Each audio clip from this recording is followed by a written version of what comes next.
are. There we are. Let's get going. Oh, we panel and talk about. I almost burnt my sausage, man. I was going to cook a sausage made. Yeah. It's going to be hard to get the rods in there and us too. By George, I'm getting out of this coat.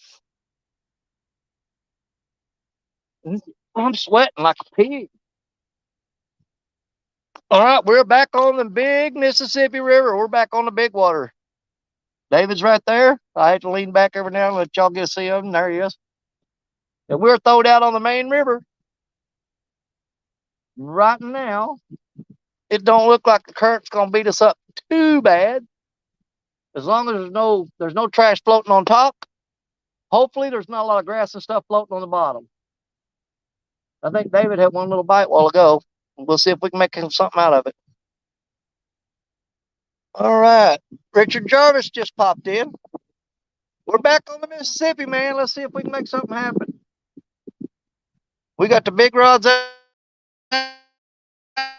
out, the 16, the 13. David's got rods out right down there. Yeah, he's got his two biggest rods out. And we are throwing big baits again. And big hooks, and we're throwing in big water. Ronnie Moore, what's going on, brother? Brian B, what's up? Brian, look here. That's a big old river, buddy. I need to wash my truck. Good Lord, look at that. My wife's going to kick my butt. It's dirty. There's the Mississippi. Y'all get a good look. She is full of water, But we are back on the main river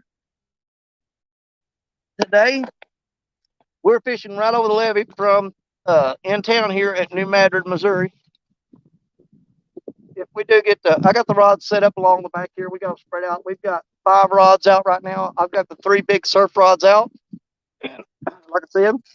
And if we get anything on there, I'll spin the camera around there as best I can, and so y'all don't miss out on any action. If there's any action, fingers crossed. Steve Lope, 760, and Aunt Morgan, hello. I hope I'm not missing anybody. Lacey, I can't even speak. Lisa Elliott, hello. And Jay Daniels, how you doing? I may have to turn that where you guys can get you can see a little bit there. Look how pretty that is, man. Man, I tell you what, I don't knock any of these other guys' fishing spots. I don't. I got respect for every one of them. They all got something to bring to the table. Potomac River puts out more catfish than pretty much any place I've seen. And the James River, man, that place is awesome. But I tell you what, I do love the Mississippi River. But I would love to go take a trip and fish some of the waters them other guys are fishing. You know, your heart always goes to your hometown or your home river, but there ain't nothing wrong with showing a little love to some other spots every now and then. You know what I'm saying? Go fish that James. Oh, James River. You know what? I think I would, if I had to pick between the James and the Potomac, I would fish both of them. But I think I would probably go to the Potomac first. But here's the trick that you guys don't know. I have fished the Potomac River back in 1980. What was it? 83, I think it was, or 84. Is that 83 or 84? And I fished Chesapeake Bay in Maryland. So yeah, I've been up there and seen some of the stuff y'all got. And I remember fishing in the Chesapeake Bay up at Maryland. And I was stationed at Aberdeen Proving Grounds in Maryland. And I went fishing Chesapeake Bay. And man, you talking about catching some stripers, man. My God. It went nuts. We've got a little wind blowing today, but as you can see, we got the truck parked right here on the levee, and we're backed up against it to try to keep the wind off of us. I need to pay attention here. Dink over stink. Hello.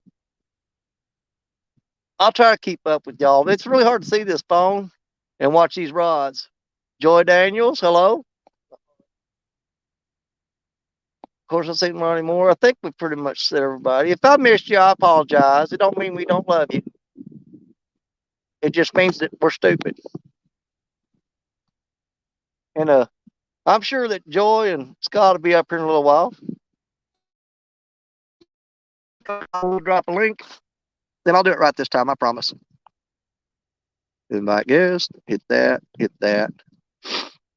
close it, a little more. Oh, dang, I'm gonna hit the wrong button again. I can't believe. Are we gonna start this again today? Hit more. Let's comment. Then hold down. Paste. Boom. Look at that. Got it on the first try. My pinky hit another button over there and almost messed it up. I'll try to keep an eye on that basement if anybody comes up. I'm really bad at what you got? Oh yeah. Well, I mean that's part of the reason they watch my show, to see me bust my butt.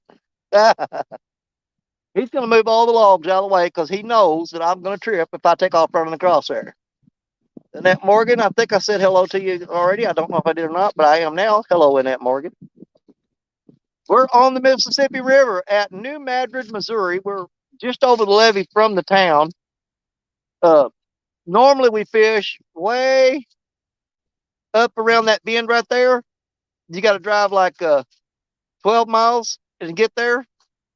But the water is way up into the trees right now, and we can't get there. We got somebody in the basement. Let's get them up. Who we got? Richard. Come on up, my friend. Come on up. Me. Just little old me. How you doing, Danny? Doing great. I'm finally getting back on the river, man. That's what I like to see. At least you're not in it as normal. Yeah. He was having withdrawals. I was having bad river withdrawals. Loving what you're doing at the moment, mate. I mean, this river is still up. I mean, it's up as high as it has been, pretty much. But it's the trash has kind of settled down on it, and we're able to get into this spot right here.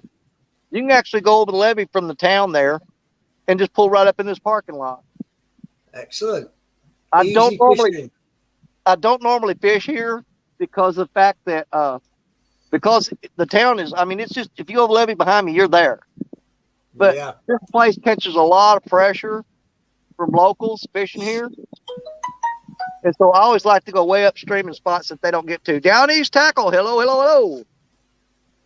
Man, this place is weird because 1 minute the wind's blowing and you got to put your coat on. Then it stops blowing. You get hot. You got to take it off. So it's a whole lot. Jeremy's Tournament Cats. Hey, Jeremy. Yeah, you say Jeremy's up. Yeah. We've been here for about 5 or 10 minutes, I think. Well, almost 10 minutes. We threw the rods out just before we started the live stream, and the live stream's been running for 8 minutes, 30 seconds. So that's how long we've had rods in the water. Excellent, mate. Excellent. We're really hoping to see. I want the big river to help me out today. I hope you get a big one today, mate. Well, we're throwing bigger baits, so everybody's telling us to stop doing that. But it is what it is. Hey, you know what you're doing. Well, I probably need to loosen the drag up on these rods. I tightened the drag up on every one of them because the simple fact that these fish have been just barely pulling, and I had the drag so loose that it would pull slack and it wasn't setting the hook.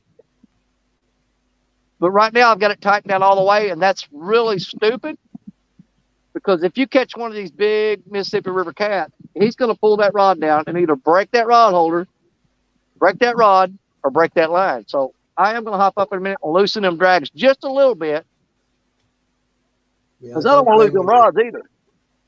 I got all my money tied up in them bad boys. And Jeremy's tournament fishing on cats. I know exactly how you're feeling, mate, because I've got COVID at the moment. Oh my God, Jeremy, you got the vid?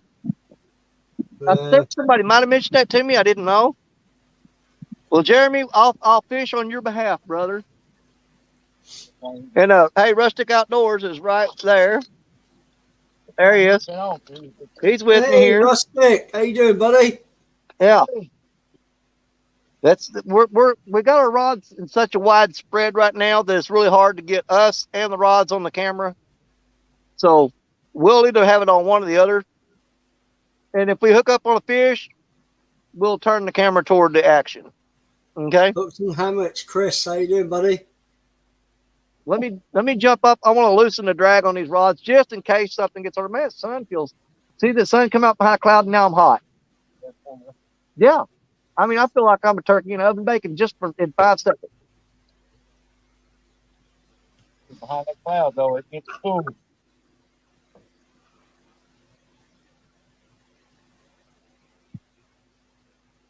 Uncle Lou, how you doing, buddy?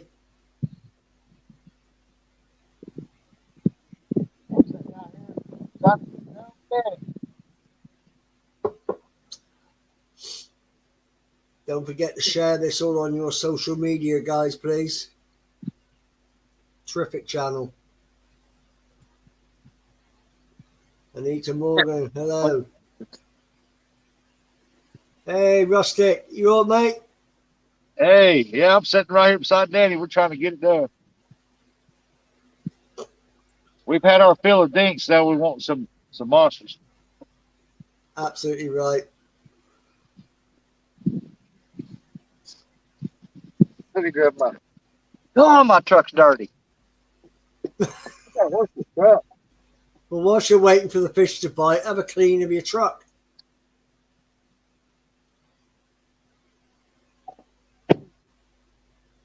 And I'll try to keep an eye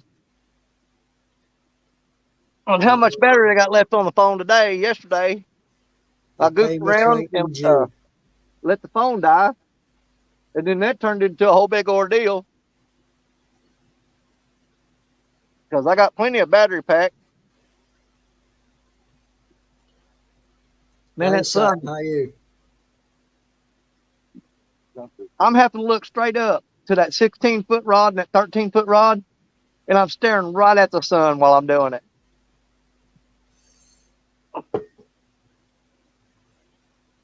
Actually, yours perfectly, though. I don't know if they can see your rods over there or not. They should be able to. I think his rod's somewhere right in there. Yeah, we can make them out just about, yeah. Okay. You get it fine on one of these two right here.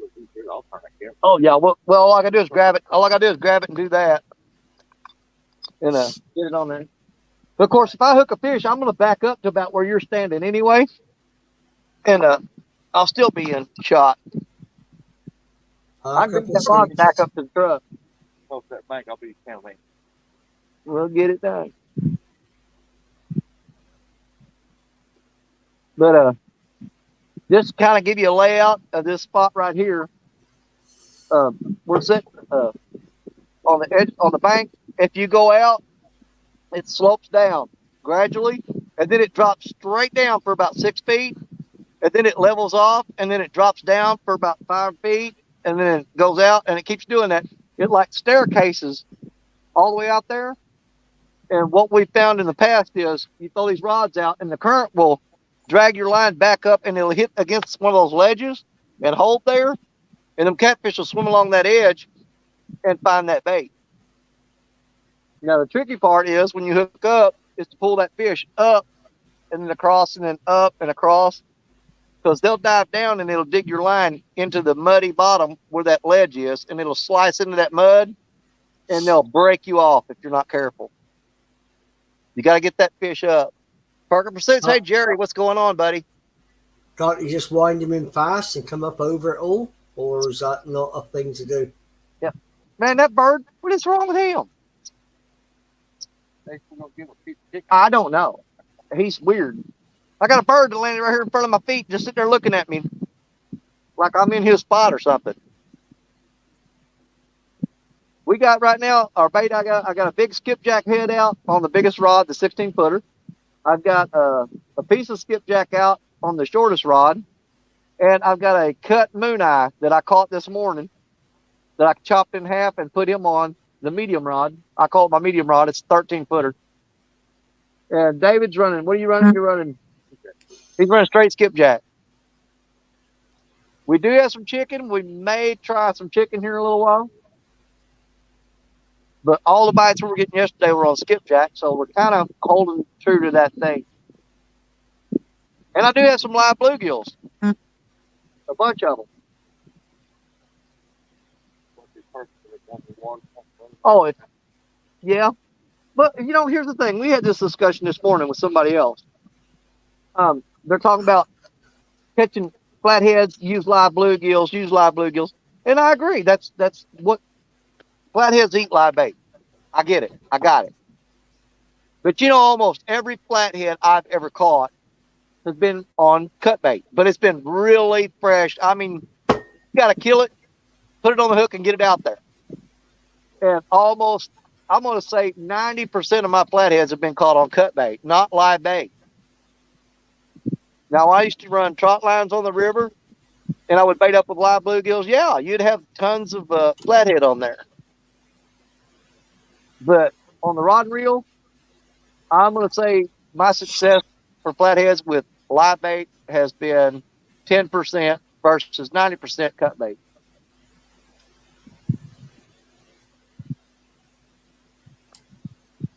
Who we got there? Indiana Chris. Hey, we've been here for a total of 16 minutes. So the lines have been in the water for about 18 minutes. We've been live for 16, so we put out about 2 minutes before we went live. And I think the name of the game today is to get the rods out there and let them sit. It's about patience because it's a slow bite. The water's cold. They're not out there chomping on everything that hits the water. You got to leave it out there and let them get to it. And we'll see what happens. Well, I'm going to drop down, and good luck to you. I'll be in the background there, mate. Okay, buddy. Well, I got the Scott and Joy will be up here in a little while. We'll pop them up on there. And anybody else wants to come up, they can holler, drop me a link, and I'll drop them a link.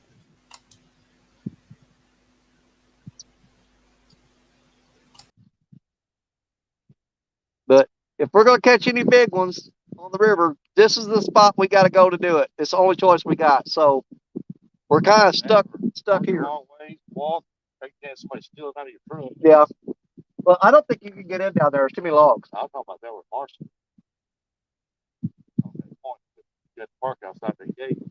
Come right flying down that far away. Yeah. Not going to do that. I'm not giving away no more tackle from the back of the truck. No more free rods in the back of the truck.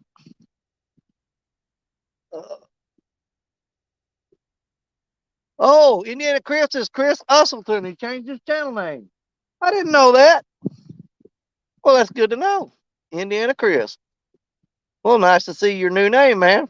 Calling him Indy. Indy Chris. Hold on here. Catch most of the flats off cut bait. Unless in kayak. Bait straight. Yeah, in a drift pile? Absolutely. But we fish these drop-offs and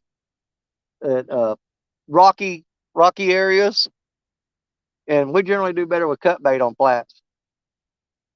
Not saying that I don't need. I'm gonna probably try a little bit more live bait this year and see what happens.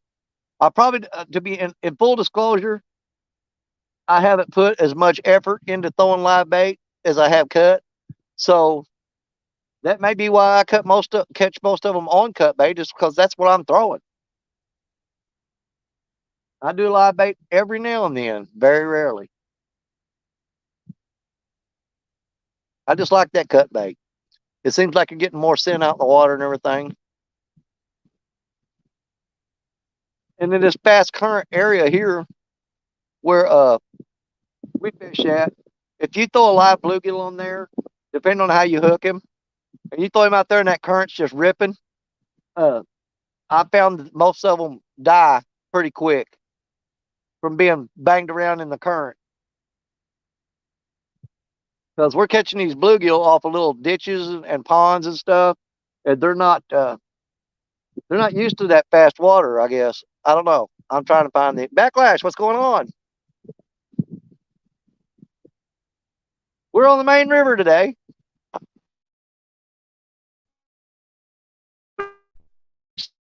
And we're in the only spot that we can get to right now. So we're limited. I see Rustic moving toward his rod. Let's see if he's got something going on there. No. Don't get me all pumped up, man. I see you running toward a rod. I'm going to start getting all worked up. Dale Hayslip, hello, hello. I'm trying to watch this chat, y'all, but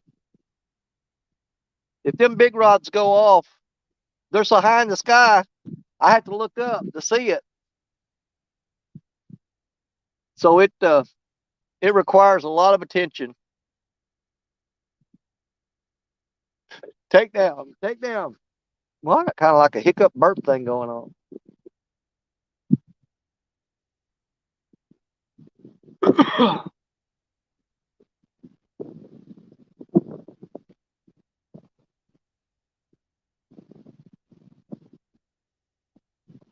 My last thing I want to do today, I'm going to avoid it like the plague, is to go back over there to where we were at yesterday. But if we do, we're not going to fish that spot. We're going to fish right there below the spillway, because I'm telling you, that's where them catfish are laying up at. We were actually too far downstream, and we were in the shallower water where all the gar were. If we would have moved back up closer to the spillway, I think we'd have had better results on them catfish yesterday. Brought my skipjack pole. Oh, did you? Then we may go over there and try to catch some fresh skipjack and let you guys see that. Because you could sure rip them out of that spot over there. You throw that skipjack rod out there. Because them skipjack were flopping yesterday big time. Oh, yeah. We may do some skipjack fishing here in a little while. Pontoon Jody. What's up, sis? Jody girl, Jody girl. Living in her Jody world.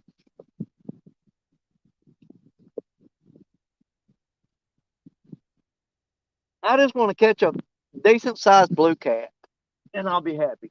Whether it be 5, 6 pounds, or whatever, bigger than big. My target today is I need a 20-pound blue that I can name Amy Evans. That is our goal for today. Is a 20-pound blue that we can name Amy Evans, because we caught a 12-pound blue last year, and we named it Lee Evans. So we're going to go with a 20-pound to name it for Amy. My target today is just catch fish. He just wants to catch fish. He don't care how big it is. Man, that bird is going to get on my nerves. Did you see that? No, he just landed on a tripod. Oh, no, I didn't see that one. The cod picking bird just landed on the tripod here and looked at me like I was stupid and then flew off. I don't know what it is. I don't think I'm going to bring the long rods with me, Jerry. If we're just going to fish Baldwin. Now, if you got plans on maybe going over the river or something, yeah, I'll bring the long rods. But if not, I'm going to downsize to some of my smaller stuff. I mean, I could pack the long rods up. I got to break them all down to where they'll fit in the truck, because I'm not going to haul them in the bed of the truck up there. Generally, I got them 16-foot and 13-foot rods in the back of the truck, and I'm going down the highway, and I think I'm supposed to tie a red flag on the back of them, because anything sticking out 5 feet past the truck, I think you're legally supposed to have a flag tied on it. And tell him I said put up a reminder so I click on it. That way when I'll get over and start there and I can watch. Oh, yeah. Well, we'll message you anyway. But as of right now, yes, the plans are still a go for me to come up there next Saturday. I haven't talked to Fishing Freedom. I'm pretty sure he's still good to go. Okay.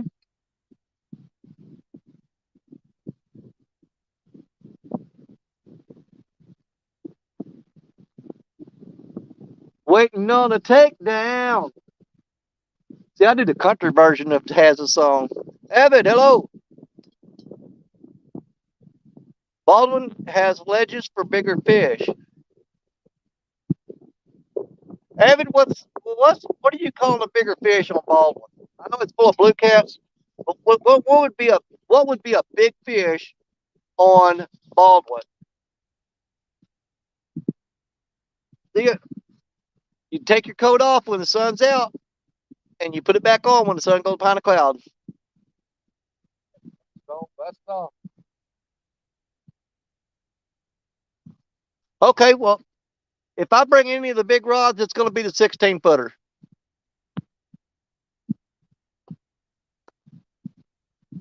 Yeah, I'll probably bring the 16 footer.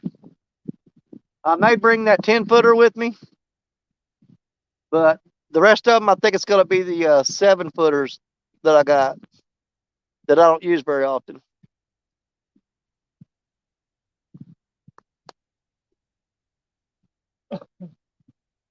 Oh, is Lance McCoo in here? He got past me. I didn't see him.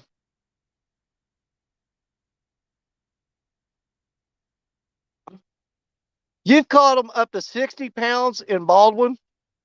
Oh, the big rods are coming, man. That's if you tell me that, the big rods are coming. Who makes the 16-foot rod that I use? Okay.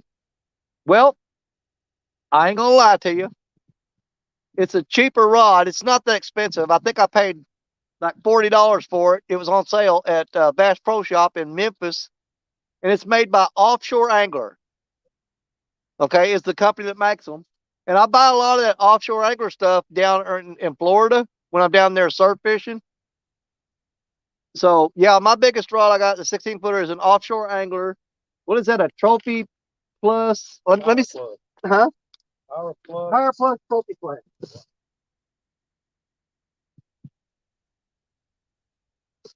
Old pole.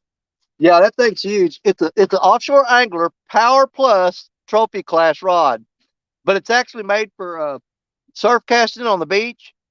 But it does an awesome job on these catfish on the river. And I also have my Akuma Tundra, which is a 13 footer. And then I've got a King Hawk 560 glow stick, which is a 10 footer. But I've definitely got to start looking into getting some new rods and reels this year. I'm not going to replace the 16 footer. It's always going to be there. That's Black Betty. Old Black Betty right there. Oh, Black Betty, bam, bam, right. Where's she at? Right there. You don't get rid of Black Betty. That ain't happening. She's my number one girl. She's my number one girl.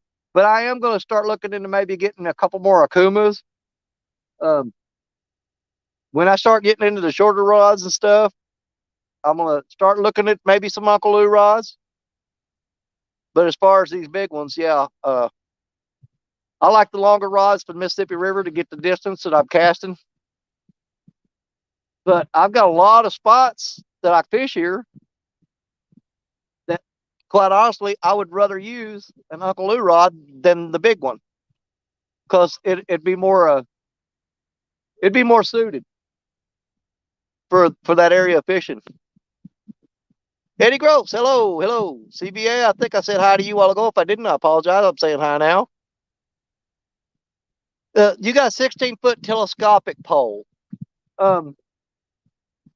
I've had 2 telescopic poles, and I'm really rough on this gear. I tear those things up. I'm not saying somebody who takes better care of their equipment uh, wouldn't love that, but I've had bad luck with telescopic rods. Not the rod's fault. It's because I am rough on my gear. It's in the back of the truck, bouncing around. Uh, really abusive. I do stuff to these rods that I would never do to an Uncle Lou rod, I'll tell you that. Uncle Lou rod would be riding in the front seat with me. But these rods here, they get thrown in the back of the truck and then going down dusty, dirty roads and banged up. But they take a beating from me. They do. But telescopic rods, I have tore them things to pieces.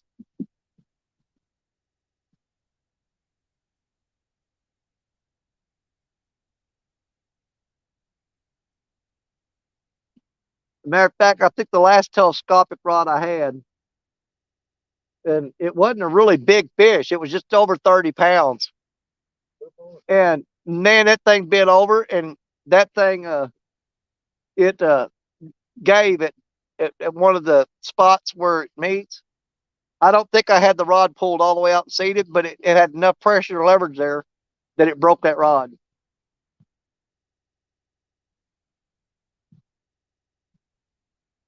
And I tried to hand line that fish in, and that didn't work out for me at all.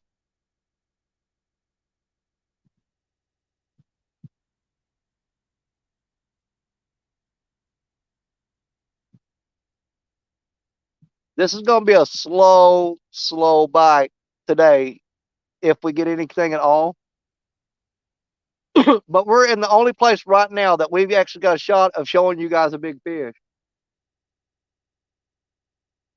That's starting to drift really hard that way. I'm hoping I may have to pull that rod up and check it because we're catching there's a lot of grass and weeds on the bottom of the river that are drifting in the current. And if your rod starts bending over a whole lot after a while, then you got to reel it up and pick all that cabbage off there and get it back out there. And I got one that's starting to bend over pretty hard. It's not a fish, I guarantee you that. It's going to be grass and sticks and leaves getting caught up on there. Buck Williams, hello, hello, hello. Alvin Lewis, hello.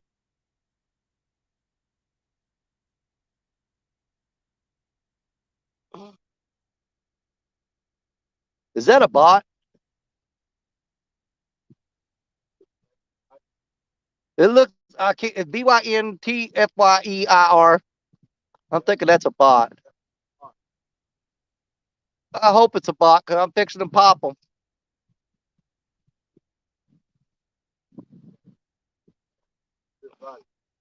Yeah, it did. Hope didn't mean to do that.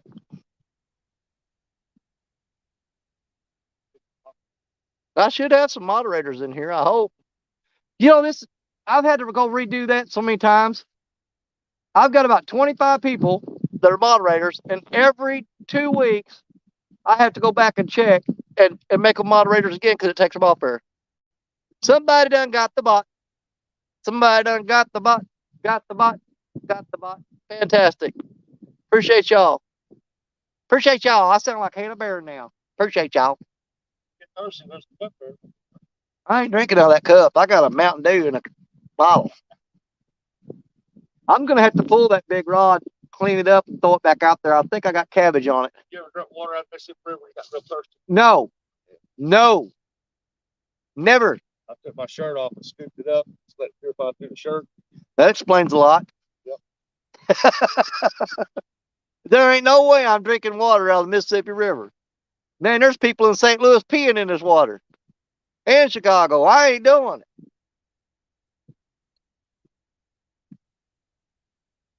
That's why I won't even hardly eat a big fish out of the Mississippi River.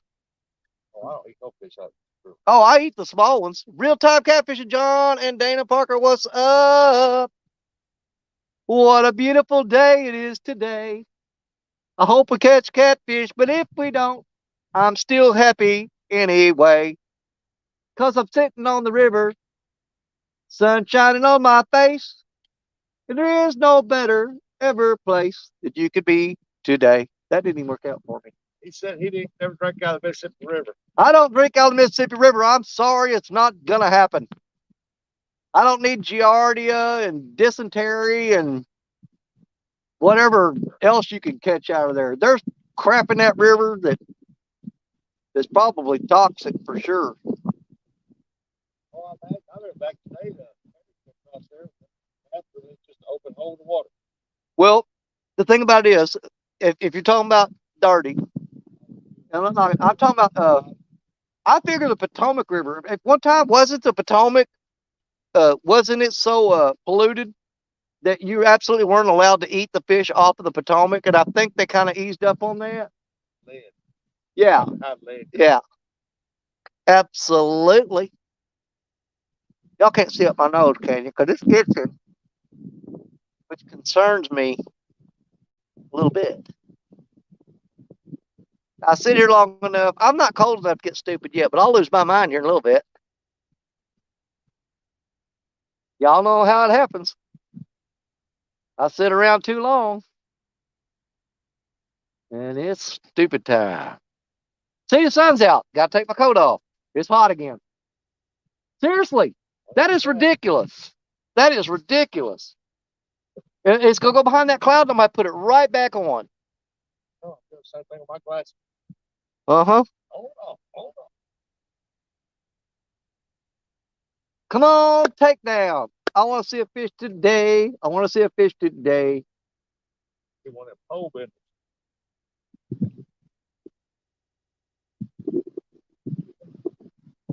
It'd be nice. I'm definitely going to be switching up bait here in a little bit. I may throw out another rod, a smaller rod with some chicken on it. I might. We might go with a little chicken. We'll see. Give it a shot.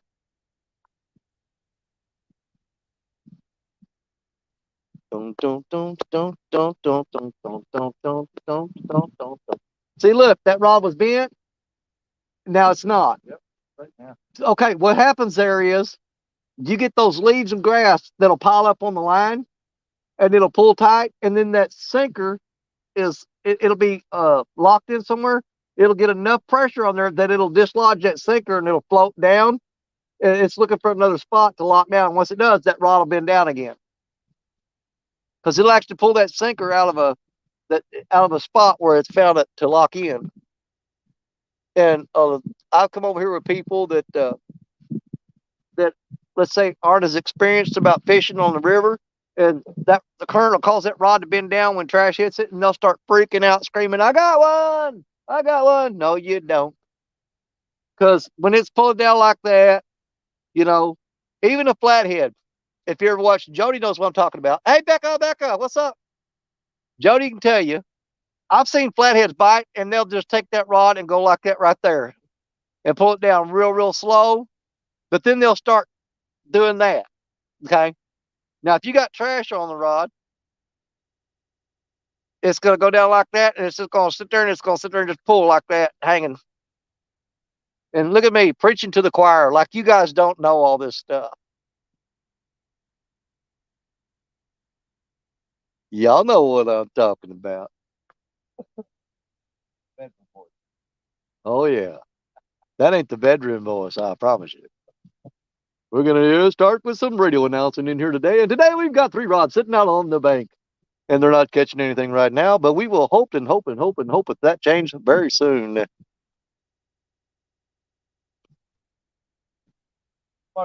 Call Stacy living ahead with 1 cup of coffee a day. Nope. 1 cup of coffee is all it takes for you to get this.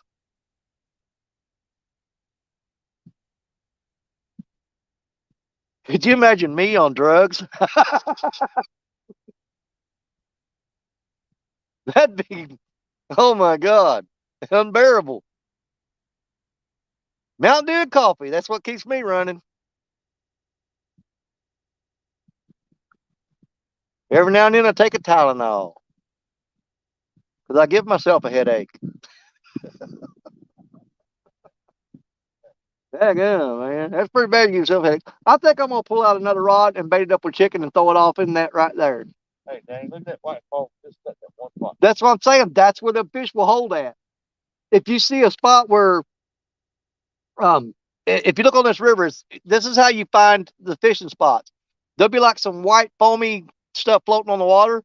If you see it sitting in a spot and holding there and kind of circling around, okay, if you can hit that spot with a rod, guarantee you there's fish sitting there because it's a small eddy that is, it's where the fast current meets the slow current, and it causes just a small swirl there, real slow, and then fish will pile up in there because all that bait gets caught in there like a tornado, and they stay there and eat on it. I have learned that about this river. I know it. I've been fishing this cotton picking river for over 40 years, and I do know a few tricks. Eric B. Hello, what it be? Oh, that's what's his name. DMB does that. What it be, what it was, what it is. I can't even keep up with his stuff. Sun's fixed to go behind a cloud again. I'll have to put my coat back on. First time fishing adventures. Hello. I'd let David come over and sit in his chair and talk to y'all a little bit, and I probably will here in a minute. We'll let David get some camera time in. But he ain't sitting in my chair because his big butt will break it. Oh, my. Yeah, he broke his. He's sitting on a 5-gallon bucket. John Euler. Hello, hello, John.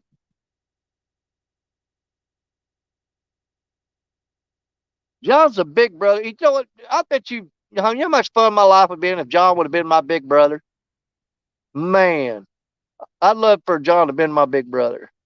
Real and virtual outdoors. Hello, hello.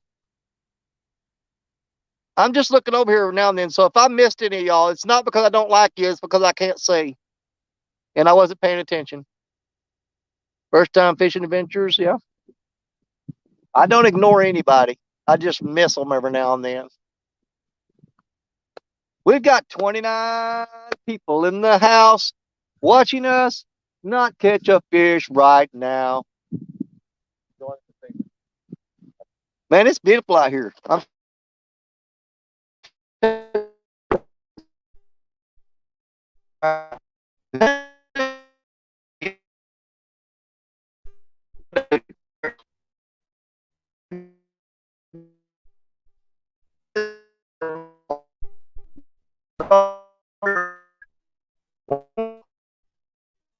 It's a big river, y'all. It's big.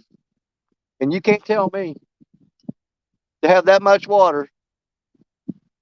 I honestly believe, and not just bragging on the Mississippi River, but I think that the biggest catfish that lives today, that exists in the United States, is somewhere out there in the Mississippi River. Not necessarily right here in front of us. It could be anywhere on the Mississippi. It could be hanging out up there in St. Louis. You know, don't tell them where. But I would love to be able to know what is the biggest catfish in the Mississippi River, because they've got more room than any other river. They've got more food than any other river. So why wouldn't they grow bigger than any other place?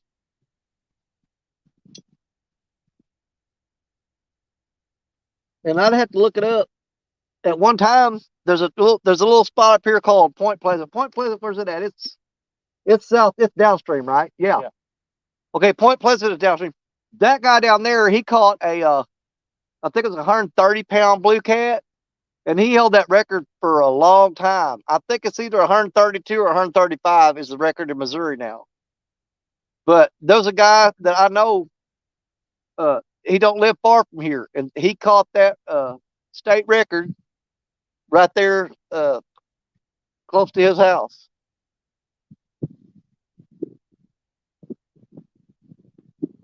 Watch epic video, yeah.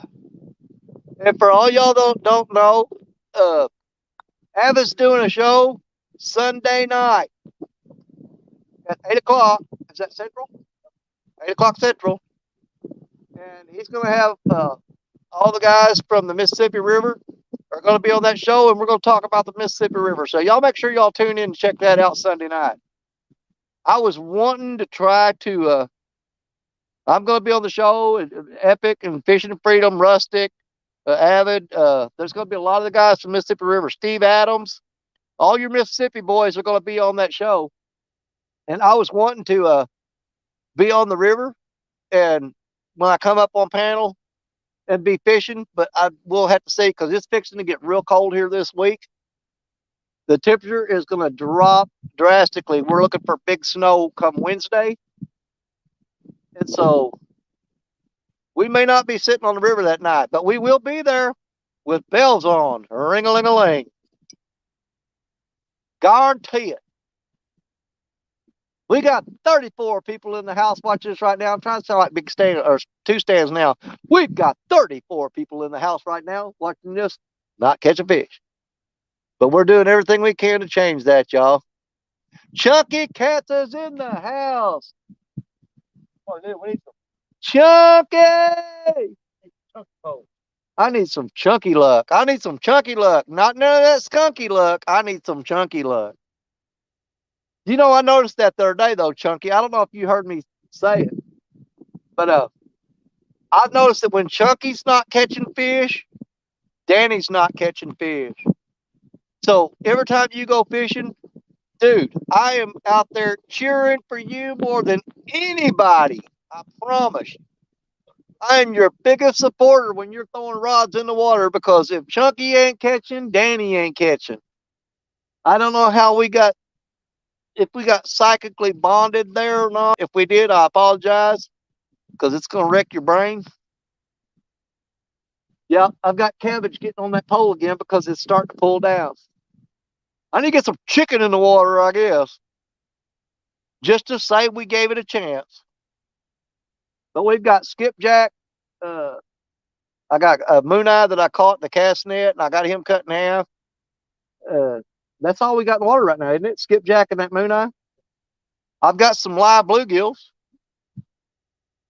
I pulled my fish traps this morning and caught some fresh live fish, but they have not been hitting bluegill here like they have. But you know what? Now that I say that, trophy seekers down on the Tennessee River around Chattanooga, I think almost every one of them fish they caught was on cut bluegill. So, that being said, do we need to put some cut bluegill on the hook? Maybe we do. Could be. If Potomac River in here, what up, Smoke? Sun's going behind a cloud again. Time to put the coat on. Lord, this is ridiculous. Hot and cold, hot and cold. It's like a faucet in a sink. Journalist, what's up, my friend? Haven't seen you in a while. Buck Williams, hello, hello, hello. I mean, you know, we pulled. Hey, look here. We pulled. You think we didn't drive down? We come off that levee back there. There's the levee. And we drove down through here. And we parked the truck, I mean, right on the water. Normally, that water is way out there. Oh, if I get my camera position. I'm not a very good cameraman. But I got the truck pulled right down on the water from the levee here. Over that levee right there, that's the, and get my pointing finger. Where's it at? There it is. Over that levee, that's the town of New Madrid. New Madrid, Missouri is right there. And we are just over the levee and kicked it in four-wheel drive. And my truck is about 20 feet from the water. Can't get no closer than that.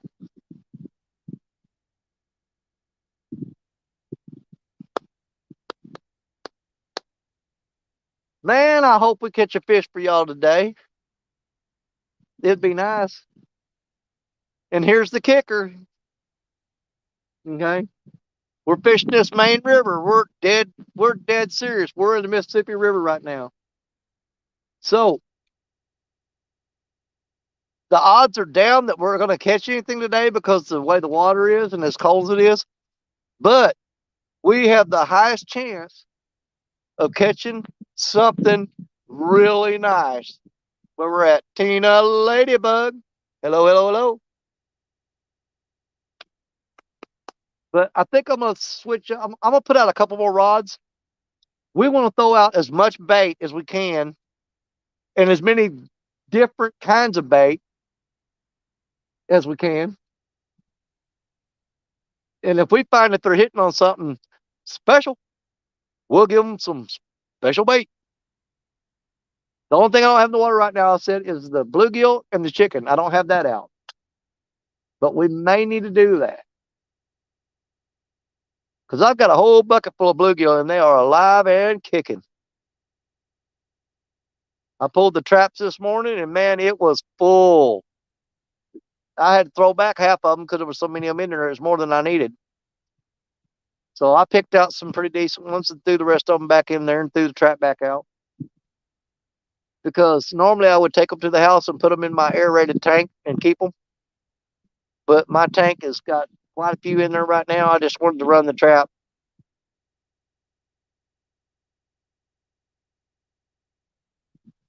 Smoke, smoke, smoke. Smoke knows how to catch them fish. Man, if y'all, normally, when this river's down, There's like a mile and a half of bank here, of clean bank to sit on. And my dream of all dreams would be to have as many people as I could think of from the catfishing community to come over here, and we'd all line up on this bank for a mile, mile and a half. And uh, man, we'll bring out some barbecue grills and set them up in this big old parking lot up here.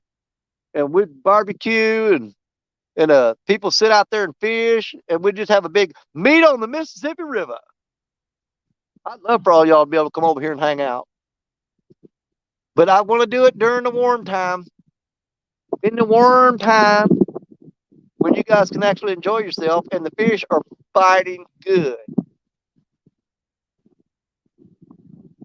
I'm going to tell you something about the Mississippi River. When you get over here and the temperatures are right, you better just throw out one or two poles, because you're not going to be able to keep up with any more than that, because they do bite, and they bite hard, and they bite fast.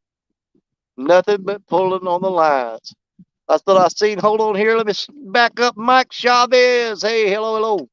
I don't know how long you've been in here. I just now saw you. You got something going on there, brother? It's slacked your line. If you get a slack line in fast current, then something is swimming upstream. You better keep an eye on that rod. How awesome would it be for on the show live today that you get to see David Rogers break his PB? Can we do it? Now you look at this. I'm going to show you something here in a minute. These guys are professional cat fishermen that's coming up here. Man, he is flying. We're upstream of the boat ramp, and you watch this. He'll come blowing through here in a minute. I don't know if you can hear him right. There he comes. Where's he at? There he goes. That boy's scooting.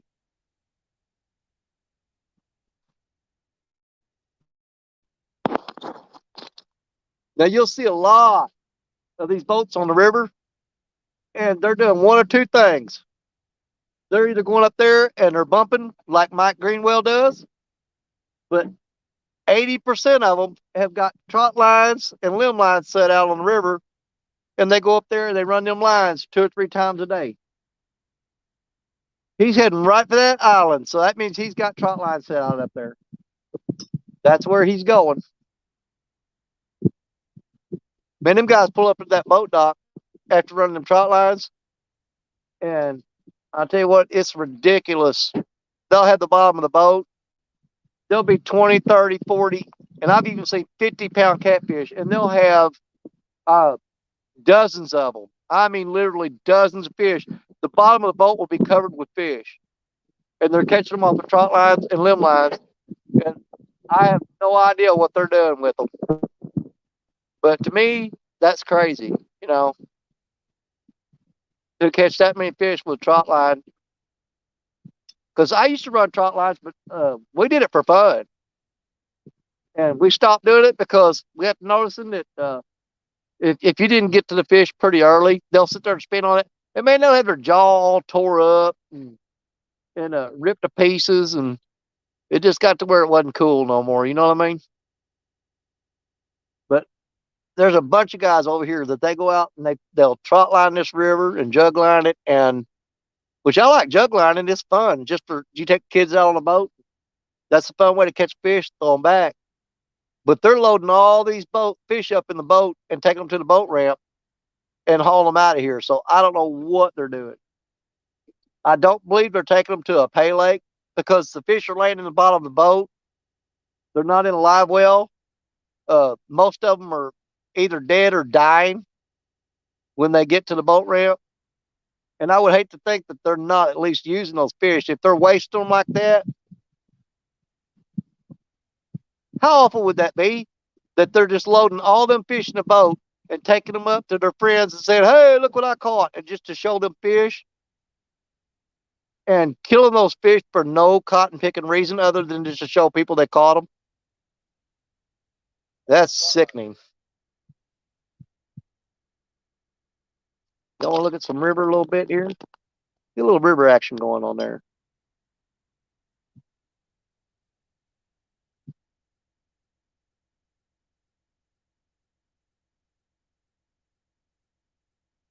And the fish on this river, there's nothing weird about them. Is that they will bite in a certain period of the day.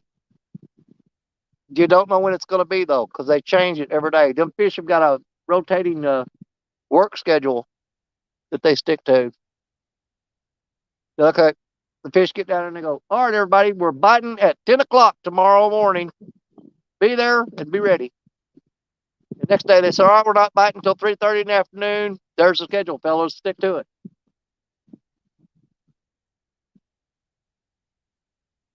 You want to hang out with them for a minute? Sun's back out. Sun's back out. Time to take the coat back off.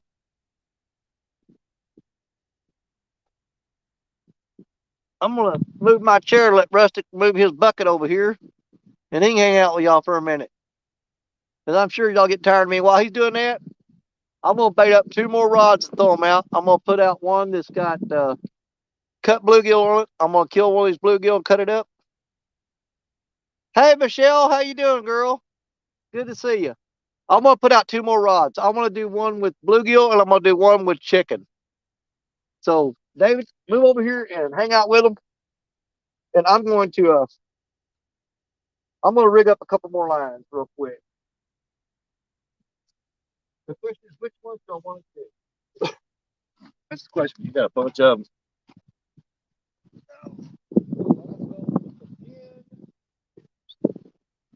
Hey, Chris. Chicken on that.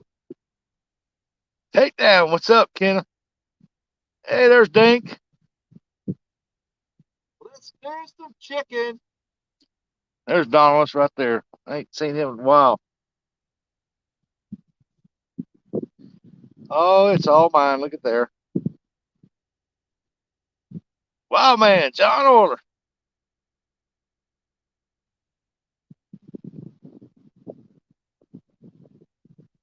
Evan's in the house.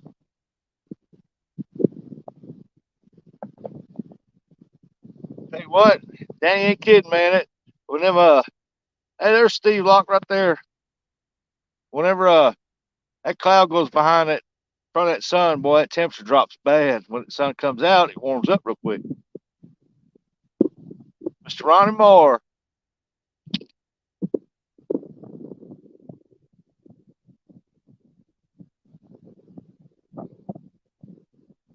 Hope to draw some of these catfish up around on these drop offs. That's right. We're going to throw a chunk of chicken on there. I swear if I catch a fish on this chicken, I'm going to be at for it this day. Hey, Alvin.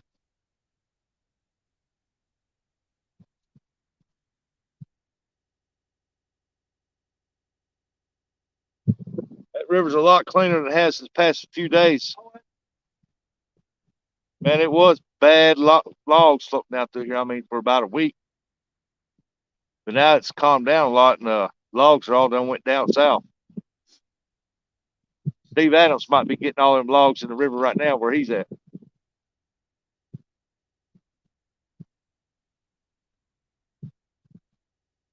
Oh, I trust that at all. Abbott said he forgives you, Danny. I guess for bringing me. I don't know about that. Let's do this. Put that rod right there with that.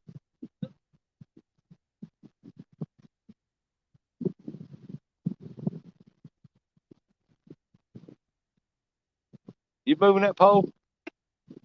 Oh, yeah, That big pole? Yeah. Okay. that's all me. Oh, I see how you got it hooked up there now. Yeah, look at there. Ain't that sweet setup? That one's keeping that one from spinning, and this one's locking on like that. We got chicken in the water. Let me do a bluegill rod. Hey, Mr. Williams.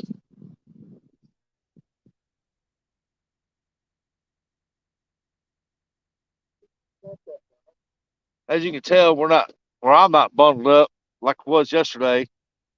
Big temperature difference. Big temperature difference.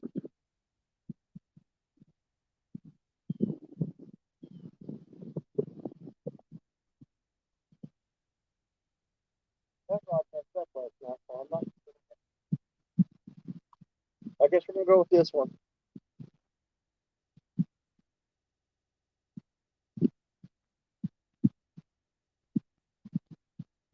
Putting out to catch more fish. I'm gonna put out to catch more fish, but I've got to. Let me look and see what that is. I'm gonna say that's a 5/0. Yeah, that's what I got on mine. I know with a 5 or 6. I think that's a 5. I caught a lot of fish with that hook. Well, this is a 5/0 with a piece of bluegill. Who wants to die? Oh, here we go. Hold on a second. We might get us a fish for the days out. Beautiful out here right now. Let me find this little cotton picker. Evan said it's going to be 55 there tomorrow. Yeah, you're just up north from us. If it's going to be 55 there, what do you think it'd be about 56, 57 here? I don't know. He's just up the river from us. I'm trying to find this cotton picker in the water. Hey. Hey, down east. Hey, bud, I resent you an email. I might have to go in and just uninstall my Gmail and reinstall it. Oh, God, that thing got me. All right, y'all. This was in my trap this morning. It's a little baby bullhead catfish. He done stuck me twice. Ugh! These things got sharp spines. Ooh, I dropped it. Wiry. Let me hold him like that. It's a baby bullhead catfish. You think I ought to throw that thing on there? That bullhead? You guys tell me what you think. Little bullhead catfish. I don't know if Danny's running Right that there. Carolina rig steel on that one. No, I don't have Carol. I've got all 3-way swivels rigs on there right now. But there's a baby bullhead. I wonder if we threw him on, what do y'all think? Scott Swift said yes. Yeah, we put him on hold. Put him on the pole. All right. Now, do I need to trim these? Them deck-up things are sharp. Do I need to trim those off? I think so too. I don't know. I kind of hate to kill him. Isn't he cute? Look at him. Little bullhead. Nick said yes. Well, I won't kill him Dale on said camera. no. Dale said no. Evan said trim them. Trim them? Okay.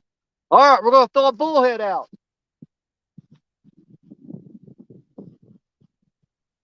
Let me do some snipping and nipping here.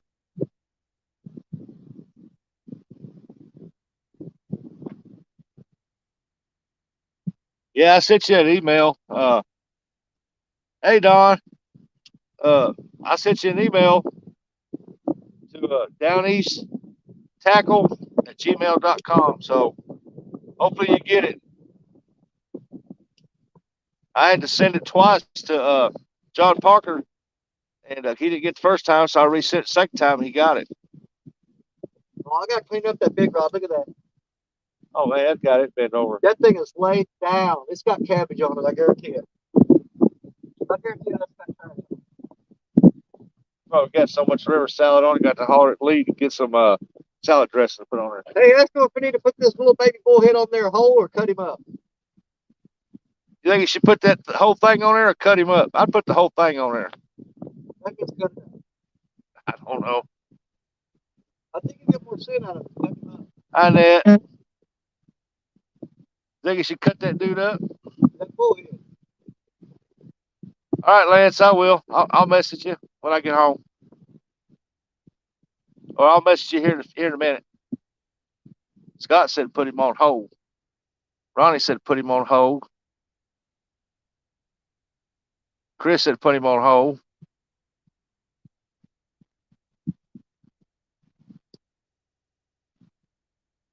That's small. I'd put him on hold. Yeah, but I like to tell him to get more sin out. I'm watching that Akuma right now. See it? Yep, See it? that's it. Uh-huh. Come on, baby. Come on. Let's get a fish for these people. Come on, Cooper. Bite on that one. I haven't said put him on hold. Okay, well, we're going to throw him out. hold in. That's enough hold. We'll throw it up. 252. All right. Baby bullhead going out whole. With the fins trimmed off and still a wiggling. This fin's off. That ain't gonna kill you. That's true.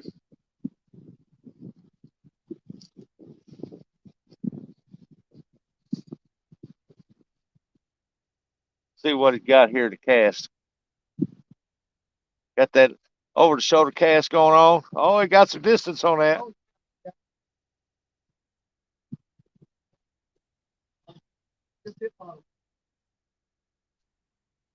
You ever watched him on his live stream throw that big old 16-footer? It's like he's throwing a telephone pole, don't it? All right, so we got. But I was there when he caught his PB on that dude, man. They had that old pole bent over. I was like, man, that dude, he must got a good one down there. I wasn't going to walk down the rocks. And then I seen that pole bent over. I thought, I better walk down there. So I walked all the way down the rocks, and it over 70 pounds. I guarantee it. The thing was between 80, 90 pounds easy. We've got skipjack, chicken, and bullhead.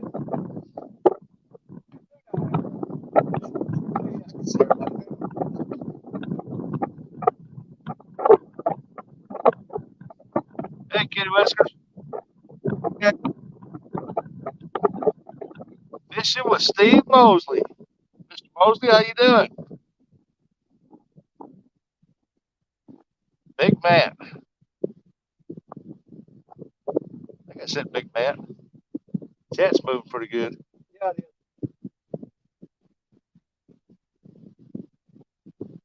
Hey, Clyde, what's going on, buddy? Yeah, it's me. There. See, these people here, all these people here, they know how to have a good time and hanging out and talking. If we catch a fish, that's just bonus. If we catch a fish, that just make it great. Oh, yeah. But they're gonna have a good time no matter what. They don't care. It's all about hanging out and having a good time. Well, it's the first prettiest day we've had in a week and a half or something like that. Yeah. The thing is, I ain't gonna lie, I hate this spot. I hate this spot. He But does, trust me. He I'm on hates the it. river. I do. I hate this spot. But it's on the Mississippi River and not on the backwater, so I'm good with that for now. Clyde, me and Danny Stone here, we're trying to. It's a pretty day. We went fishing yesterday. It was real cold, cloudy, cold. Turned out to be a beautiful evening, though. Hear that fish up back here? Uh-uh. It sounds like a whale jumping out the water. Really. But today it's nice, pretty. So we're at it again, but this time we're on the main river instead of off a branch off a river. Yesterday we caught 10 channel cats and some small blues yesterday. We had 6 channels and 4 blues, I think, was the count on it. Yep. We didn't get skunked by no means.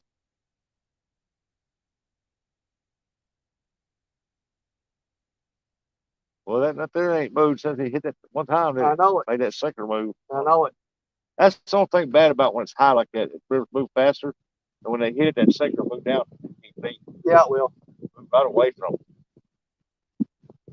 That's why I'm hoping they go up there. I'd love to see get over on Black Betty up there. I know it. I want to see that big rod go down. That black one he's got sitting, I guess that's it right there. Right. Yep, right there. When that dude gets a hit on that, he takes it down, that rod almost touches the water.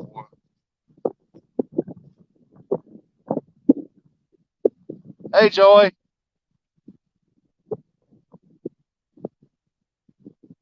Better post that link back on there.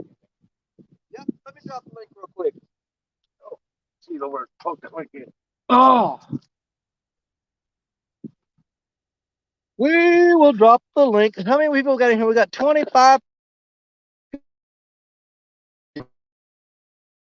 I hope Lee went fishing. I really do. Well, it's cold where he's at, though. It's snowing where he's at. Get that crap that went Boop, boop, ba-doo. Let's see if anybody comes up in the basement. Anybody's welcome. We don't care. Come on in. We're all friends here. Duh, that way you can have somebody up here besides me talking. See if I can get that. A little more rod action going on there. Get some rod action going on. Man, that black pole keeps bending over in that current. Yeah. But just let it do its thing. I've got a big giant skipjack head on that rod, so the only thing it's going to be, if that rod bends down and biting, I promise you, it's going to be something big. Scott's here. And we got him. Hey, Scotty boy, what's up? You are, buddy. I went and got Danny weights this morning. This is mute down. I got 8 pounds. We're throwing all 5 ounce right now, and I could probably go a little heavier. But, well, they're holding pretty good because, like I said, there's ledges that drop off out here. And that, wait, whoa, I saw that. I saw that out of the corner of my eye. Hold on here. Is that trash or is that a fish? And if for some reason, Hang on a second. just press the Hold on. See that big rod? Can you see it? I'm Hello? still setting up here, guys, so I can't see chat yet, but I can Well, hear you. I don't know, but see that big rod? Up, Yes. up, up. He's messing with it. Okay. He's messing with it. That one's trash. I'm pretty sure it is. What have I got on that? That's a piece of skipjack. That's a skipjack head. Both them skipjack rods they're acting kind of special. WB over here. Hey, Ronnie Moore, if you ain't doing nothing, Here. you know where we're at. We're right here in New Madrid. We didn't go all the way over there. Where the observation deck is in New Madrid? We are about 100 yards upstream from the observation deck. Hey, Indiana Curtis.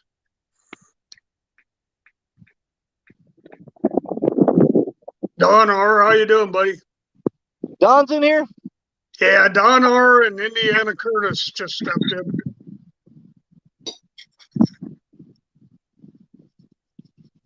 Oh, Don, Steve he's Locke. one of my favorites. Steve Locke just stepped in. Steve's been in here for a while. Oh, okay. We just Okay, I just stepped in. Yeah, you're behind. I know it. I'm always behind. Hey, but you're good. You'll catch up. I dragged you to the store. Oh, Yeah, boy had dragged me to Walmart so I could get Danny weights. yeah. Just get you some house blocks. Same thing. Cinder blocks. Get you some cinder blocks and send them out there. Hey, Northeast Donaldson. Warriors Heart Fishing. I think that's New England Dronalist. Yes, it is. What? It's New England Dronalist. Oh, sorry. Yeah, put your glasses on. We'll keep him right. We'll keep him right. Okay. Let me see if I can get this thing set. There. That's a little better. Now I can see it better. We've I got can look for anybody's name. every kind of bait out right now except for I've got the live bluegill. We haven't tried to cutting one of them up yet. But we've got to let these baits sit because these fish are slow and they're in no hurry. But when they get there, they'll get there. There you go. Yes, sir. I mean, we can go back over to that one spot and get you guys a whole bunch of little, 1.5 pound, 2 pound fish. We can do that real easy. Not that Gar place. Well, yeah, but I told David, I think our biggest problem there yesterday was we were fishing too far away from the spillway. And that shallower water in them gar group up there, if you'll get right below that spillway, That's where the bigger catfish are hanging. And when I mean bigger catfish for that spot, I'm talking like the 5 and 6 pounders. Well, yeah, that's Hey, first time, how you doing? that's why you did that tournament, Yeah. right? Okay, yeah, Yeah. that's what I said. And I caught bigger channel cats there, right where the gates open up and the water pours out. Right. Right there is where the bigger catfish are. We were down 100 yards downstream, and when you do that, you're getting into a lot of the gar. Yeah, the gar are lazy. They like the slack water. They don't want to get out there on the river.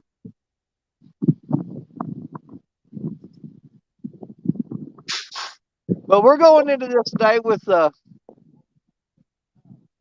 no, because what it is trash will get on that line and it'll drag that sinker down, and it'll reset, and that trash will come off there, and it'll do it again.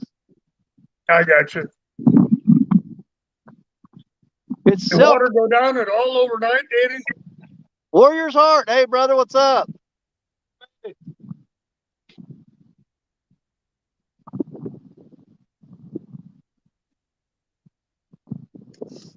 What'd you say last, Scott? What was that? Did the water go down at all last night? Not that I could tell. Oh boy.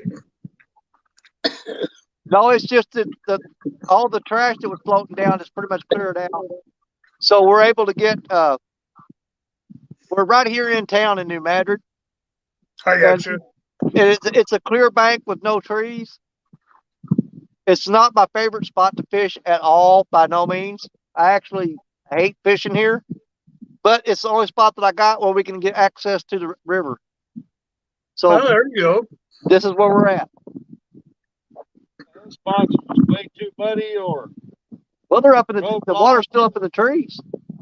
water's up in the tree. I can't cast some 16-foot rods standing in a forest. Yeah, I know you were trying to the other day, and it was pretty Yeah. hairy in there. Yeah, it's just, and here's the thing: if you get a fish on, the limbs are hanging out over you. You can't pull the rod up to Right. fight the fish because you're hitting tree limbs. So that's just the risk of, hooking a fish and being disappointed anyway. So why even bother with it? I hear you. Ooh, there's a cold breeze blowing. The temperature just dropped for some reason. Oh, the sun's That's behind. because you're out there fishing. Yeah. Yeah, we went by Wally World and got a few things. Yeah. So I looked at the chicken gizzards, and them things are like shoe leather. So I pack a great big pack of chicken gizzards for $1.49. I put them in the You know, freezer. somebody told me one time that they tried strawberry jello. They poured it on them gizzards and let that sit. Yeah. The thing about a gizzard is this not coming off the hook. No. If they take it off the hook, they've really got to work for it. Right. And, I haven't used them. I When haven't it either, won't but I'm going to try now. We may try it this summer or this spring. There you We'll go. do all kinds of crazy stuff this year. But Oh, it's a hell of a lot cheaper than regular chicken. yeah, yeah, you guys, man, we got big plans this year. You guys are going to see a lot of cool stuff from us this year. We're going to really put some fishing time on the water. Yeah, Steve Locke says gizzards work pretty good for channel cat. Yeah. Well, I may keep that in mind. I got that channel cat tournament in April. Yeah. We may throw out a rod with some strawberry gizzards on it. There you go. Well, I was thinking that cheese bait that I got, we're Yeah. going to put some in a bag and throw the gizzards in the bag and just let them ferment in there overnight. And, that way they'll stink good. Well, that's the thing. Everybody's just got to keep trying different stuff. And when you find the magic combination, just let everybody know. Let them try it too. You bet. Well, our fishing here is a little different than what you got there. When it comes to fishing, I keep no secrets. I mean, if it's working for me, I'll tell you. Oh, we do. And if I'm in a spot, and it's been a downfall for me a bunch of times, but I'll have spots where, man, they're really hot spots to catch catfish, and I'll tell everybody where it's at. I don't care. I mean, There you go. Ronnie wants me to ask Danny if he's fishing tomorrow. Danny, are you Oh. fishing tomorrow? No, today's my last day off work. I got to work Oh, tomorrow. Plus, it's supposed to get really cold the rest of the week. Oh boy. Yeah, it's supposed to start warming up here. This is our last warm day, and it's actually called for snow Wednesday. This is our last Lance warm just day. came in, Danny. Lance Who? has been here. Lance. He Yeah, says, what day are you fishing the Channel Cat tournament? Do what? He wanted to know what day you were going to fish the Channel Cat tournament. That's going to be in April. That's Avid's deal. He's got it set up sometime in April. Oh, okay. But yeah, Avid's got a tournament. He's got it all filled up already, I'm pretty sure. But There you go. it's going to be on Avid's channel Okay. in April. It's going to be a Channel Cat tournament. The Channel Cat has to weigh at least 2 pounds to count. So we're not going to be fishing at Nincole, I promise that. There you go. Well, you got a couple that were up there towards 5 pounds. But yeah. But most of them were under a pound. Well, that's down there where we were at yesterday. If you move up to that spillway dam, you can keep them, around the 5-6 pound mark. There you go. So So up closer to that where spot. you were parked.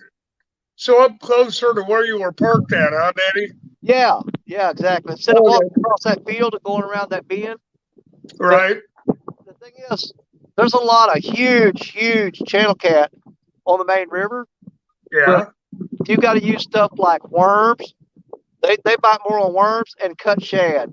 And yes, God forbid, chicken liver. Lance said he's fishing on April 9th in the tournament. Lance said he's going to fish April 9th in the tournament. That's it, I'm pretty sure. And Don 9th and 10th, he says. No, the 9th. No, that's Don R. Yeah, Don R said Danny can just stay home because he's going to win. Oh, come on, Don, bring it on. I ain't scared to lose. I fished 3 tournaments last year. I placed second in 2 of them and won 1. There you go. I just don't want Yeah, to see, get. I was live with you on all 3 of those. Well, I gotta get off that second place stuff, man. I got beat by J Dog by 4 pounds, and then I won the Iron Cat tournament, and then Right. Jeremy's tournament cats. He had a tournament, and Jeremy beat me in his own tournament, but I got second in that one too. Yeah. But in all Yeah. those tournaments, you got to realize second place is the same as last place.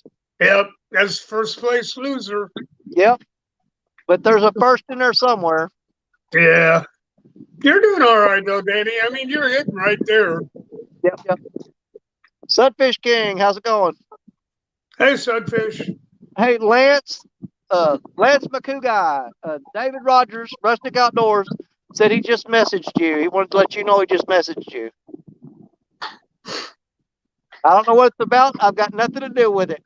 I have no idea what he's typing you.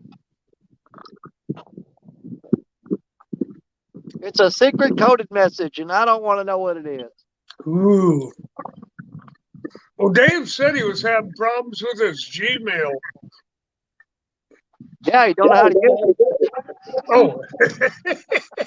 That's a Yeah, big I know. marvel.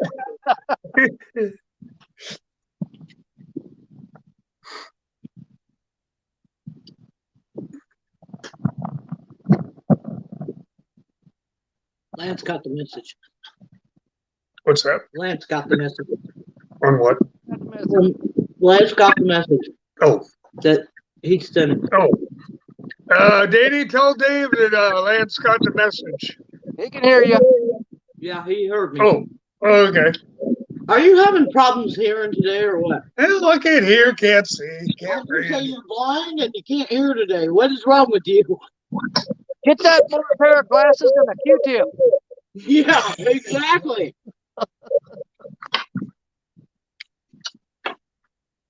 Give me them glasses. I'm gonna clean them. That's what it is. Them, Yeah, I really can't them see. glasses are filthy. For God's sake, no wonder you can't see nothing.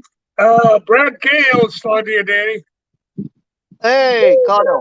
Brad caught him. Oh, What's up, Brad? well, she stole my glasses, so I can't really see now.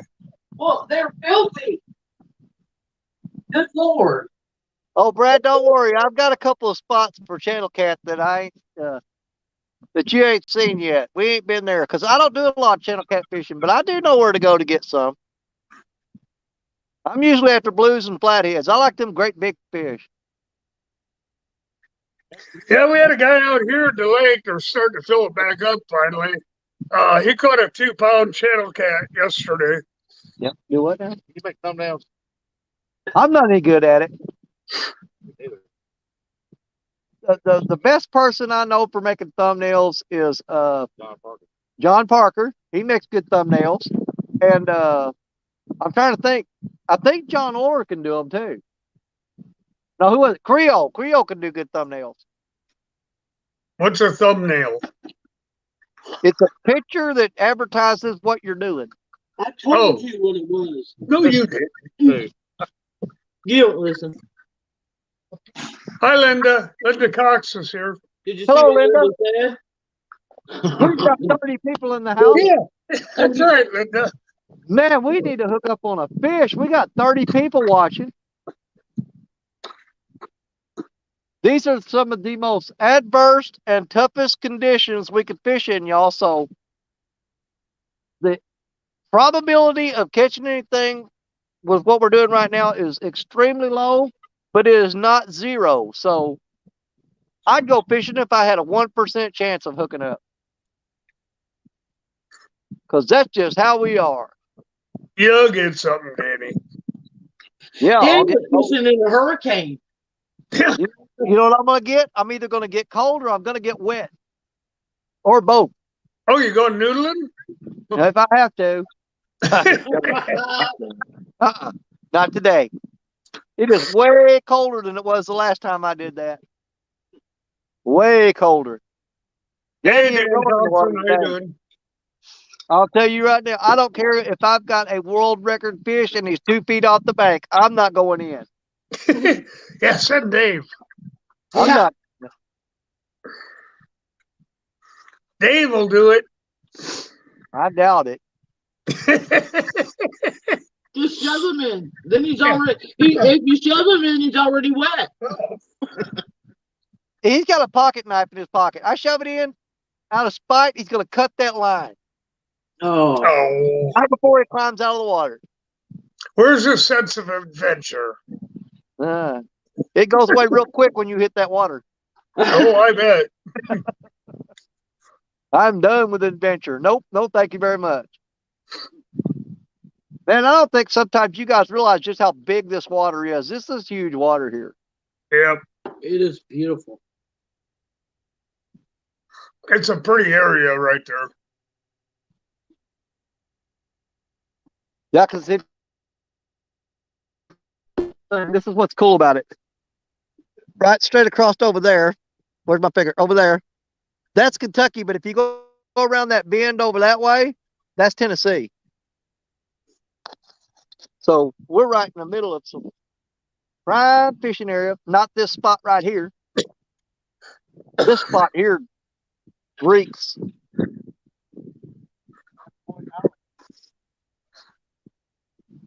Don, I don't think you're going to have no trouble at all fishing against them people, myself included. Catfish Jim, hey, how you doing, buddy? Catfish Jim, hey, is he in here? Yeah, he just came in, I think. Awesome. Yes, I'm I going just to see seen if him. Lee Evans is out on the water. Lee was supposed Oh, yeah? to come fishing today. Oh man, there's a cold freeze. Good grief, where did that come from? I know it. Little Augustine, it was like 10 degrees colder than there. Well, what's the count for today so far, Danny? It's real easy to get to. You don't even got to use no fingers. It's 0. Oh, okay. I could have told you quietly. Hold on. You got a cabbage patch on there? Yeah, he's got a lot of grass tangled up on his line. I may have to check that big one too, because I bet it does too. We don't want to do it. Worst case scenario, though, we will go over at that spillway dam and catch some little ones for y'all. I would rather stick it out here and try to see what you have on there. Oh yeah, he's got a leaf mat on there. He's got a grass mat on there. Oh boy. So there's still a lot of grass floating in the river. That's wild. This late in the year and the grass is still in there. Well, here's the thing.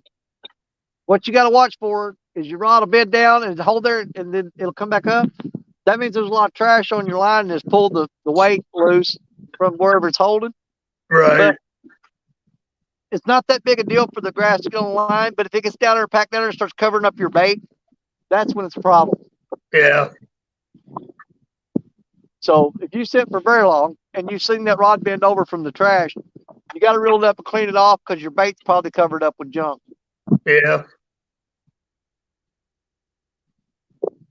Matter of fact, I think I'm going to reel that biggest rod in and check in because it's been out the longest. But like I said, it's got a huge skipjack head on it for bait.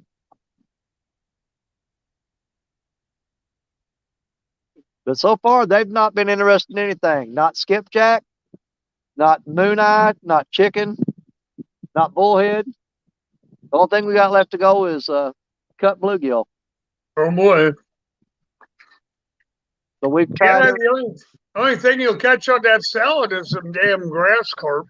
Yeah, but you got to remember, if you remember that the last fish I caught in 2021, I sat there for 4 hours and 30 minutes, and when I packed up to leave, boom, we got a 31 pounder. Yep. Yeah, you did. Yes. I remember that. And I threw that rod out there, and guess what? That rod sat in the water for 4 hours and 30 minutes. I never reeled it in once. And right at the 4 hour, 30-minute mark, it bent down. Yeah, it did. That was the same bait sitting in the same spot for that long. So that ought to tell you something right there. Sometimes you just got to let it be patient. What about me? You don't eat salad either. Oh, Yep. Catfish Jim said they won't eat salad, and I said Scott won't eat salad either.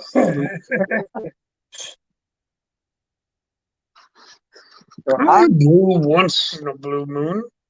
I'm going to check that skipjack head real quick. I know he's down. Hey, dear. Meals. On the end. Oh, it's empty. Oh, okay. Hey, David. Oh, yeah, there's a lot of trash on here. Not bad Did for you him. bring food, David? Huh? That's David in your property. David, did you bring food today? No, but I brought me something to drink. Okay, well, better than nothing. Oh, I ate good breakfast this morning. Yesterday morning, I did. Oh, I got you. If you go with Danny, you better eat before you go. And take a couple sandwiches in your pocket. Yeah. Hold that right there. Danny don't eat.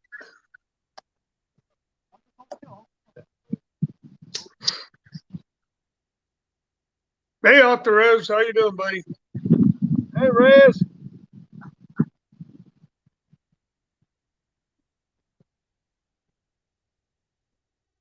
Indiana Chris? What's that about? Yeah, he already said hi, Danny. Oh, okay. He said he'd be back later. Time to eat. Good time to eat. Yeah. See, this is what we're getting. Hold on, if I get it over there. Look at that thing. Look at that. Oh my God, that thing is huge. That's Look at that, Neil. Look at all No, that the grass. pole. Look how Oh, big That's all that the grass pole on the is. line. oh, we were looking at the pool. How big No, is that pole? But look at all that grass. Oh, that's terrible. That's a bunch. Yeah. That's what's floating on the bottom of the river. Is you get this stuff all over your line. But it didn't get on that skipjack head though. That's good. So my bait's not covered up. I'll get that in a minute, David. Hold on. I'll get it. Is that your 16-footer there, Danny? That pole? The one I got a hold of right now, yeah. Yeah. That's You- a surf casted pole. Could you see me at 4'9" trying to cast that pole? Nope. I'd fall in.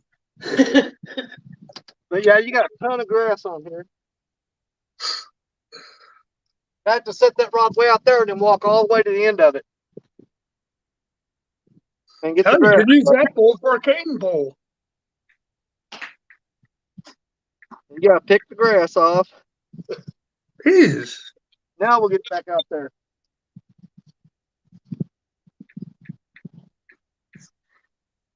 You got a pole that's 18 foot, Avid? Where do you fish at? The ocean?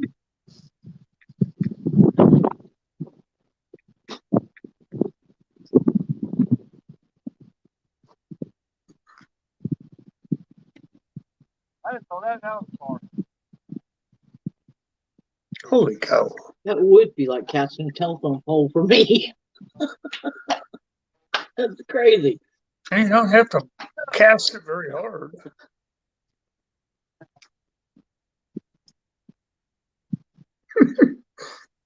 Now let's get Wow, this is a little wild. let's go. Watch, you can't reel this stuff up on the reel now. I got a catfish pole that I think is 11. And then I got a crappie pole that's 12. And hooks and hammocks just set me a cane pole that's 13 foot. Yeah, we're catching salad. Oh, geez.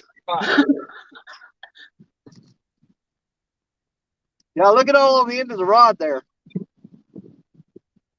See all that cabbage on there? Yucky. Got a ton of weeds on here. Holy cow. So Is that stuff. Danny, is the current still running pretty quick there? What? Is the current still pretty fast, sir? It's not too bad where we're at right now. Oh, okay. I'm with Ronnie. What's that? Look what Ronnie said. Go to the spillway? Yeah. Ronnie's told you go to the spillway, Danny. We're going to try here a little longer.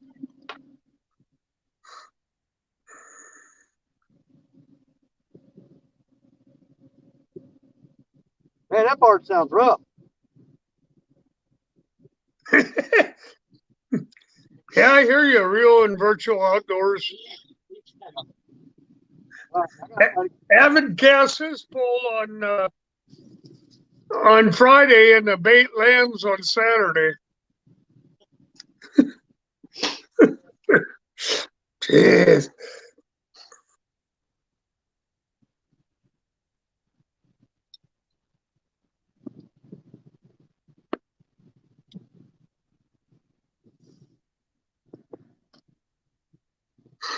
Come on, Scott, get up there and do us the fish dance. Bring them in.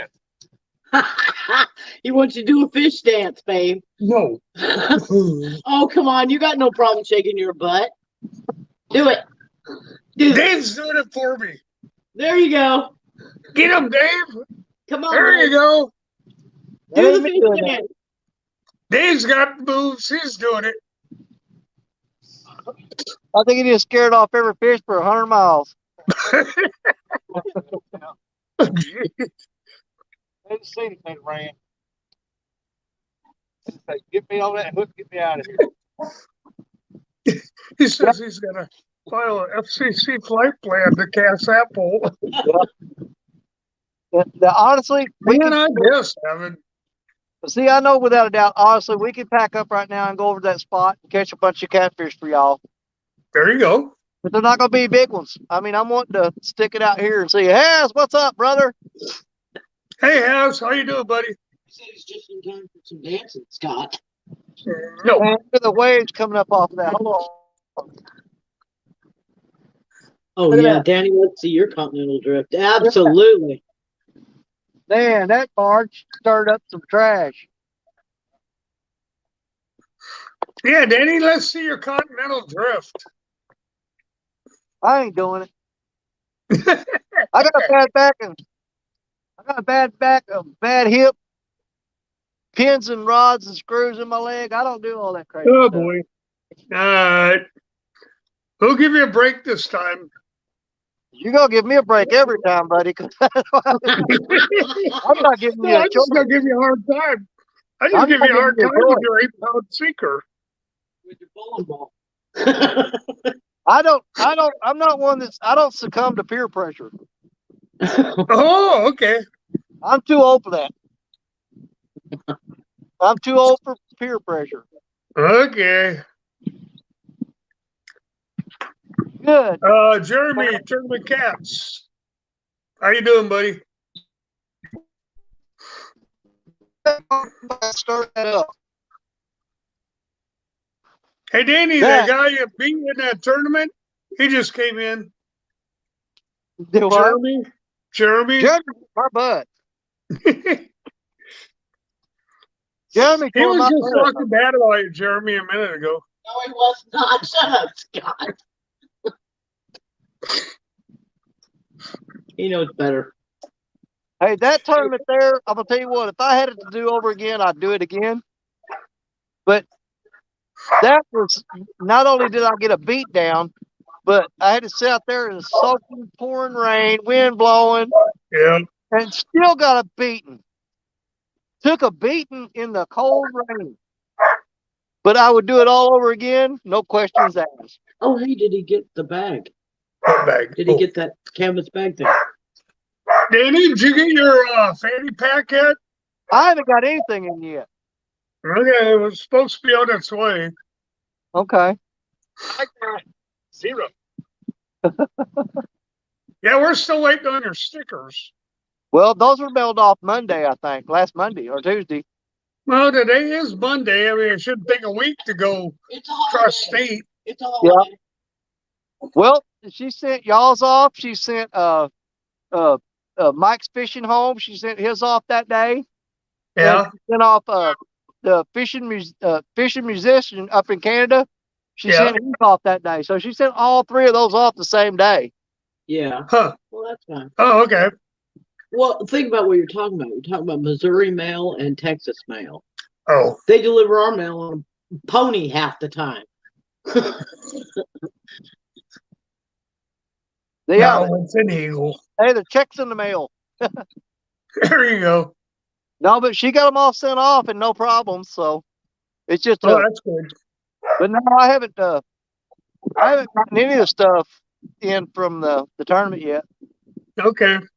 It'll Well, get, it's supposed to be on the way. hey, it's just like if fishing teaches you that too, it teaches you patience. Yeah, Yeah. that's true.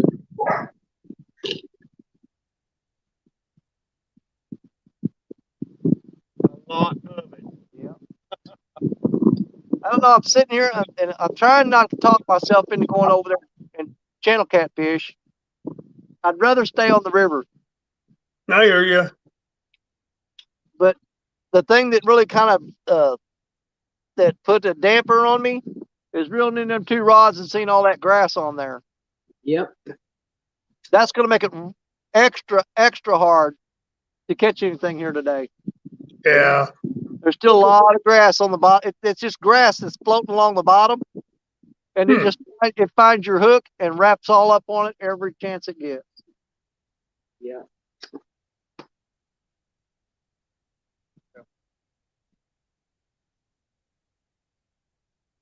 Well, say consolation. We got about 4 inches of water in the lake now. Really, we've Yeah, got Gail. 38 people in the house watching right now. Also, We have got to catch a fish. Come on, I'm begging you, please let me have one. we're getting a sunburn out here. I know it. Man, there's one of those baits out there. It's got to be something the catfish wants. Like I said, though, I don't care if you got the best bait in the world. If it's got grass piled all up on it and covering it up, Yeah. fish will find it. Yeah, about the only thing you can do there is have the crawdads find it in the summer. Yeah. Don't mention crawdad. We don't do crawdads in the winter. I do them in the summer. Yeah. Yeah, they are out now. They won't come out until probably early May. Yeah. Oh, I showed Rustic. I take my cast net, and I got a few places along the side of the road where crawdads are hard to find now these days. Oh, yeah. Most of the places we used to get them when we were a kid, with all the chemicals they spray on the fields and stuff, they're gone. Oh, But yeah. I know a few spots you can go and throw a cast net, one throw, and you can catch like 150 of them in one Wow. throw. And we went several times last year, and I showed him where to get them at. But man, I tell you what, you talking about a lot of bites. You throw crawfish on there or crawdads on the hook, you'll catch a lot of drum, but you'll get some decent catfish off of them too. Oh, you can catch just about anything on crawdads. I mean, you're mostly drum fishing when you're fishing with crawdads, but you can get some good cat. Hey, Bug Ben. Donnie's tackle just stepped in.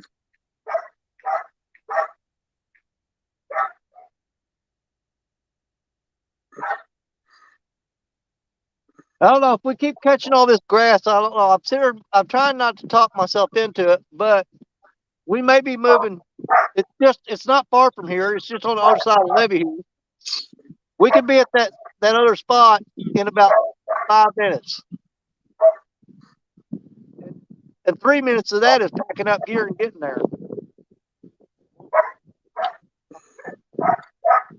We'll hang with it for as long as we can. There you go. That's all you can do, buddy. Wintertime catfishing's hard. But man, I really want to stay on the river, but with all this trash, we may have to move over to that backwater. Yeah, if you're getting all that grass in there. Well, that way we can I even if we catch a little one, it keeps us from being skunked. haven't seen big trees floating down though. No, it's clear on the top. There's nothing floating on top of the water. That's good. It's just all that grass on the bottom drifting along the Yeah. bottom. And there's a lot of it.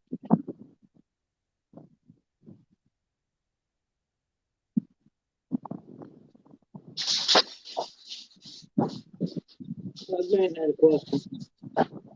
He said, "How do you hook the crawdad tails? By the head or the tail?" I go by I normally hook them through the tail. the tail. I actually go at the very base of the tail and use a circle hook, and you just kind of thread it along, and you curve them around until where the hook pops out. It pops out, and the hook will come out between their legs up there, and it'll look like another leg. There you go. Now, if you're going for something besides catfish, Bug Ben, you can peel that, cut the tail off and peel the hard skin off and use the segments of a crawdad. You catch a lot of crappies and bluegills and other fish. Well, they're starting to use them down there in Florida a lot too. Surf fishing. Crawdads Oh, really? feel down there. Yeah. I thought they used more shrimp down there, Danny. They do, but they just discovered in the past year they actually hit crawdads better than they do shrimp. Wow. As a matter of fact, have you ever heard of that fish gum that a guy? There's a buddy of mine down there. Yeah. That company, he makes that stuff. Yeah. It's called fish gum. Yeah, didn't they call fish bites? Well, I Didn't they know call the guy that makes that stuff, and he's coming out. He came out this year with a new flavor of it that's crawdad flavored. Well, didn't they call it bubble gum? No, it's fish gum, and then there's another brand of it called Fish Bites. Huh. Oh, okay. Yeah, if you look it I up, think I've heard of it, but I've never seen it. it's like in a long strip, like bubble gum, and you just cut off pieces of it. Yeah. Oh, okay. You throw Kinda that like on down there in the coast, and man, the whiting and the pompano, all those fish, the redfish, they all eat it. You cut it off just like a Slim Jim, huh, Danny? Yeah, pretty much. Shut up. Uh, We're standing in the line at Walmart That's today, time to move. Danny. We were standing in the line at Walmart today, and Scott looks up and he sees the Slim Jims, and he goes, "Oh," he goes, "There's Danny bait." You have never seen a Slim Jim for bait. I promise you. I know. That's what I told him. I said he's never used it. If you ever seen a guy named Danny using Slim Jim for bait, it wasn't me. Sure.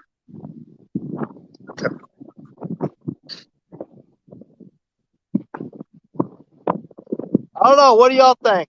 Should we hang out here all day long, waiting and hoping for maybe a big catfish, or move over to the other spot, catch a bunch of little bitty channels? Go to the spillway. Yeah, Bugman 22. Danny said the river's still up pretty high. Yeah, it ain't went down none. It's just cleared up a little bit. It's got some of the logs aren't floating down on top no more, but there's still a lot of trash drifting along the bottom. He's getting a lot of seaweed.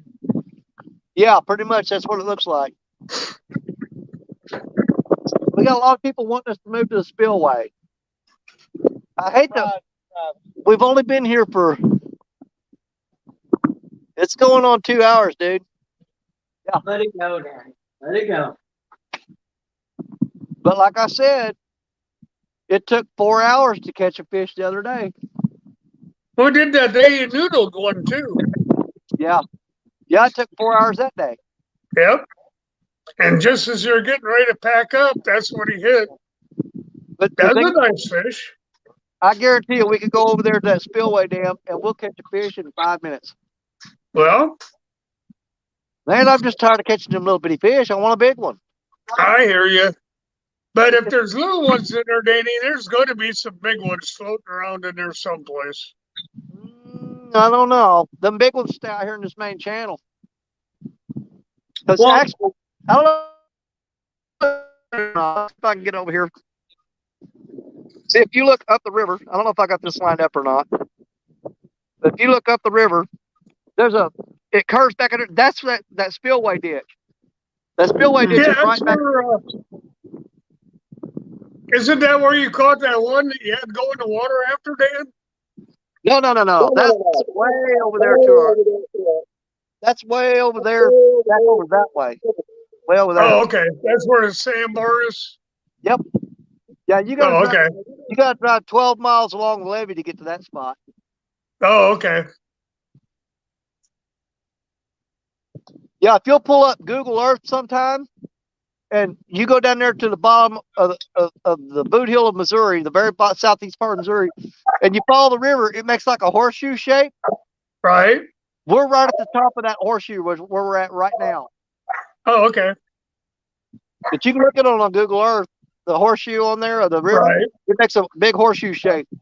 And we're at the very top of the horseshoe. Now, where we normally fish is on the east side of that horseshoe, down at the bottom of it. Okay.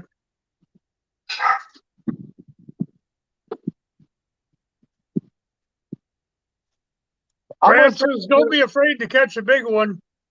Well, I'm going to say, what do you want to do? You want to do like 30 more minutes here? Yeah. We may do 30 more minutes here, and then in 30 minutes, we're going to decide, do we want to go catch some little fish for y'all? Or do we want to stick it out here and see if we can get something big on the line? Well, you know, we need to start a GoFundMe account for Dave for a new chair. They got those fishing chairs with shock absorbers on them. I think we better stick to that 5-gallon bucket. He just needs to get a cushion to put on it. All that. Now I'm gonna get me one of those. They call it the big man chair. It's got the little table on the side of it. They're more sturdy. Right. Well, we've been seeing them around here, and they got shock absorbers on them. Yeah. That's probably what I need. I'm a big old boy. I'm over 6 foot tall, so I mean, that's probably what I need. And I'm not sure what the shock absorber thing's all about. Maybe it just helps you get out of the chair easier. No, remember them girls at that concert we seen? We went to this concert and these girls had those big man chairs and they had like shock absorbers on the legs Yeah. of them. And every one of them girls was every bit of 350. You know. They're as big as you.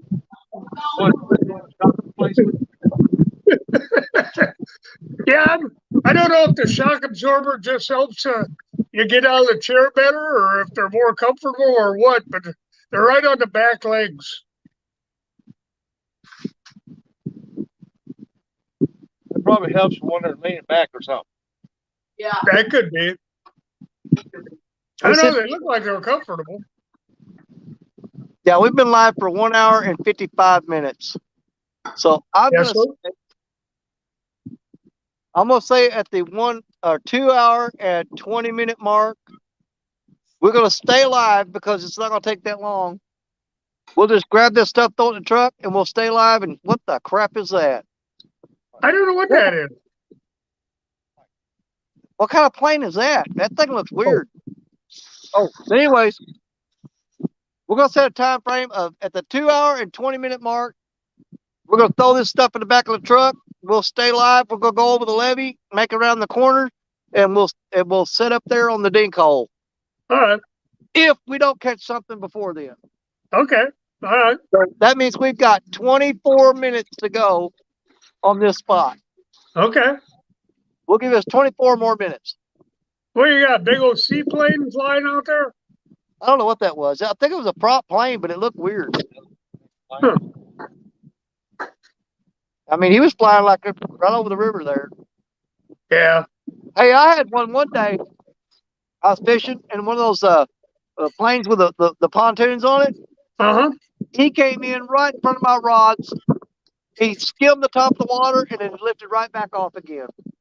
Yeah, we had a guy on the lake doing that for a while, and finally somebody stopped him. Yeah, he was coming along and he would just skip along the top of the water and then Yep. right back up. Yeah, this guy, he about knocked the guy out of his boat when he was fishing. He was that close to him. Yeah. They finally put the FCC or whoever it is, the FAA, whoever it was, they finally put an end to that guy doing that.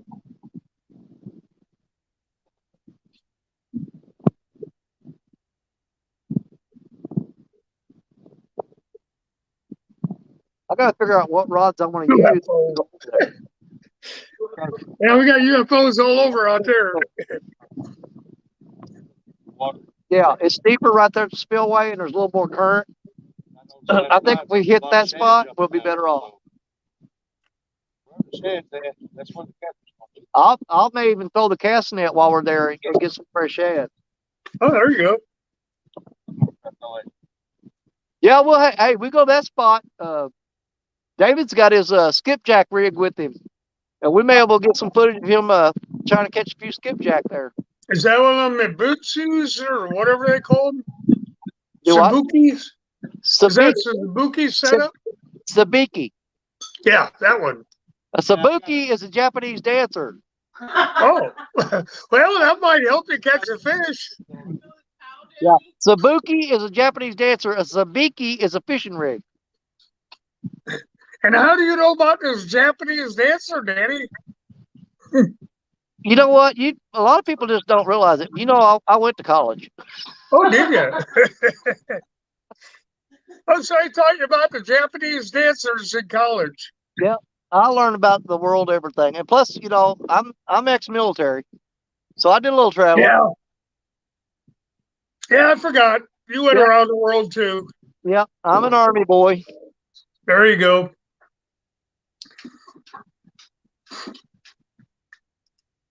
That's all right. I still like you.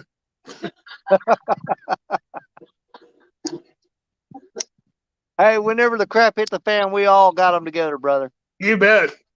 We did. We all got out there and did our job.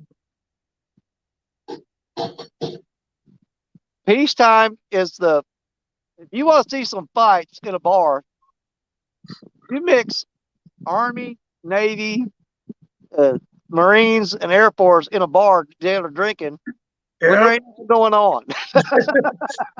it's a brawl. It's a brawl. The place is going to get destroyed. Yep. Big Slim 91 stepped in. Hi, Hey, Big big Fred. bro. What's going on, man? We ain't caught nothing yet. We are fixing to change gears and go try to catch some little fish for y'all. We wanted a big one today, but we don't want to go out of here without catching something. So we will go get some little ones for you. Thanks, guys. We appreciate it. Ain't it though?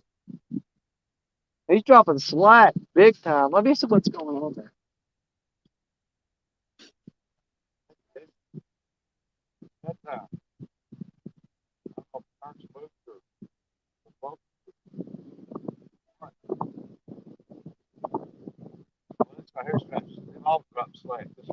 Oh, it's oh. Well, Dave, you were closer. What? What are you saying? I said Dave was closer to that rod. He could have got it. Man, you touch my rod, you might as well be trying to kiss my wife. Ooh, Uh-uh. Touch that. You don't touch Black Betty. That's like trying to kiss my wife. We're gonna fight. where's Dave's rods at? Over there. Oh, to your left. It's to fall over.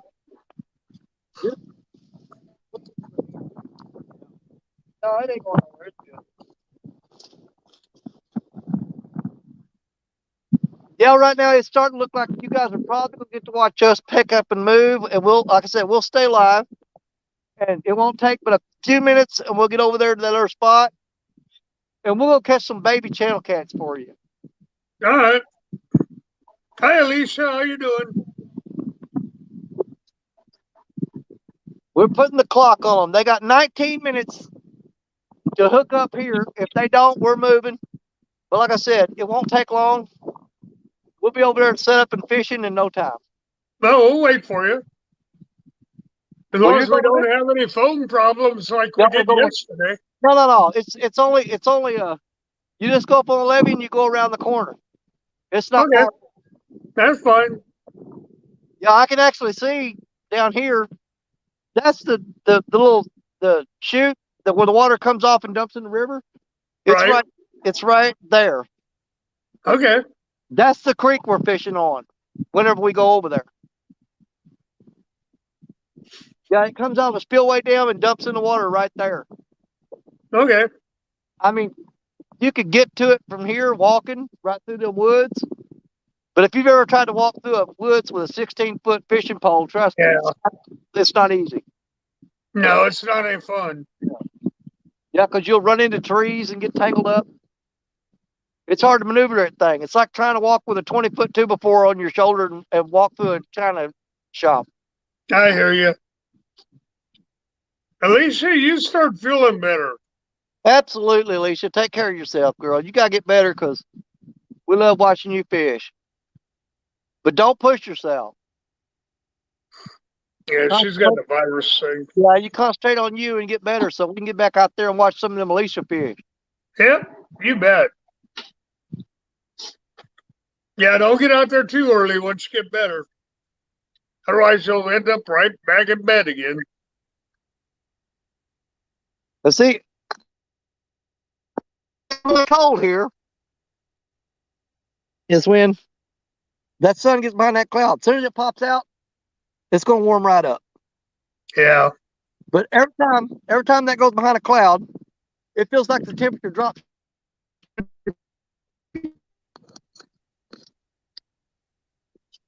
Hey, Brad had a question. You ever fish above the spillway?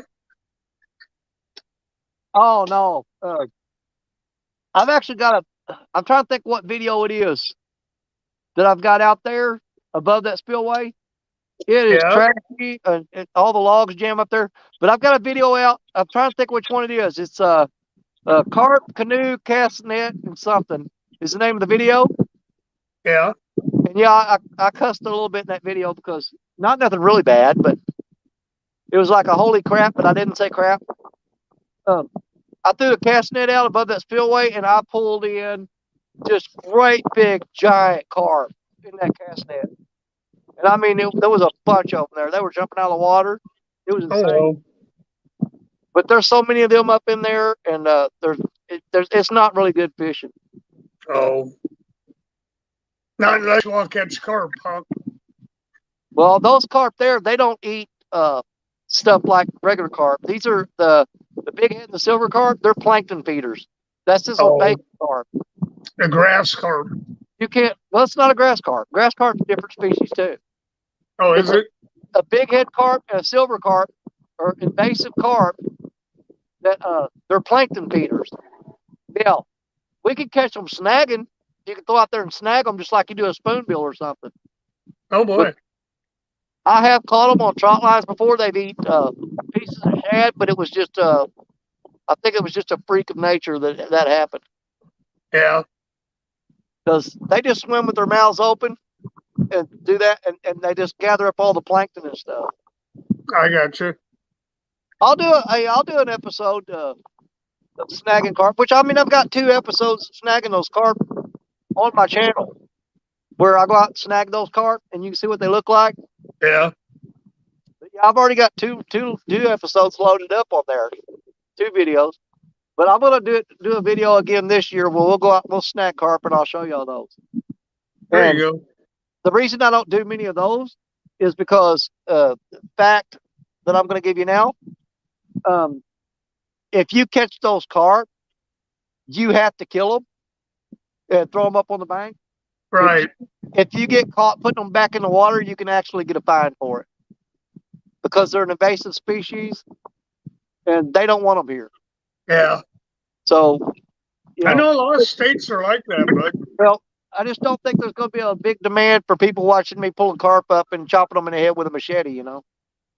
No, the guys that get a lot of them, they take them to some factory and they get processed for cat food and dog food. Well, they tried to get one of those factories here. Matter of fact, Yeah. where we're sitting, and I don't know what happened. It didn't go through or something because they contacted me. They were going to hire a bunch of the fishermen in this area, and they Right. were going to contract them, and they were going to pay for your gill nets and all that. Oh, wow. And I could set gill nets and catch them, but I wasn't real cool with the gill net thing because here's the thing. Yeah, you get a lot of those carp, but you also get catfish and you also get the spoonbill, the Yeah. paddlefish and all that. Yeah. So I'm not big on those gill nets, but that's what they use around here to get them. I know in Iowa, if you got spoonbill on your net, you had to throw it back. Yeah. But here's the thing. A lot of times by the time you get to them, they're already dead. Yeah. That's a bad part. Yeah. And I've seen these guys running down around Crothersville, Missouri, and Lyle Stokes and them all know what I'm talking about. And Mark, Right. they know where Crothersville is, and they've got guys that commercial fish down there with those gill nets. And man, I've seen them pull up big, giant, massive catfish that are just Wow. dead, all tangled up in there. That's too bad. Yeah, they're indiscriminatory for sure. Absolutely. And there was a long time, there was a big market here for buffalo, the buffalo fish. Right. Oh, people were buying them up. Those guys were setting out gill nets and catching those. And people were buying them when they'd pull into the boat ramp. They were down there waiting on them to buy those fish. They did a lot of that in Iowa. People wanted them buffalo for some reason. Well, they make buffalo ribs. Yeah, Oh, is that what it was? I've never done them, but everybody I know swears by them. They love them. Huh. It's not like, I mean, it's from the same family as a carp, but it's not like carp meat at all. I've caught them before, and I thought they were just plain ugly fish. So I just threw them back in. Unless there was somebody there on the levee or something that wanted it, I just throw it back in. What we got on time here? 11 more minutes. 11 more minutes, and we're going to move to Dinkytown. We're going to take you guys with us. All right. Stream running, and we'll go to Dinkytown. All right. But we're going to move up closer to Spillway today. The reason David likes to move down further from Spillway is because you can set up rod holders because it's muddy bank. Oh, okay. Yeah, that's right. You were all rocked the other day. But right at the Spillway, it's all chat. And it's real deep chat. You can't get a rod holder, so you got to lay your rods up on the rocks and hope they don't get pulled in. And yeah, we could tie a bunch of ropes to them, but where's the fun in that?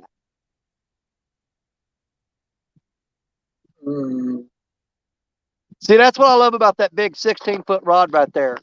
That big giant one right there. Right. It floats. It floats. Matter of fact, that's the rod. When I won the Iron Cat tournament this year, that rod got pulled in. And if you go back and watch it, I was looking around. I couldn't find the rod. And I looked up. Right. It was going down the river like a rocket. And it was floating on top. That fish was pulling it. So I just grabbed another rod up, threw out there, and hooked that rod and pulled it back. Because that rod, I mean, the handle on it, around where the reel is and everything, for about 2 or 3 feet, it's as big around as a silver dollar. Yeah, I know it is. And it's foam filled. That rod is foam filled, and it will float. Oh, there you go. Yeah, David's reeling in a bunch of grass, so that's probably what all we're going to do here is grass. I hate that. He's covered with weeds. Oh boy. So it looks like we're going to be channel catfish this afternoon. Yeah. Here, There you go. here shortly. Here shortly, we'll pick you guys up and carry you over there. All right. Carry you in our arms like little babies. Just don't stick us in your pocket, Danny. Yeah. We Nope. don't want to be able with that skipjack. I got to make sure. Yeah. I got home last night. I checked my pockets to make sure there was no skipjack in my pocket. Well said. You ever find the one that's in the back seat of your pickup? Oh, yeah. That's what I'm saying. I found it back there, that piece. But Oh, that's one you had in your pocket. no. That one got thrown away. Now, that was a different one. No. He had another one in his pocket one time. But I had a pair. Hold on. Bring that grass over here and show them what you got. See, this is what's happening to our rods right now. Is they're out there on the bottom. Oh, you were slow, dear. All that grass. Indiana. Look at this. This is what's getting on the lines. It's all this grass. Good boy. Huh? See that? Look at that. That stuff is just piling up. And there's plastic. Look at there. There's plastic in there. And grass. All in.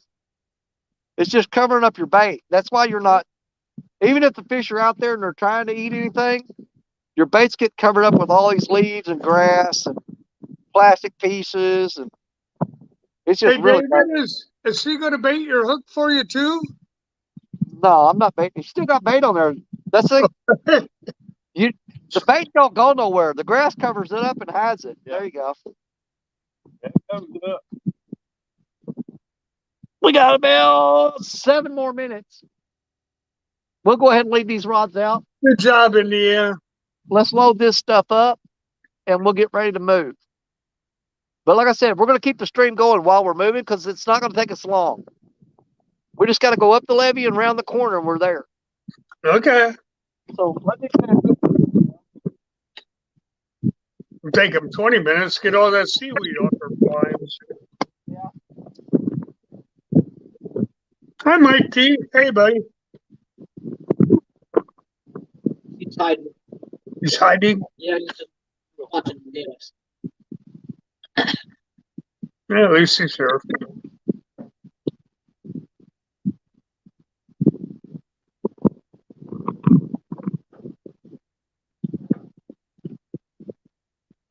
Andy, where I see it, it's on my computer, and it's lagging about 10 seconds behind everybody on the chat room. Up here on my phone, up here on the phone is where I'm watching the chat, talking to Danny and Dave and anybody else.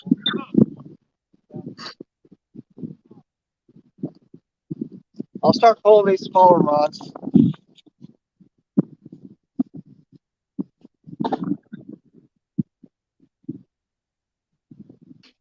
There's another one, Chris. Oh, you got it? No, Somebody get it? Mike got it. See, Mike's in there. Yeah, He's hiding. he's hiding. Mike Turner. I didn't get the first one because I was making you the cinnamon bread.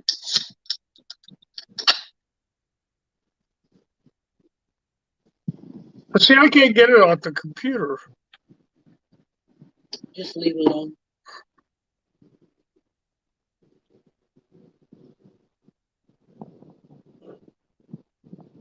I can when I'm just on my phone. I can have them, but What's when I'm on right? a computer, it's hard to do. Hi, David.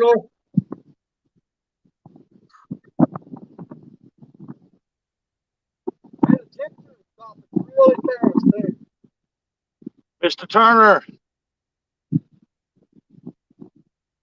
Hey, Riz.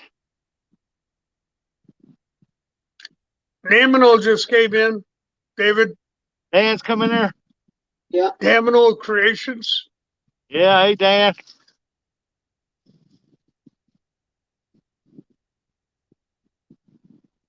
We're fixing to move to a new spot. Well, it ain't gonna be a new spot, but it was the same old we sat last night, but a little closer down.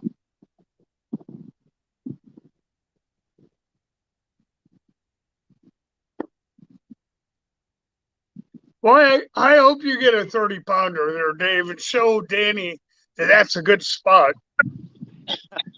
Well, there's been some big ones caught down there, but you know, there's far few and in between. Yeah. They're just finally bringing up the water on the lake now. It's up about 8-10 inches from yesterday, so hopefully they'll fill the lake back up for us. Oh yeah, Brad, I like fishing in points too. You can come off that point on this. If you're on a point, you always go to the opposite side of the flow, and there's usually a deep hole right there. Right. Right now, it's hard to get to, and we can get down to this one point, but it's muddy, bad muddy down to there right now. Oh boy. And the only other good place we can get to, we'd have to park long ways down outside this property and walk through the property to get to the point. But you know they'll steal you blind down there if you're not there. Yeah. That's a good, huge blue catfish point right off there. You're But talking about down there by that big sandbar that you guys like to fish on? no, this is over here. What I call it, well, a bunch of us call it Chicken Liver Cove.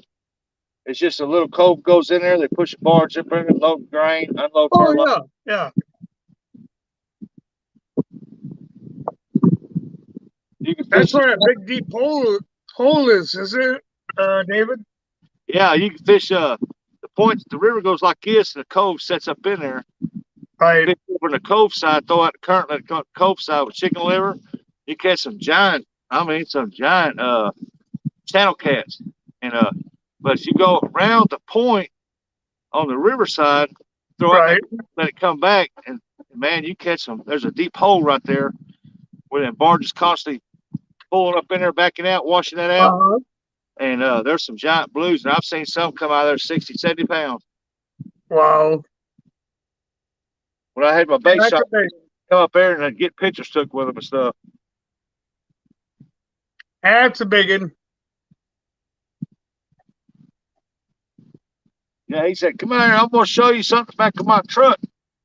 I said, "What do you got?" He said, "Bring your camera." I took the camera, I walked around that truck, and he dropped that tailgate. I jumped back. I don't thought he caught him a giant blue shark. I mean, a bull shark. I Wow. got that again. I said, "What a big old blue cat."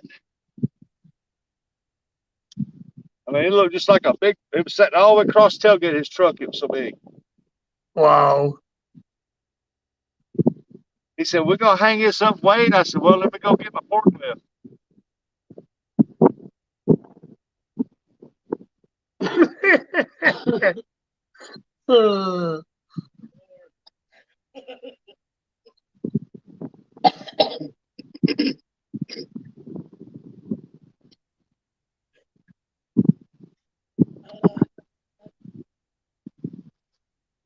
We're almost packed up.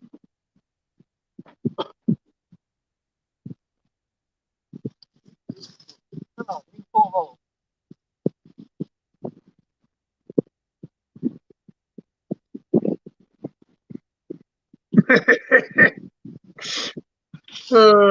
It suctions that down big time.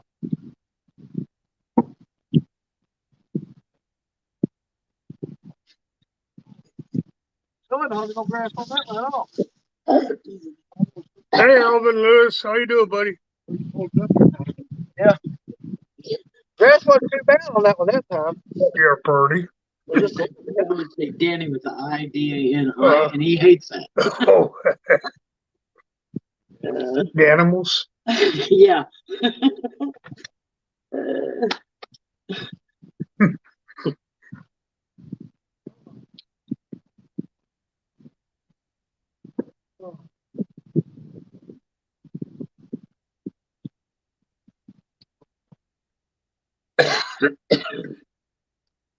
Come here, Sody. Don't tell him I dropped that.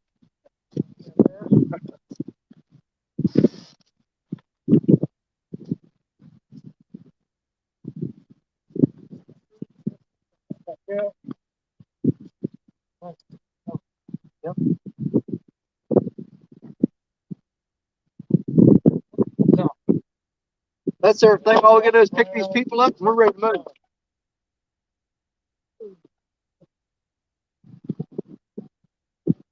I'm gonna manhandle y'all for a minute, move you You around, guys have fun out there in the snow.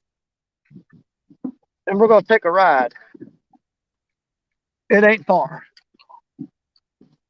Don't look at all that junk in the back of my truck. That's one thing my wife's been griping at me about. She goes, "Oh my God, said you got so much junk in the back of that truck, it looks like a salvage yard." Yeah, we're down 16% on the battery, so we better get that plugged in right off the bat. And we will put the battery pack on it when we get over there. We're moving to the dink hole. Four-wheel drive through this mud. Yeah. Man, I'm spinning all four tires. Look at that. Dave's gonna catch a 30-pounder over there, Danny, and then you won't call it the dink hole no more. Oh, wow, we're spinning in four-wheel drive. This stuff is so nasty. Am I in four-wheel drive? Yes, I am. Don't bother him right now. We may not be going nowhere. Oh, God. I'm stuck in four-wheel drive. This is slop.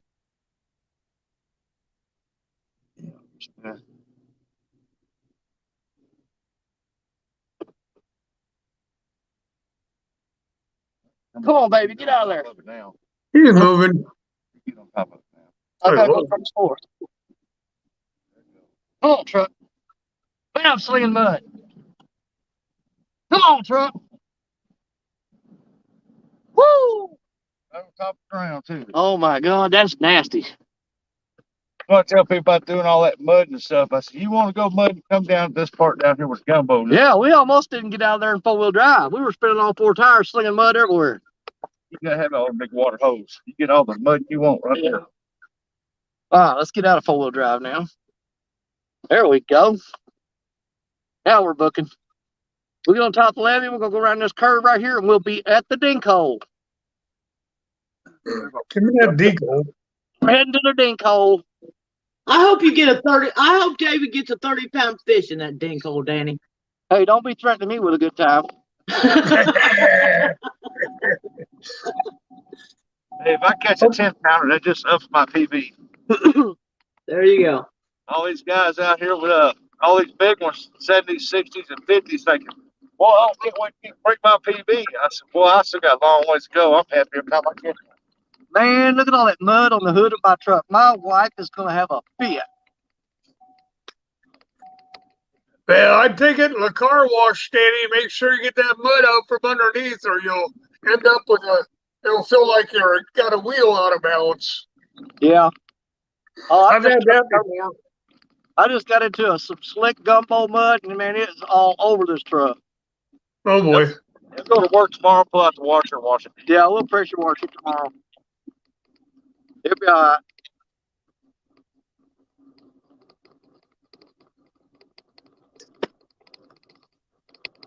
What's that all about? I unhit it because Mike hit it. See, Yeah, me and Mike. I've What's seen that? deer in there two times. But there's an old boy that deer hunts that little spot right there. Who's trying to call me? Somebody's trying to call me from Hannibal, Missouri. I'm sorry, I'm gonna have to play. Come on, Daddy. From I'll call him back on Hannibal. my other phone. Oh, Somebody called me from Hannibal, Missouri. 221-3765. Let's see who that is. Is that David Rogers with you? I don't know. Take him. Who the heck's calling me from Hannibal, Missouri? Hannibal Lectus. No, Maybe. he's dead. Oh, What I said number was 221 what?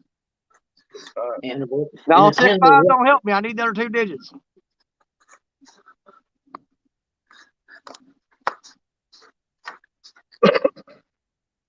hey, fishing musician, how you doing, buddy?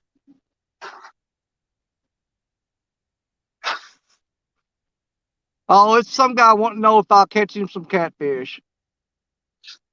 That's what it is.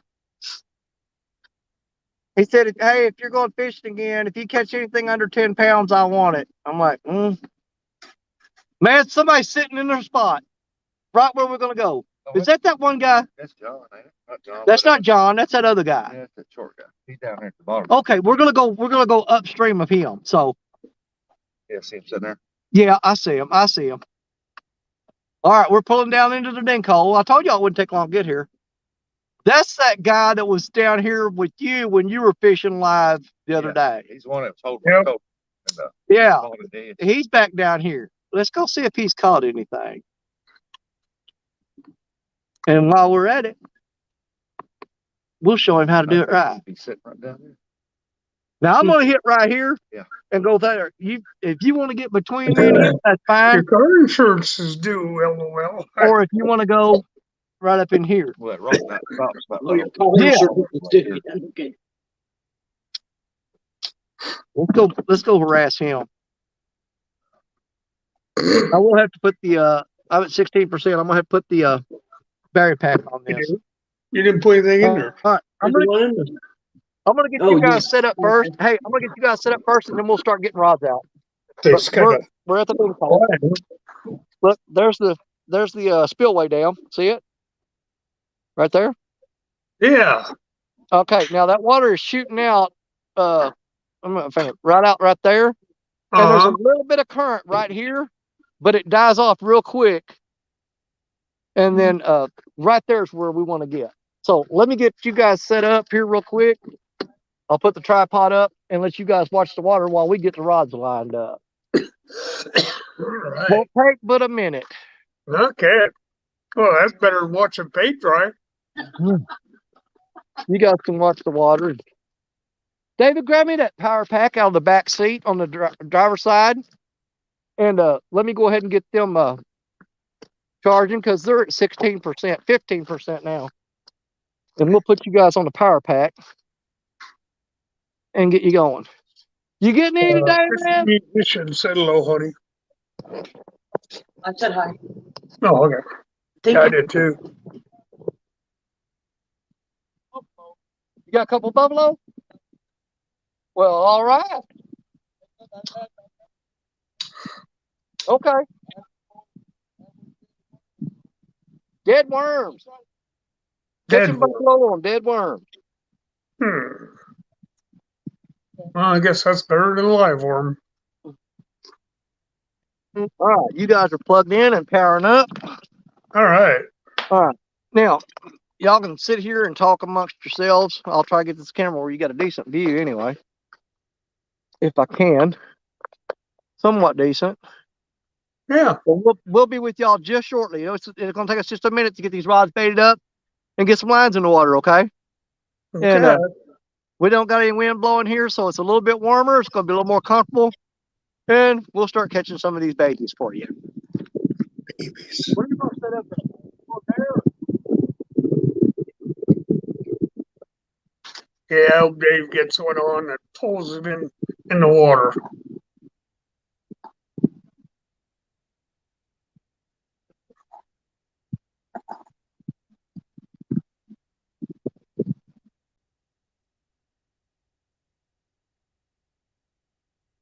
Yeah, you can watch Barber School 101 here. No, I'm your production assistant. Oh, I see.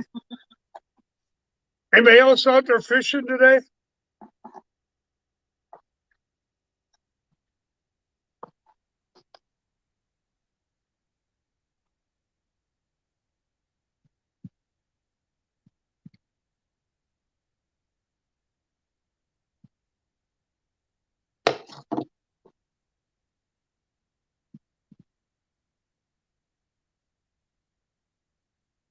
Say something, Joy. What? I don't know, say something.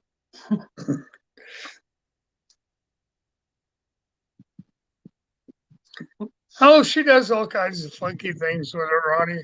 She braids it and ties it in knots. Remember when I put those beads in it when you were drunk? Eh, He was sleeping, okay, really hard, and I put a bunch of beads in his hair one night. There, that's better. That hair was driving me crazy. wouldn't bother me a bit. Pretty much mage.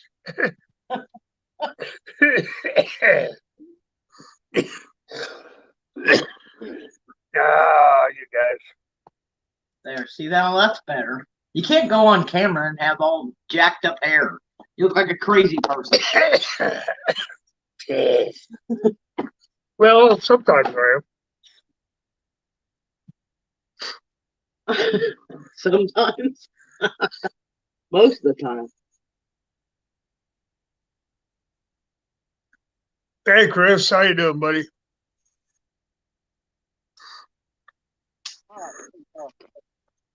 Don't you cut your hair, Mike Turner. You ain't got enough hair to cut, Mike. No, he doesn't. Then don't cut it. That's what I said. Well, I know we've been getting them on the skipjack.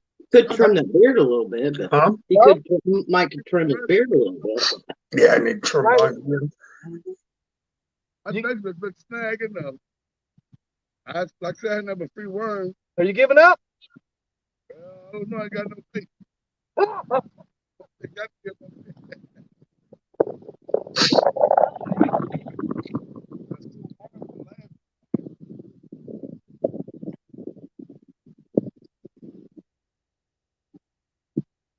I told you his hair is longer than yours. He had it in a ponytail.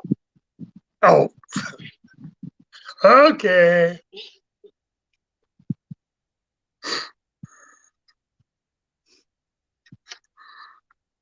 Never cut it, Ronnie says. Ron's got nice hair too. Ronnie? Yeah. Yeah. You just got to trim off dead ends once in a while. That's all I ever do.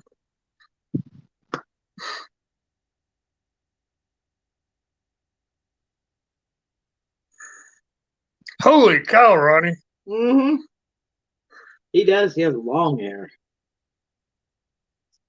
Now, how did we get on? We're talking about hairdos. Danny's going to have a fit when he comes back and finds out that the Fishing Channel was hijacked by a hairdresser. You did it. I know. He'd be like, what is she doing now? I think he could hear us. Oh, we can hear us. I can hear you.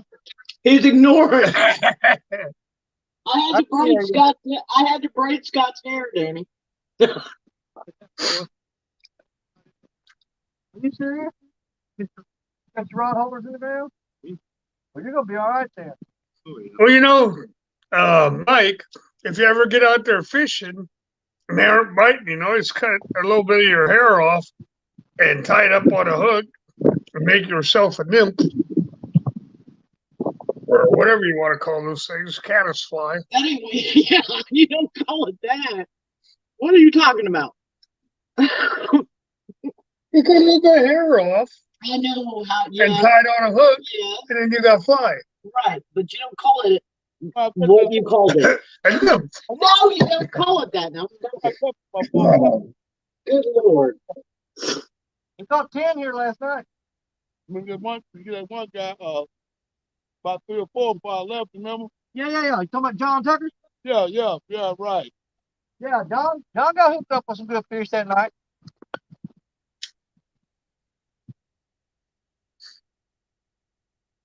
Yeah, I woke up mine again, Ronnie. Something I think the last stuff I had that thing, that fish finder, the boy come down here and said, a lot of stuff down there, and those buffaloes or what? Right when there's a lot of different types of fish up right there. Oh, okay. There's always cars back there. I was about 3 buffaloes in the cooler in the back of the truck. They found Thank you, fishing musician. For what? See, it is called a nymph. Oh, Lord. That's what they're called. Okay, They're whatever. usually used when you're ice fishing Oh, okay. or a fly. You got to try and match at the hatch. Yeah. It's deep right here. Yeah, she doesn't know what she's talking about. Really? Uh-huh. Okay.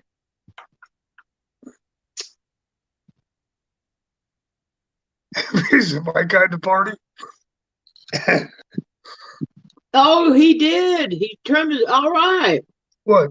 Mike shaved and trimmed his goatee. Oh, Awesome. good job, Mike. Yeah. Nymph, not a nymphal. See, I knew how this was going to go. I didn't say that.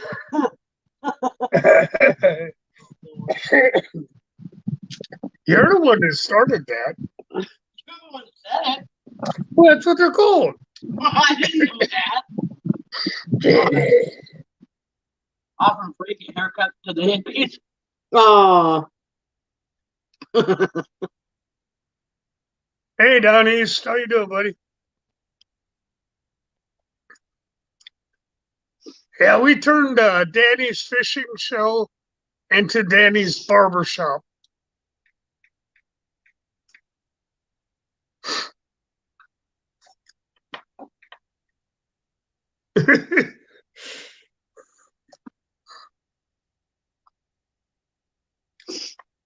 That's deep.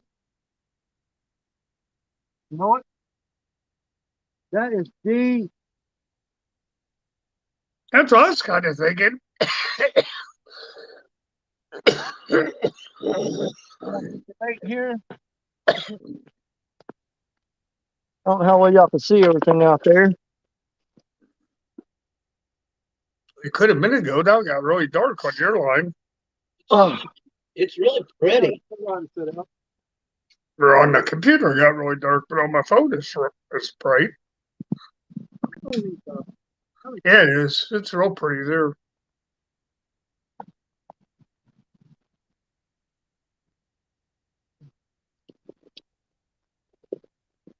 Mike Turner, your pants are going to burst into flames.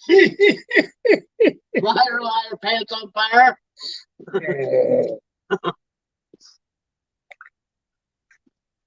There's Kentucky. Kentucky come in? Kentucky redneck. Oh, there you are. Hey, Kentucky redneck, how you doing, buddy?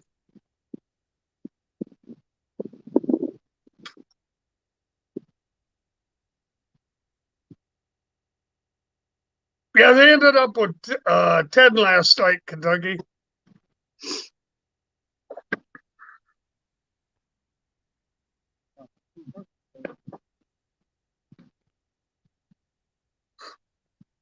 Real and virtual outdoors. Hey, bud.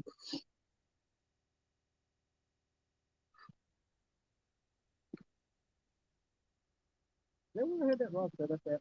Oh, I'm going to check that. Where's it gonna be at now? No, that's down east.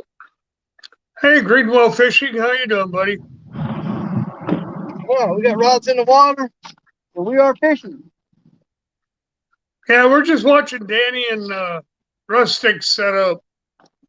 Yeah, Rustic is right down there. Can y'all see him down there? Nope. How about there?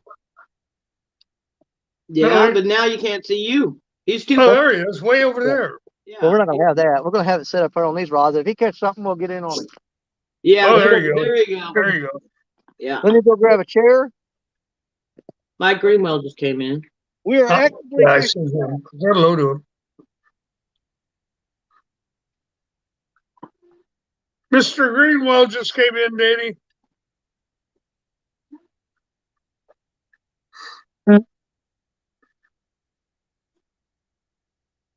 I don't know, you heard me or not? Yeah, he did. Oh, okay. He said hi.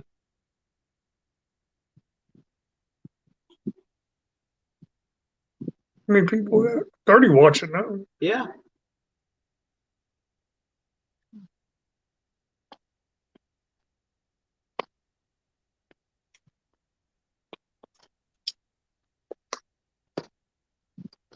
Now that's probably the fastest that you've ever seen a bank fisherman pack up and move. Yeah. I've got 3 rods out now, the smaller rods that have 5/0 hooks on them. And of course, I'm hard headed, so we've got 1 rod out with an 8/0 hook on it just in case. Just in case. Did you tell him Just about the in case. weight you bought today? Yep. I told him I bought 8 pounds of weight in Danny's name today. It's not all one weight. It's just the whole package weighed 8 pounds. And he Okay, said, I I got gotta you. buy that. He said, I gotta buy that. And I said, oh my God. These are Well, Danny weights. David's Oh, down, Danny. David's down there trying to catch some skipjack. Danny said I gotta bring bigger weights when I come down. So the biggest weight I fished with in the last 30 years was probably maybe 3/8 of an ounce. Are you serious? Yeah. Yep. He puts these little. On the Mississippi River. Lord. You were See? drift fishing. You were drift fishing then, weren't you? Yeah. Well, we fished a lot. Not on the main channel of the Mississippi. There was an island, and we fished in the cut that went around the island a lot. So the current was a little easier going. We had good current, but it wasn't that strong, like where you're out there in the rapids where you're fishing. That's at 16 ounces. The smallest Dave- I've ever used. Rusty's over here throwing his jig trying to get some fresh skipjack. So if he hooks up on them, I'll turn the camera toward him. Yeah, that'd be cool. Oh, he got hit. Hold on. Let me get where I can turn that camera toward him real quick in case he gets something. But he's getting hit on that skipjack rod on the trying to catch skipjack. Is that on that whatever you call rod? Sabiki rig. He's throwing a Yeah, sabiki yeah, rig. that one. Yep, he's throwing a sabiki rig. He's over there throwing that sabiki rig right now. Okay. Can you see him there? Yep, we got him now.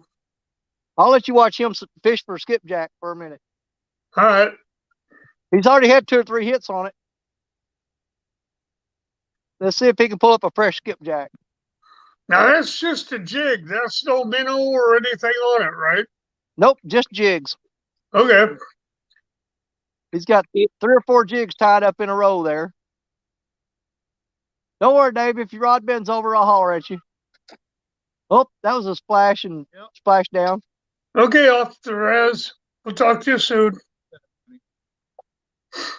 Be safe. Are you hung up?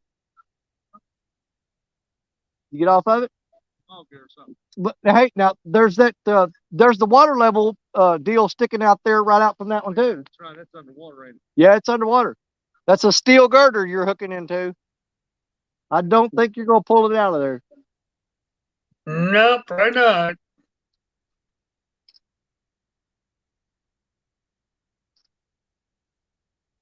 Yeah, you're throwing right across the top of it. You're going in between them, aren't you?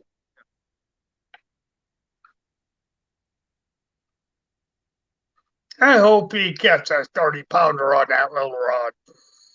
If he catches a 30-pound skipjack, I'm calling DNR because that's a record. That's scary. That would be a scary skipjack. If he catches a 30-pound skipjack, that's a tarpon. That's a trophy.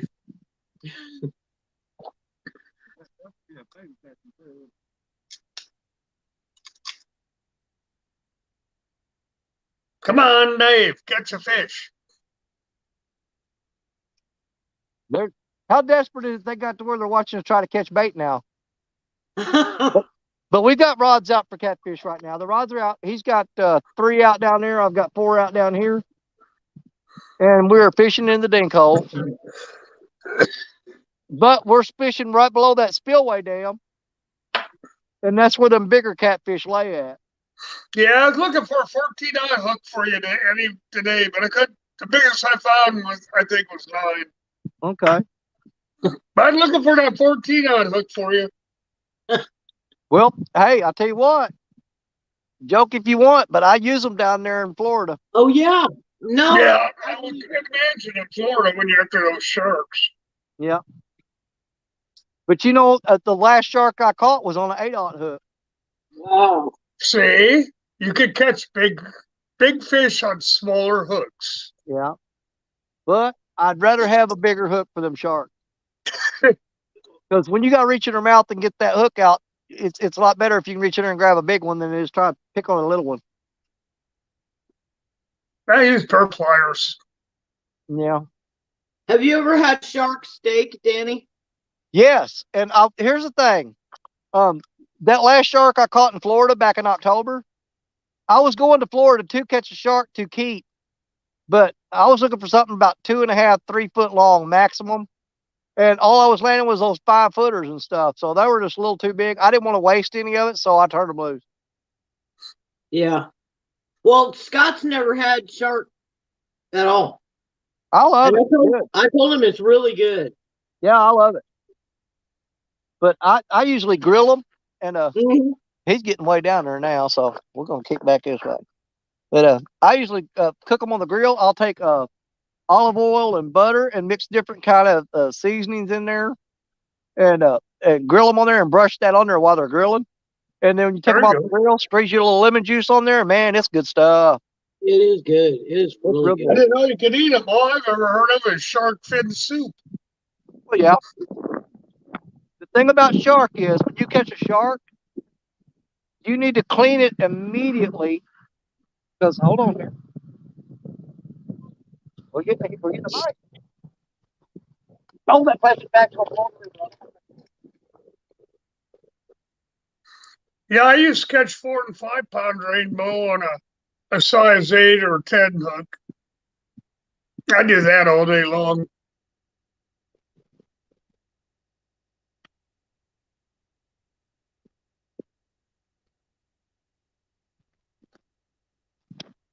Like I was saying, when you catch shark, you need to clean it immediately. And number one thing, get that skin off there, because what a lot of people don't know is sharks pee through their skin.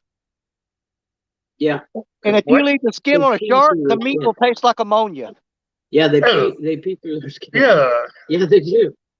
See, a lot of people don't realize that sharks actually pee through their skin. Well, Those are I'd clean them in the water then.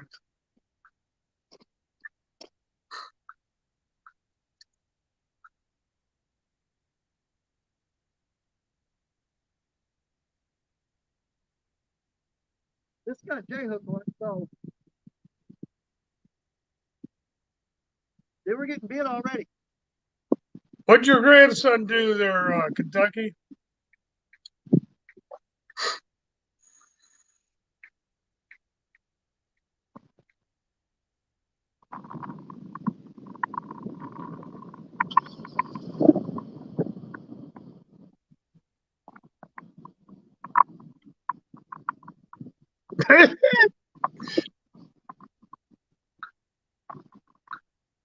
Oh my God, Kentucky.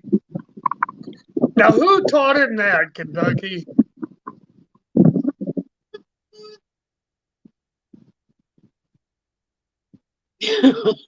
Oh, I love grandkids.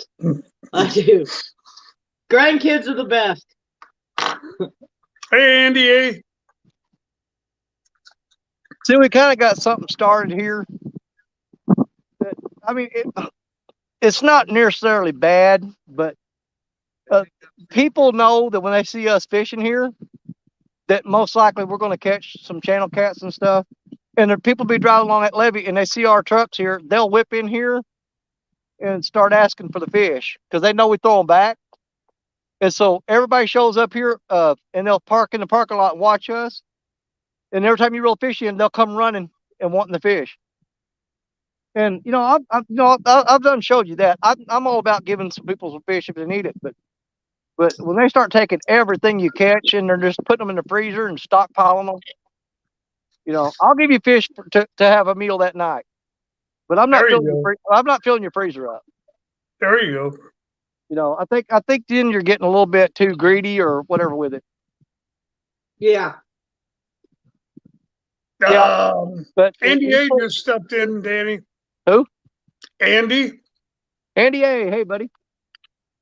Well, I've had one little bite, already on that rod there, but unfortunately, I've got a J hook on it, and so I may need to switch that out to a circle hook. Yeah. I hear Because- you, Kentucky redneck. With that J hook, I have to set the hook to catch him. Oh yeah. Do you?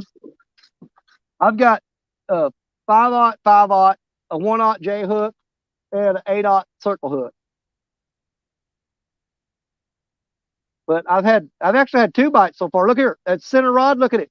He's tapping on it. I hope that's not gar. I'm thinking we got far enough upstream to get away from those gar. I'm hoping.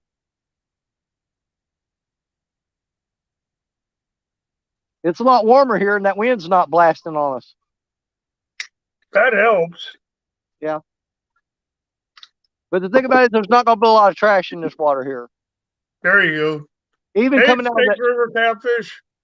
even with it coming out of that spillway, it's not a lot of trash there. There you go. Snake River just stepped in, Danny. Hey, Snake River.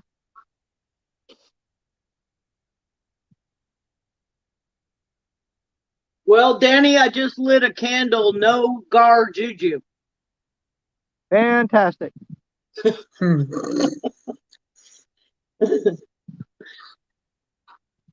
I can't believe the amount of gar you guys got in that area. Oh, Holy it's, cow. oh You got man. a lot of them.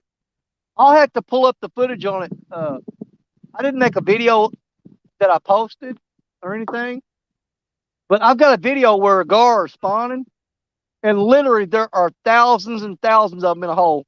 What the hell is boy. that? Oh crap! Somebody dumped off a pit bull out here. Uh-oh. No, no. I hate that. Yep, they've dumped a dog off out here. Come here, puppy. Oh. Come here. Come here. What you do is call animal control and they'll come down and get it, Danny. Well, we're outside the city limits. I don't know if they'll come out here or not. Oh, No. they might not. That dog is not having any part of it. We're trying to call him, and he said, nope. He's coming this way slowly. Is his ribs sticking out? Oh, Man, that dog's goodness. starving to death. Oh, Jesus. Oh, I hate That's that. not good. I hate Yeah, somebody's dumped him. I don't think I got anything in the truck for him to eat. Wait a minute, I got a can of Vienna sausages. But all that's going to be is a snack for him, and he's heading toward town. He can go raid some garbage cans. Yeah, people dump dogs off out here in the country all the time. They do here. Yeah. They do here too, Danny. All the time. They think, Yep. oh, it's farmland. Yeah. Or Somebody farm. will take it And in. somebody will take it in. Most of the farmers and ranchers out here, they just shoot them. Because the dog shelters out here, they're full. Yeah. That's sad. It's So so they just sad. shoot them. Well, I mean, you got to look at it like this. What's worse? It's just You shoot that dog in the head when he's not conscious of you being there, and Right. then there's no thing, or let that dog just slowly starve to death. Yeah, a Yeah. lot of them do. There's what you Well, got to think about. I understand Now, why I'm they not. do that, I'm not but telling everybody to still. go out and start shooting dogs. Don't Yeah. misinterpret that. Didn't say that, I'm Danny. saying It if you just, just think about it in the rational Yeah. thought. yeah. I mean, Yeah. if you knew that you were Yeah. going to starve to death and it was going to be a slow, painful death, wouldn't you rather somebody just put you out of your misery? Oh, yeah. Yes, sir. Yeah. Yeah. Yeah. I know. I understand why they do it. I do. Well, It's- I'm not going to kill that dog. He's heading toward town, and maybe somebody will take him. He's probably looking for his owner. Now, You know, he could have gotten loose and just plain got lost, too. well, generally when they're out here and they don't have a collar been on, dumped. they've been dumped off. Yeah. Oh, they've been boy. dumped. Okay. Yeah, you found them. See, that's the thing. My wife has forbid me to bring in. We got 7 dogs, Oh, and only one of them was intentional. I mean, I get out Frontier. and dog will be sitting underneath my truck or by the tire, and I'm like, well, crap, get in the truck, and I'll take them home, and we wind up with them in our house. Yeah. I've done that with a lot of animals. And she said 7's our limit. That she goes, I feel bad for them, but we can only do so much. Yeah. Frontier Survival, Heath came in. And Burker Pursuits. Yeah. Hey, Jerry. I had 2 little bites on her a while ago, but it wasn't acting like a gar bite. I don't know.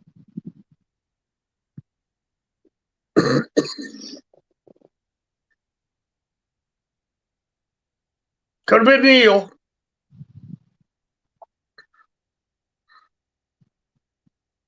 Whisker Dreams came in.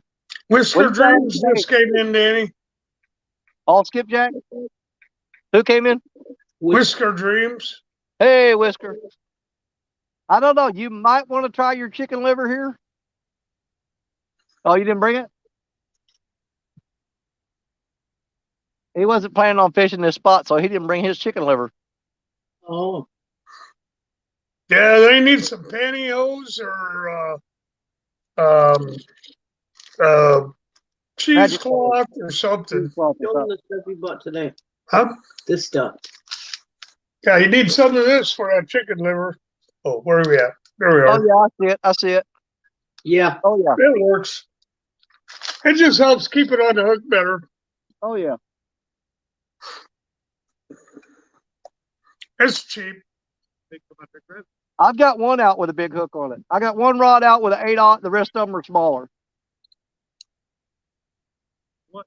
Say this skipjack, shad, bass, jumping. Look, ain't nothing jumping. Well, it's Weird. still early.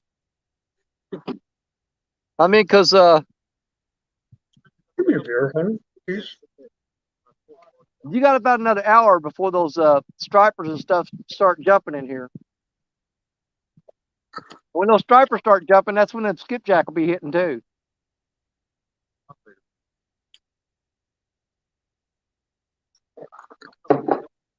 Yeah, stripers came through about 4 o'clock yesterday afternoon. Yeah. Hey, J Dog, how you doing, buddy? J Dog's here. Top dog in the house.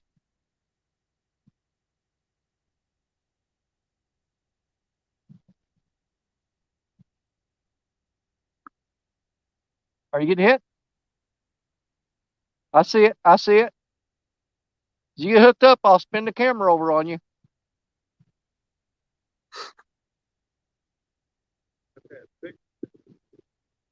That's the big hook on there? Silver, I think 5 or 4. That's a 6/0. Okay, so you got 8 on that one, 5 on that one, 6 on that one. Okay. Hey, hook on that.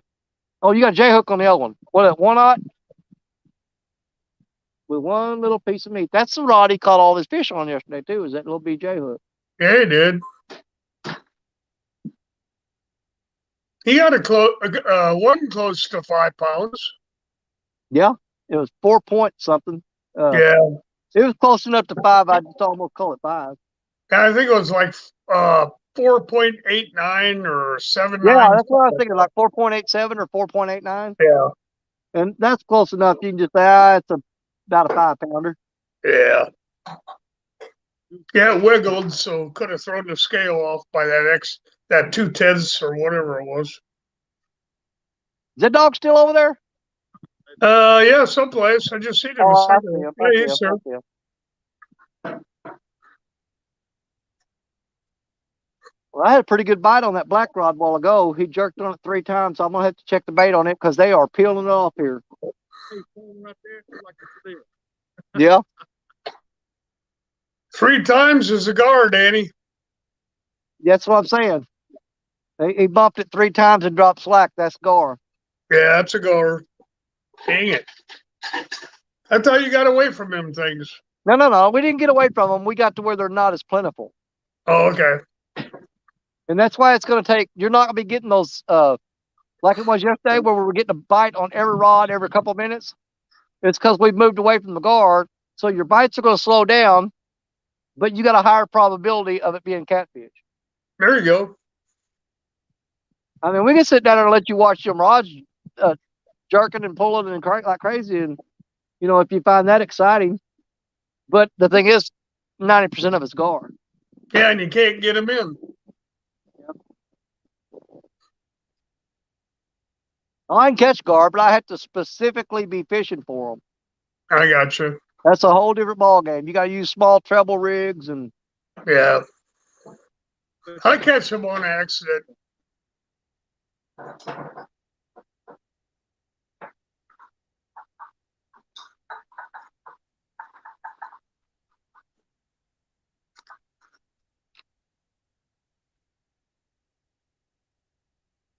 are you doing, dear? Oh. Uh-oh, Joy's rearranging the house again. Watermark on the dam. Yeah. About 2 inches.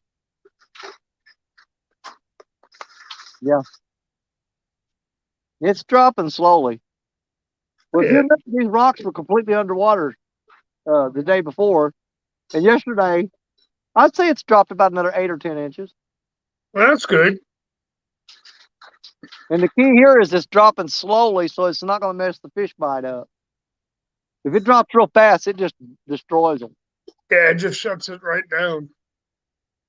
Pressure off them too much. They just like freeze up. Yeah. I remember fishing, man, catching a bunch of fish. All of a sudden that water started rising quick, and then just shut them fish down. Well, I hope we didn't jinx ourselves saying, let's go over there to the 100% guaranteed fish hole and jinx ourselves. Look at that silver rod right in the middle, the blue runner. Watch the very end of it. Watch the tip of it. That's acting like a little bitty catfish. It's just barely tapping it. That's a little dinker catfish there biting that.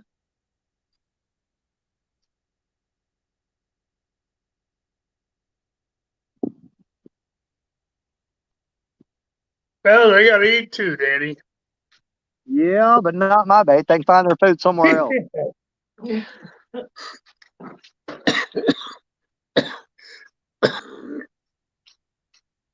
Thank you, buffet for little.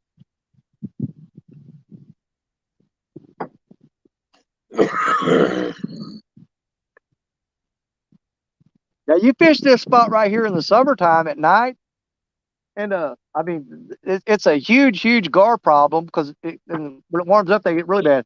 But you're talking about some big channel cats in here now. Yeah.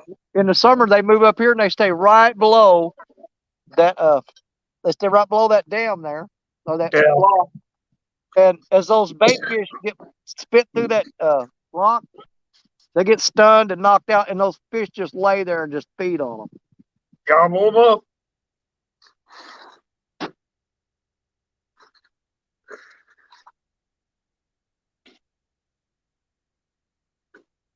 I just got a little nibble on the catch more fish rod. My thing. Got it. Okay. What? Come on, fish.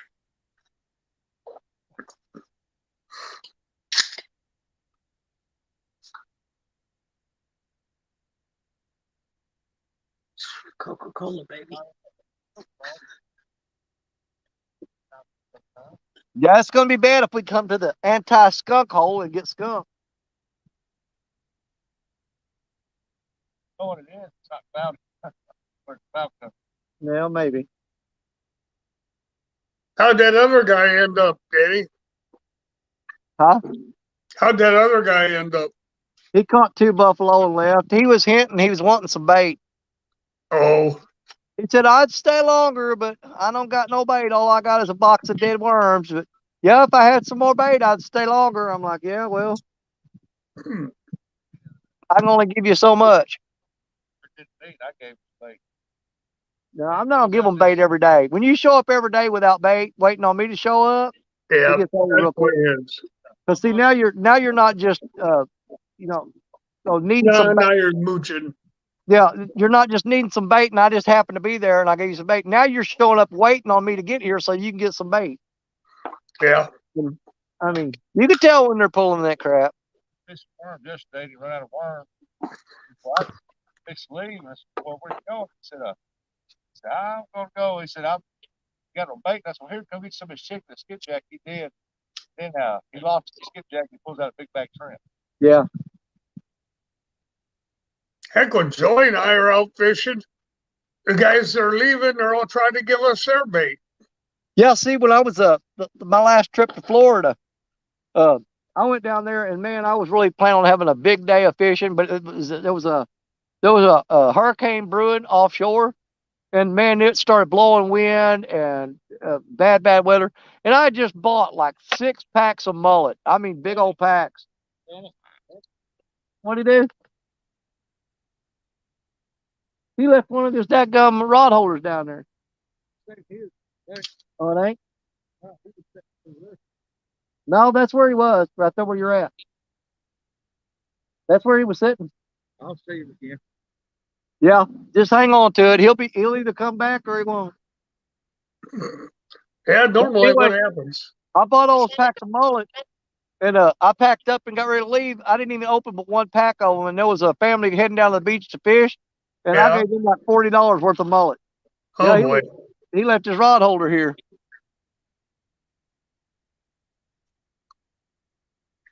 Go down there and I'll come back over there fishing. Anyway, Yeah, he might come back and get it. I've We'll seen him see. several times over here. Oh, he's down here every day. But if you leave it sticking up, somebody's going to get it. Yeah, somebody will steal it. Yeah, but if we take it with us, we'll see him again and say, "Hey, man, we got your rod holder in the back of the truck." There you go. But down here, That's only right. Yeah, I'll be glad this water drops enough for me to go down and get my rod holder back. It's downstream here.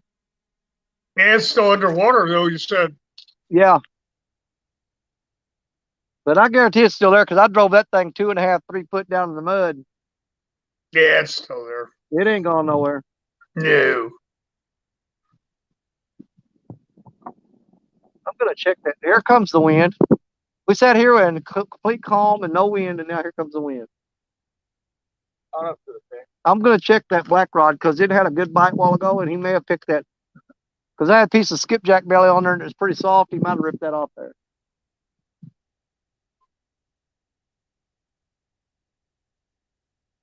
Well, I don't think we're going to do the catch one in 3 minutes thing today because that's done past. So Yeah. we'll just Yeah, keep it going. happens. They'll pick up. Mm. You can always take your cast net and toss it out there and get some skipjack. Well, you can get shad. The skipjack are generally too fast. It's hard to get them. Oh, You throw that cast net, by the time it sinks the bottom, them skipjack are gone. I'll Oh, catch yeah. one every now and then.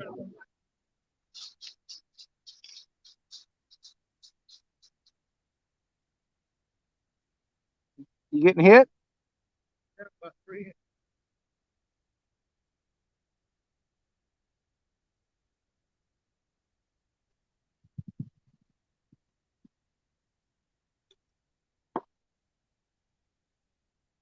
Addie? Yep. No, Addie. Oh, The I dog. think okay. no, she's yelling at dog. Roll, what do you want? The moose. Does he got to go? You gotta go pee pee too, Dan. Well, if I do, you're not going to know it. You don't want to go fish in the yard?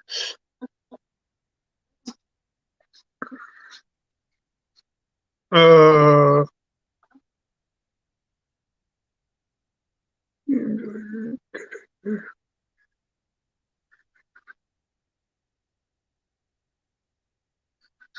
yeah, my bait rod's in my truck all the time. Yeah. Well, here in a little bit, when those stripers and the white bass start hitting the top water real hard, we'll get David to start throwing that sabiki rig, and I'll show you something cool. There you go. He'll catch them. He'll catch them on that sabiki rig. Yeah. Yeah, I like catching stripers and white bass. Yeah. White bass is pretty good eating. Yeah, I probably got about a dozen of them in the freezer at home that I caught here at this spot. Yeah. Yeah, we catch them here every once in a while. You can catch them here pretty much anytime you want. Yeah, normally I only catch them when I'm fishing for crappies.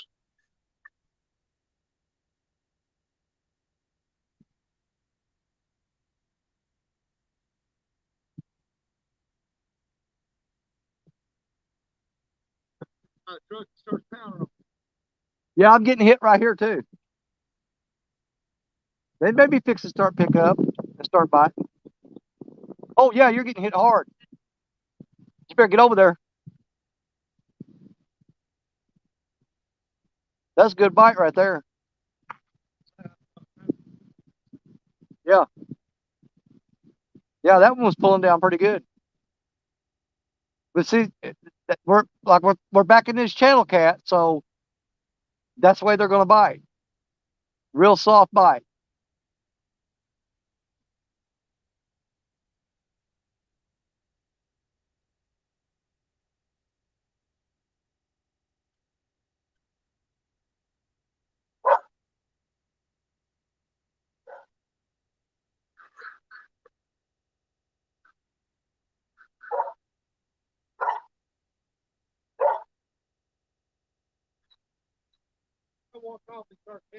Yep, mine's trying to go right now. I know the bites are so subtle y'all can't see them, but there's the rod right there in the middle. He's starting to pull it down, and he's barely pecking on it, but it's not acting like a gar though. But it's a real subtle bite.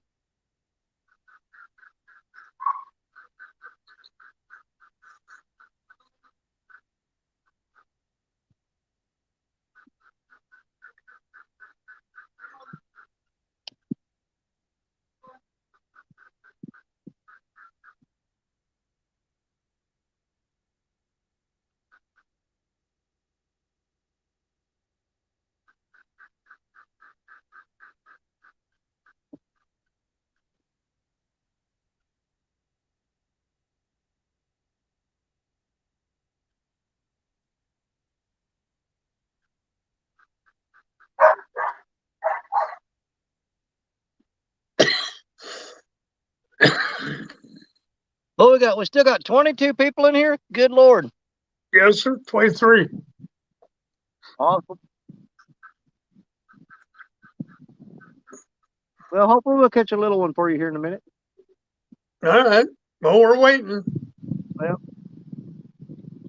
You're captain of the ship right now. this ship's sinking fast.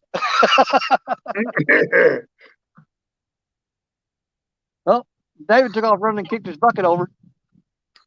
Don R said he's been dumping on you really hard, Danny. Dumping on me. That's what he said. Says, Well, tell Danny I've been dumping on him good.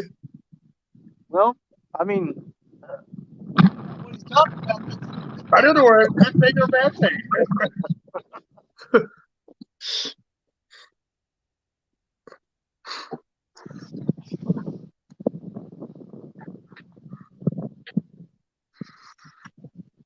That wind picking up again, Danny?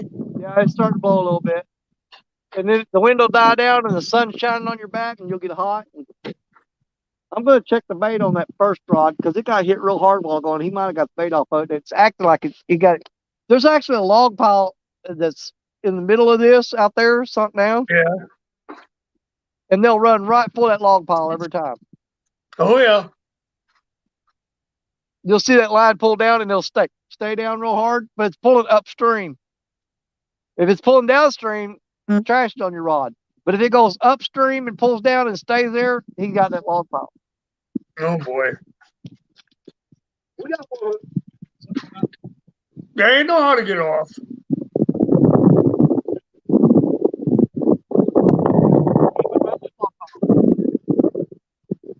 So there's a fish cut on there and ran right into the door.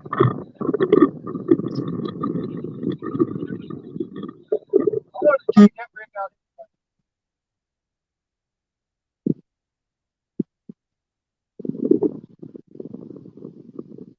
This is super light line on here. All right, I'm going to turn y'all toward David while I re-rig this rod. Can you got him there? Can you see him?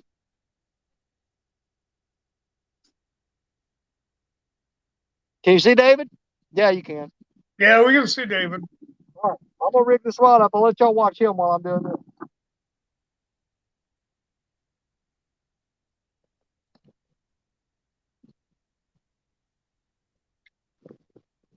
David, give up on catching skipjacks.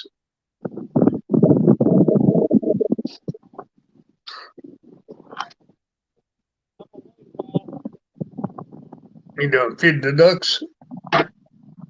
Between the ducks and your dog, I'm about to go crazy. Oh, They're your ducks too.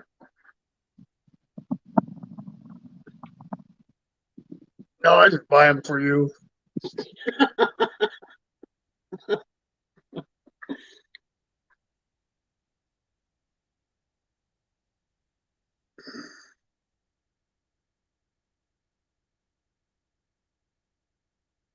Well, that's cool. Yeah, that is very cool. Yeah, she almost made it to 100. She was close.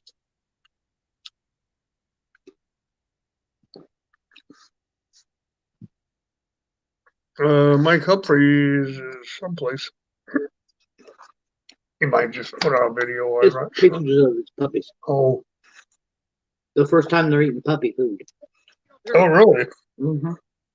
They ain't that old, are they? Yeah. All right, David's got a fish on. David's got a fish on. All right. All right, I'm gonna have to unplug y'all and get you over there. Okay. All right, can you see him? Yeah. I can see David. Okay, okay. We'll try to get. Oh, that's a decent one. Is that channel? Oh yeah, nice channel cat. Look at there. That one there probably go 5 pounds.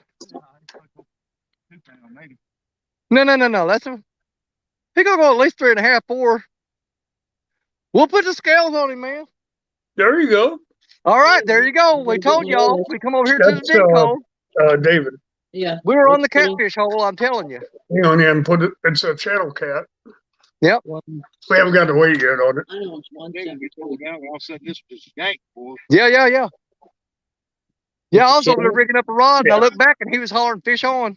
All right, come down here in front of the camera, and I'll go get the scales, and we'll get a weight on him real quick and turn him loose. That one guy would have been here. He'd have been screaming, "Let me have that fish!" We'll get you guys set back up here. We'll let David show his fish off while I go grab the scale. Something good. Hold him right there. Oh man, he is beat up all over. Yeah. Something good. Hold him right there. Look at that right there. That's a parasite. See that? Yep. You pop that out of there. Let's hear.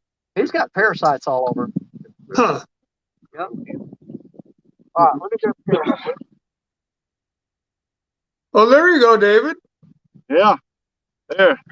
I don't know if you can see it or not, but something's grabbed a hold of him like that. Yeah. There's a hole right there and a hole right there. All right. If you take your hand to your right, yeah, right there where your thumb is. No, the other hand. Not that hand, the other hand, towards the tail end. Yeah. Right on top is where Danny's fish last night had a big old chunk taken out of it. Oh wow. Has the size of a quarter. He's got Right on scratches top on of him it. all down his body. Oh. Oh, wow. He might have come through that spillway. Yeah. All right, let me get hooked in under here. That or him Gar been picking on him. Could be. Okay. Got it. Oh yeah, he's not gonna be as big as I thought. Easy. He'll settle down. He'll settle down. Let him settle down, and we'll lock him in. He's not as big as I thought he was, but He's like 2 pounds. he's gonna lock in at. David's fish is gonna lock in at 2.13. Can you see that? Yep, we got him. Oh, 2.1. take your fish, dude. There you go. I told y'all if we come over here to the dink hole, we guarantee fish. We guarantee There fish. you go. Bye That's everybody. a nice little one. Tails up. Look at that. We guarantee fish at the dink hole every time. There you go.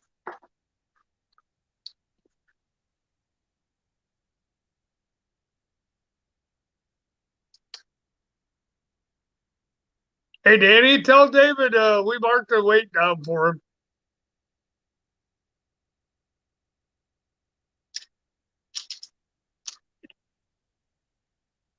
You know what it is, don't you? It's your It's like lucky hat. lucky hat. Hey, David, we marked down the weight for you. Do what? We marked down the weight of that fish for you. Oh, okay. Joy's keeping tallies for you.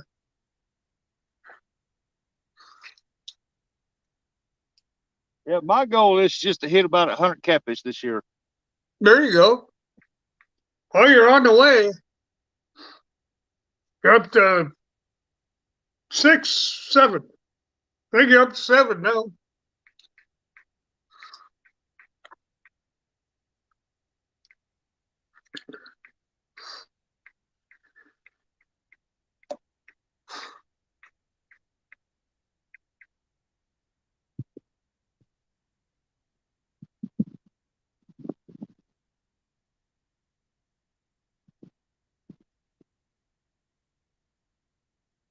Hard for me to see, David, the phone. I can see him on the computer, but it's lagging by 5, 6 seconds.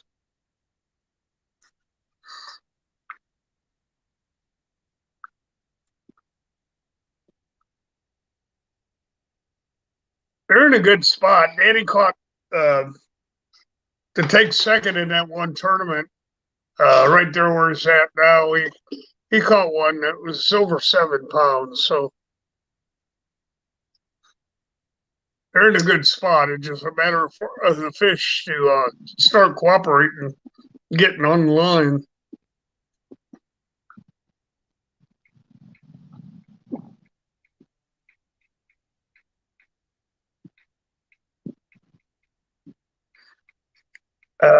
I'll pass, Alicia. Yeah, me too. That's what. Remember when I saw them and I said, Yeah. "Yeah, seriously, Alicia, they do have them." I don't know. It was the creepiest thing I'd ever seen. I thought, why would anyone want that?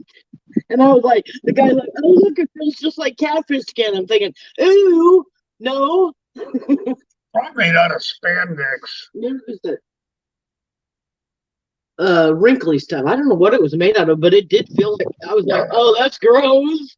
That's so gross. That's a little gross. Yeah. I told that kid, I said, "Yeah, no thanks." No, just get a rag. Exactly. That's all you need.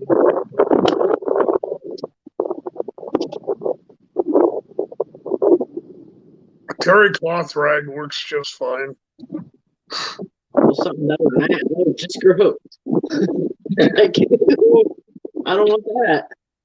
No.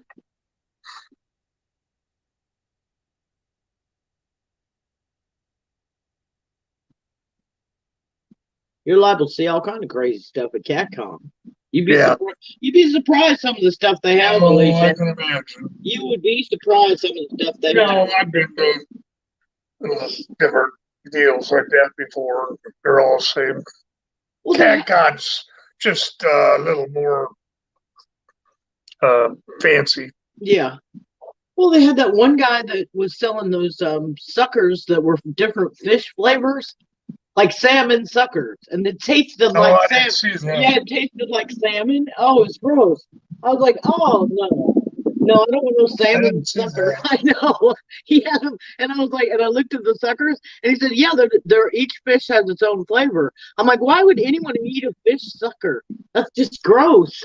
Yeah, I don't think I'd want to eat a bass sucker. They're full of worms. Yeah. Well, they're just flavored of the fish. There wasn't actual fish in the sucker. It was just flavored thing. Mhm. I was like, ugh, Mm, no. It was gross.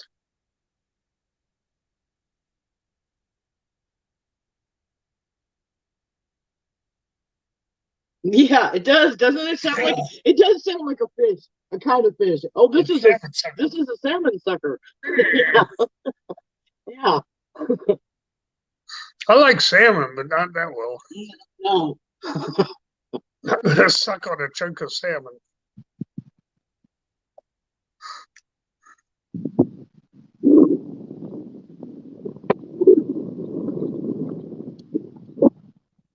I think Danny's still rigging up that rod. Yeah. Over there.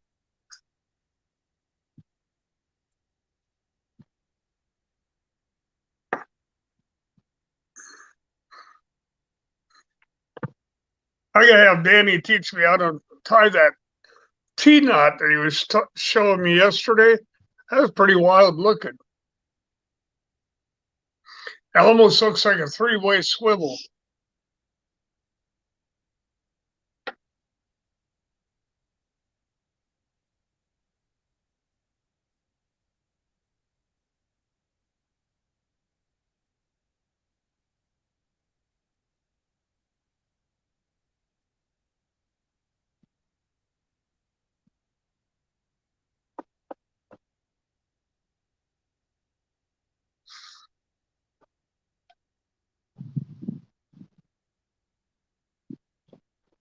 No, this is You know, David, while Danny's got his pull-out rod and he's fussing with that 8-pound sinker, now's your time to catch another one.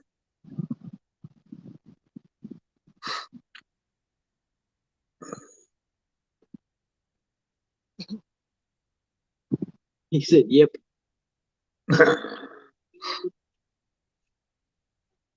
Why do I keep hearing Jeopardy music? There you go. That's all you need, buddy. See that little small piece of bait? Yeah, look at I that. see that. Yeah, see? That's Look a at that. tail end of a shad that came out of the belly of that skipjack. Oh, Oh, wow. wow. Had about 9 of them in it. Oh, Wow. that's Well, you cool. got one, what, yesterday or day before? The same thing. Yeah. Had shad inside it. That's what it came out of. One from yesterday. Oh, He don't pay attention, David.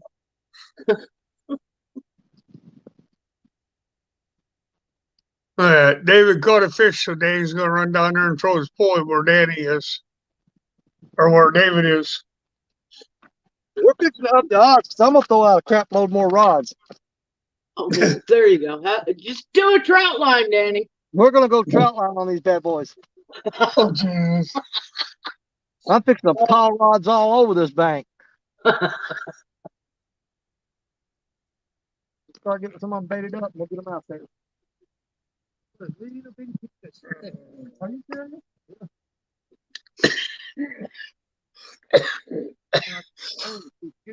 The problem is that the more hooks you got on there, the harder it is to cast. It's true. Hmm? That's true. Taylor. It said pound. And then you just hope they don't get tangled up in the process they're going on. Yeah, exactly.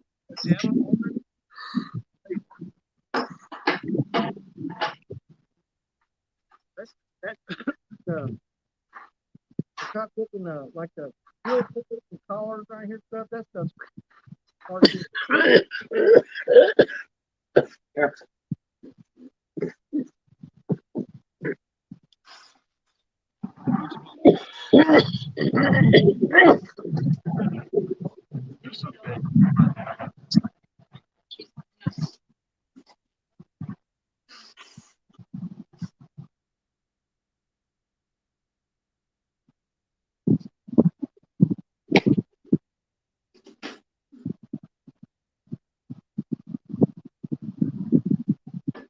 Yeah, if this weather keeps up, I might have to drag Joy out there to the lake and Oh, you are fish in shallow water.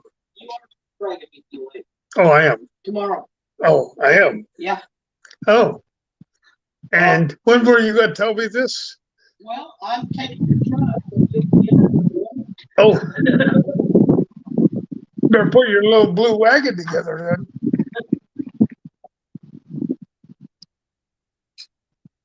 I got her little blue wagon. She still hadn't put it together.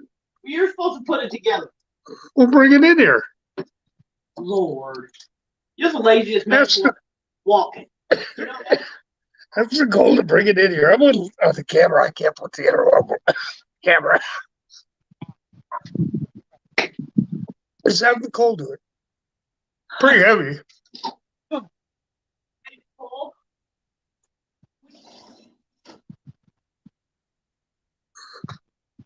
See, I got them tied around my fingers.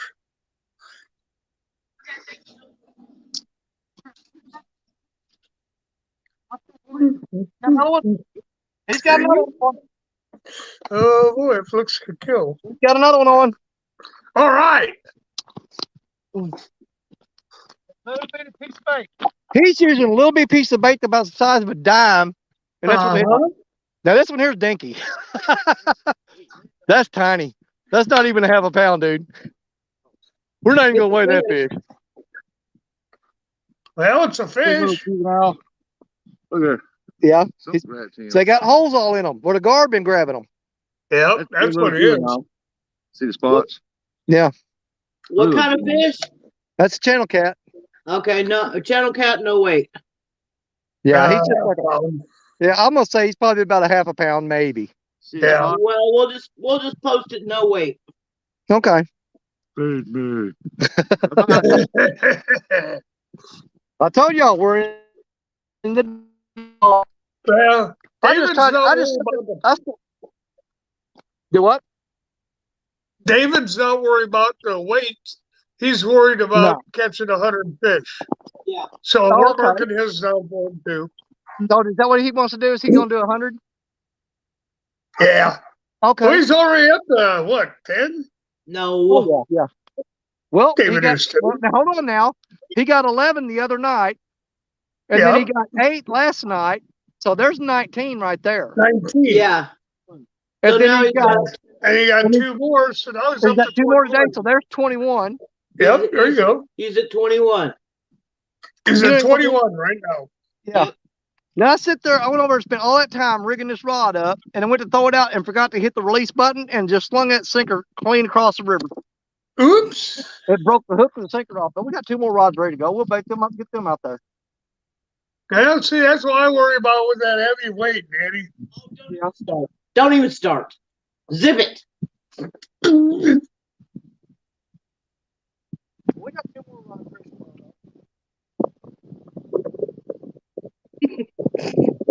He's using a piece of bait about the size of your thumbnail. That's what I he's know catching. it. We see the bait. He is Oh, downsizing he's his catching bait too. fish. I mean, I've caught bluegill on the size of baits he's using before. Yeah. He is really downsizing. And he's using a really small J hook too. Oh wow. There's a one-odd J hook. Yeah. And putting a piece of bait about the size of a thumbnail on there. Yeah. So that's what he's catching all those little channel cats on. Yeah, at least he's catching. Yeah, but here's the thing. I think he's gonna fish that tournament in April for channel cat tournament too. Right. And we got to get away from these little ones because if it's not at least 2 pounds, it don't count. Yeah.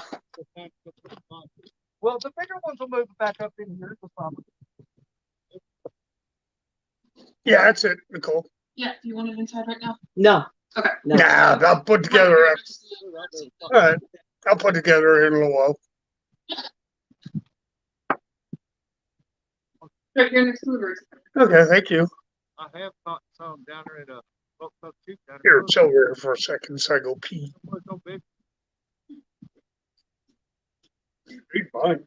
I'm going to.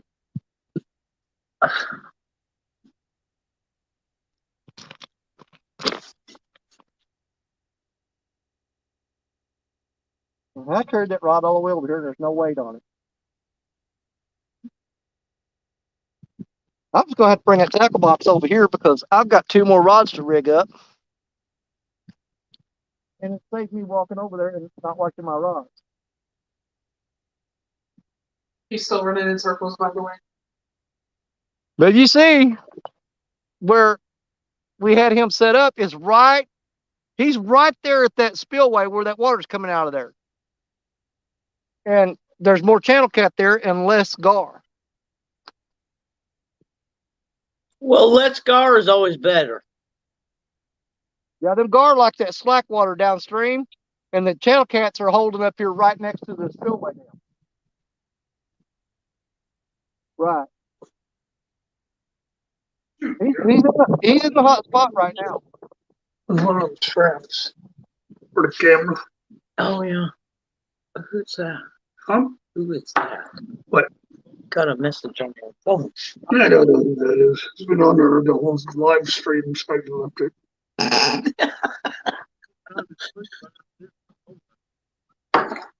Well, Danny asked me earlier, he says, what's that up there? That was an airplane. I thought I saw about that. Hell, I don't know. It's been on there the whole time.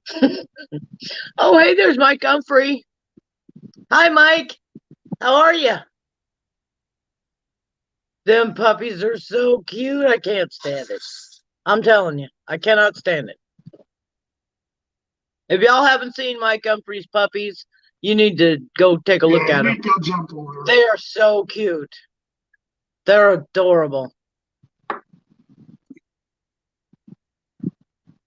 Oh, yeah, I saw the video for that, Mike, about them eating their puppy food. I'm going to watch it after this. So, okay, here's Scott. She's camera shy. I don't want to sit there. People don't want to look at me. Hmm.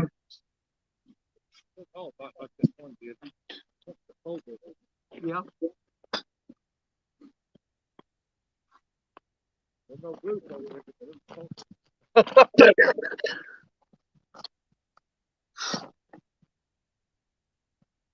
You know what? Just for the fun of it, I've got this in the back of the truck that my grandkids use. This is the old Walmart Tiger Rod, There you go. and let's give the Tiger Rod a chance to some of these little fish. Yeah. Yeah, why not? That will work. Who did? Mike Humphrey. Oh, I might have brief.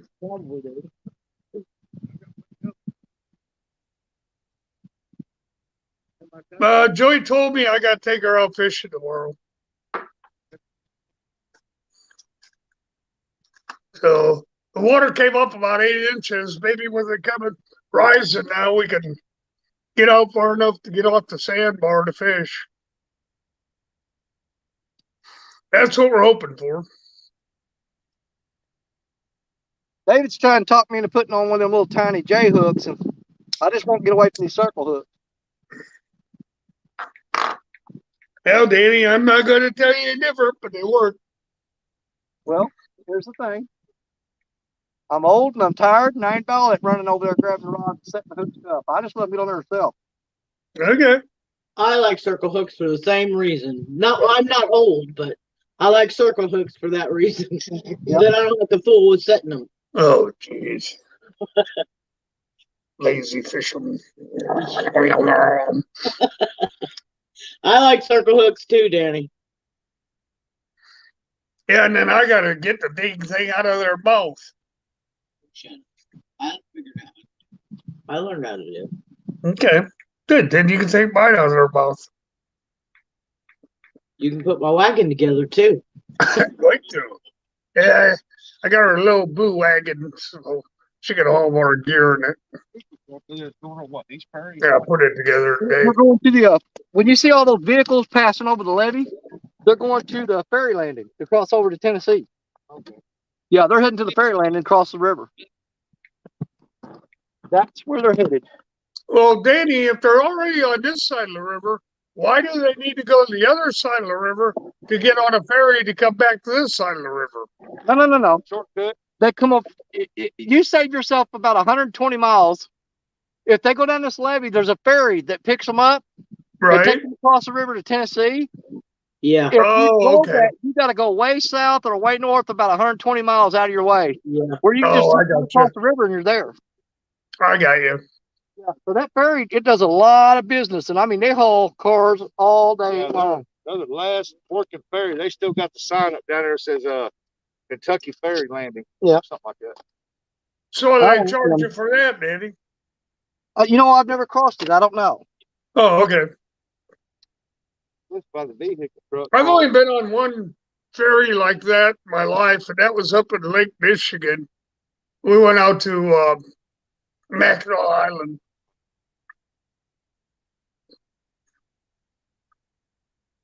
Just kind of neat. Down south, they had one running down south at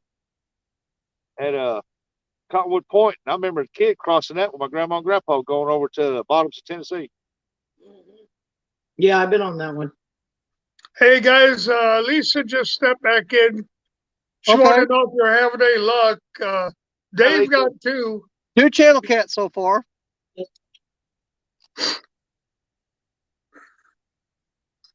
I haven't even been watching my rods. I've been so busy tying rigs. Hell, I could Yeah, have that's five normally, right now. I would have known it. We got that's one normally what happens to me. and then Dave. the scale looked at it and said, "Nah, I don't think so, buddy. I just throw him back." Yeah. Don't even break me out for that. We'll weigh 'em. If you want to weigh them, we'll weigh them. I know what that's gonna weigh. But I thought you were just going for numbers and not weight. I mean, if you get a big fish, we're weighing it. Or anything over 2 pounds, we're weighing it. But we got some of David's weight. Yeah. Last night. The last one we didn't weigh. Hey, if you go back and look at my video where I caught one here about a week or so ago up there at Otter Slough, and you'll look at that catfish real good. You'll see it had a tag in it. And Oh, really? I didn't know it until after I looked at the video. He reviewed Right. the footage. Yeah, that. And I looked at that and I said, man, that thing got a tag in it. I didn't even know it had a tag in it. Yeah, when they got a tag in them, David, if you could write down the number or letters that are on that tag, you turn it in division and it just helps them track the fish. Hey, You there's just a tell fishing them that, thing. well, you tell them that you released it, but this is a tag number. Yeah, I got to write down the date and the weight and the location. Yeah. Right. Yeah. Mike Humphrey said, Scott, you're welcome to come help shovel the snow. Huh? Mike Humphrey wants you to go to Missouri and shovel snow. Oh, I'm blind. I can't see. That's what I say too, Scott. Huh? I got ear problems. What do you say? Okay, I'll come eat hot dogs with you. It ain't happening, Mike. Hey, Mike, by the time I got there, with the way the roads are up there by your house, by the time I got there, snow would be melted off anyway. So, especially that roller coaster road. Woo! Y'all, Mike Humphrey has a road by his house. It's a roller That's coaster. in, we call it the roller coaster road. And I told Scott, I said, I would not want to be on this road in the wintertime. So there you go, Mike. No. No.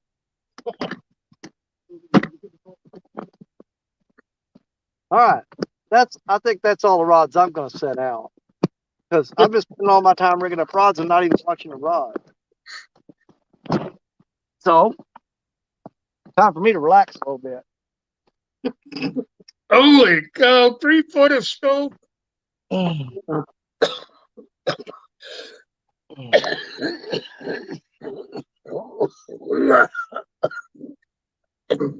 We got 28 inches last year in one snowfall That was in Colorado. in Colorado.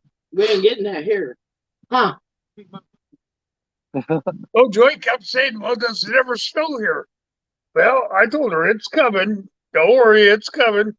Well, when you start getting snow in Colorado, it don't stop. It just it Dave, goes did you have a one little day. tiny piece of bait on that? 'Cause I think I saw it fly off there.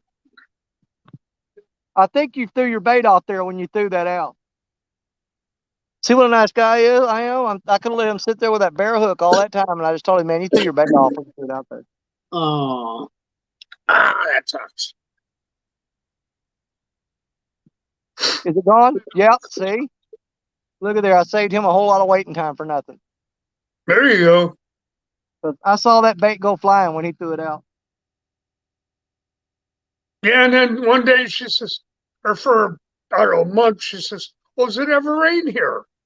I said, it's a coming. She says, it never rains here. It rained for a month straight. I said, be careful what you ask for.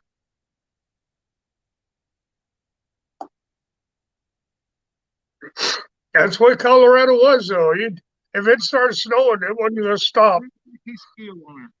Oh my And God. rain was the same thing. He just cut the little tiny piece of gill out of the skipjack.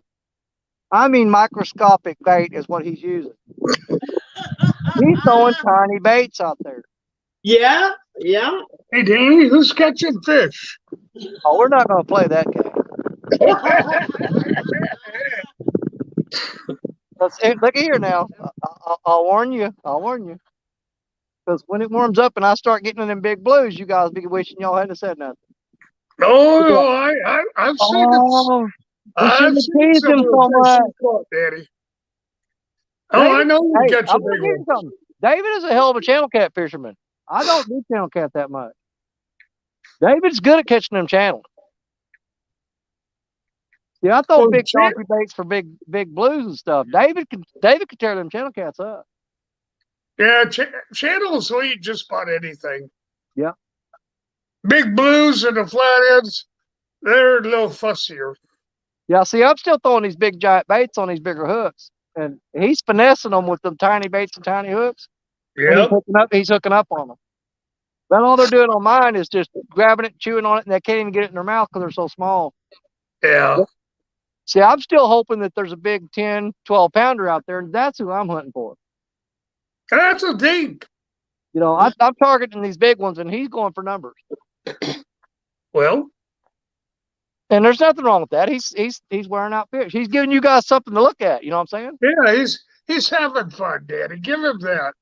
He's having fun. He's doing good. I'm the channel cat guy. He's the blue guy. He's teaching me. And Yeah. the wintertime, I just know how to throw out there for them channels. It's just that right here, there's not no huge channels in here. I see. Yeah. I know how to catch channel cat. I'm just not downsizing my bait that small. No, because there are some It's hard for me to. big I fish in cannot get away from them big baits. I got to fish big. Oh, wow. What? Mike Humphrey said he caught a 70-pound blue with a whole possum in its stomach. Oh, wow. Hey, Mike, who did Mike Herman? That's insane. Yeah. Now, I caught a channel cat one time, a 10-pound channel cat that had a whole squirrel, a baby squirrel. It had a baby squirrel in his belly. Oh, boy. But I ain't never had one big enough to eat a possum, though. That's crazy. Hell was sticking out in the stroke steel. I've caught them with Oh, I've caught them with turtles in their belly before. Oh, yeah? Yeah, I've caught blues with turtles. Maybe if you measured across from the top of the shell, maybe Right. 4 or 5 inches wide. Oh, They had wow. turtles in their belly. Mm, Oh, I'm sure the blues in our lake are full of turtles, and I hope so. I hope they they. need to eat more. Yeah. We got one place called Turtle Cove that I can't stand.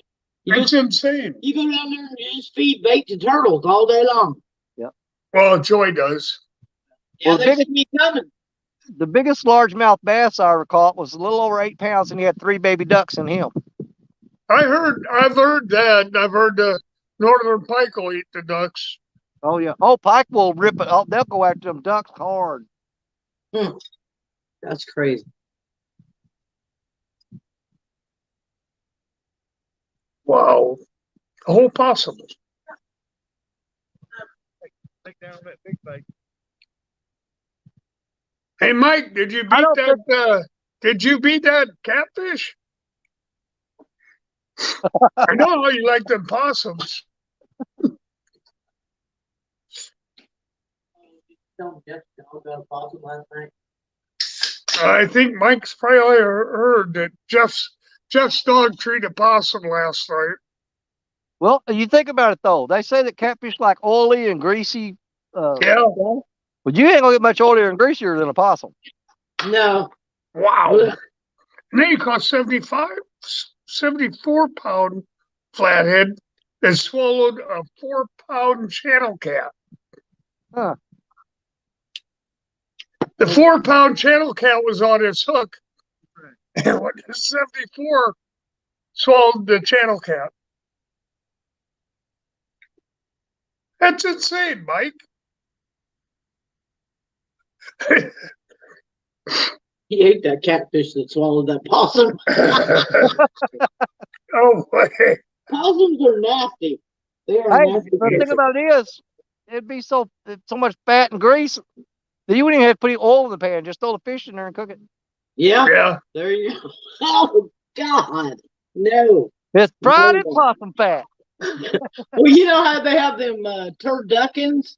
Turkey Oh, yeah, stuffed yeah. with ducks and, well, Chickens. can you imagine a catfish stuffed with a possum stuffed with a squirrel? That wouldn't even have caught. I have no idea, but that'd be gross. I know that. Ew. It'd be a cat possum. I'm not even going to attempt it. A cat possum or a squirrel. A cat poscule. Yeah, something. It's gross. Whatever it is, it ain't right. Don't eat that. Put that down. Oh boy. Now, we will not be fishing past dark tonight because even though we have the generator, tomorrow is a work day and I am not dragging all that crap out. I hear you.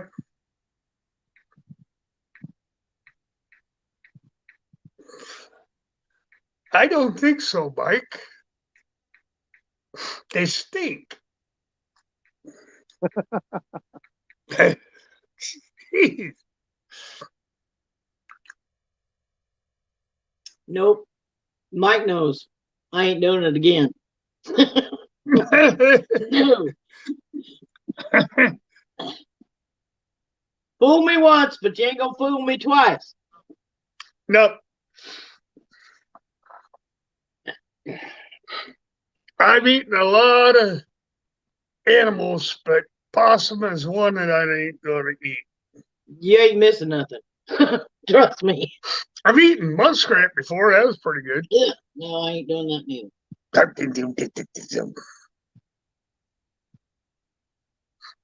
Haven't had a chance to eat a beaver yet, but Oh, yeah, we barbecued them. got a four-legged beaver. Hey, I'll tell you what, you could take a beaver, pressure cook it or boil it, and then you chop it up and put it in a cast iron skillet and cook it, mess around with some barbecue sauce. Right? You put that on a bun and you feed it to people, they will swear to you that is barbecued beef. It's I've that heard close that. to beef. I've heard beaver is pretty good, and then they say if you get a beaver, you cut the tail into thin little slivers and Yeah. use that for bait in the wintertime, and you catch all kinds of catfish and crappies, northern pike, and everything. Well, the old mountain men pioneers used to, because beaver tails contains a lot of fat. In the Right. wintertime, when they would need to, and it's cold, and they need you need to consume a lot of fat to keep your energy levels up. Right. Oh yeah, they would roast some beaver tails and eat them, man. It's just like eating fat.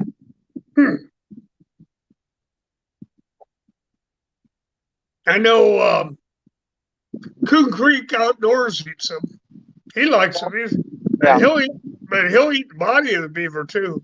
Well, I've barbecued beaver. I've never cooked the tails on them. I got you. Oh, we don't have any beaver down here in Texas. All we got is some damn alligators and turtles. Well, I like me some good alligator meat.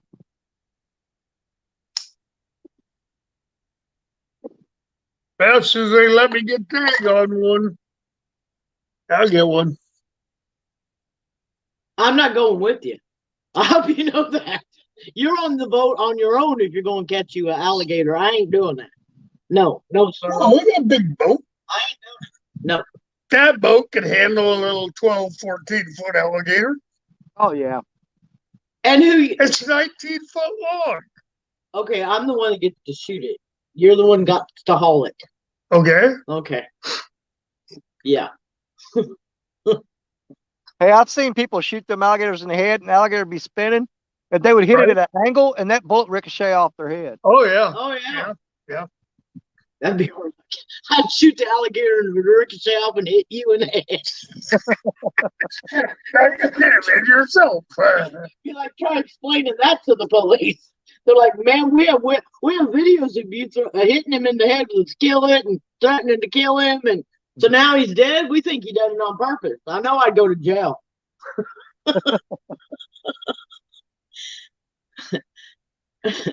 I'll bet it was, Mike. Catching a beaver on a trout line.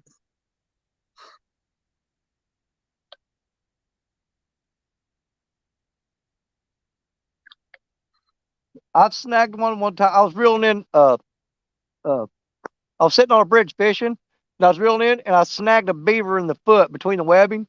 You talking about a fight now? That thing was peel and drag. I just had to cut Especially the if line it's a on big it. one. This wasn't even a very big one. I mean, it was a pretty small beaver. It was a yearling, but man, he peeled the drag on that rod. You can't make me say it. You can't. You sure it wasn't a 2-year-old? It was a little bitty beaver. I bet he didn't weigh probably, I don't know, 8 pounds, 7 or 8 pounds. Oh, that's a yearling then. He was a baby. But they get to flipping that tail. They got some power. Oh, yeah, they do.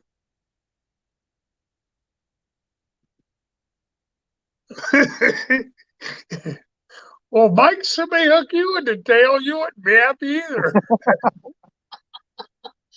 Oh, my God. Huh?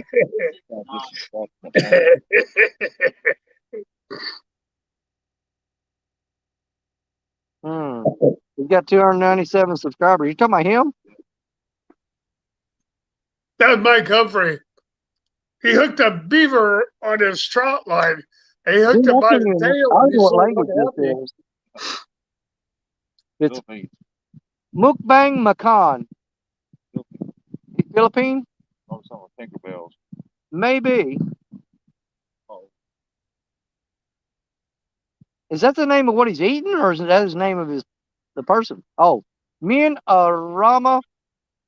That's his name. I don't know. He's writing in foreign language. I can't read it. Uh-oh.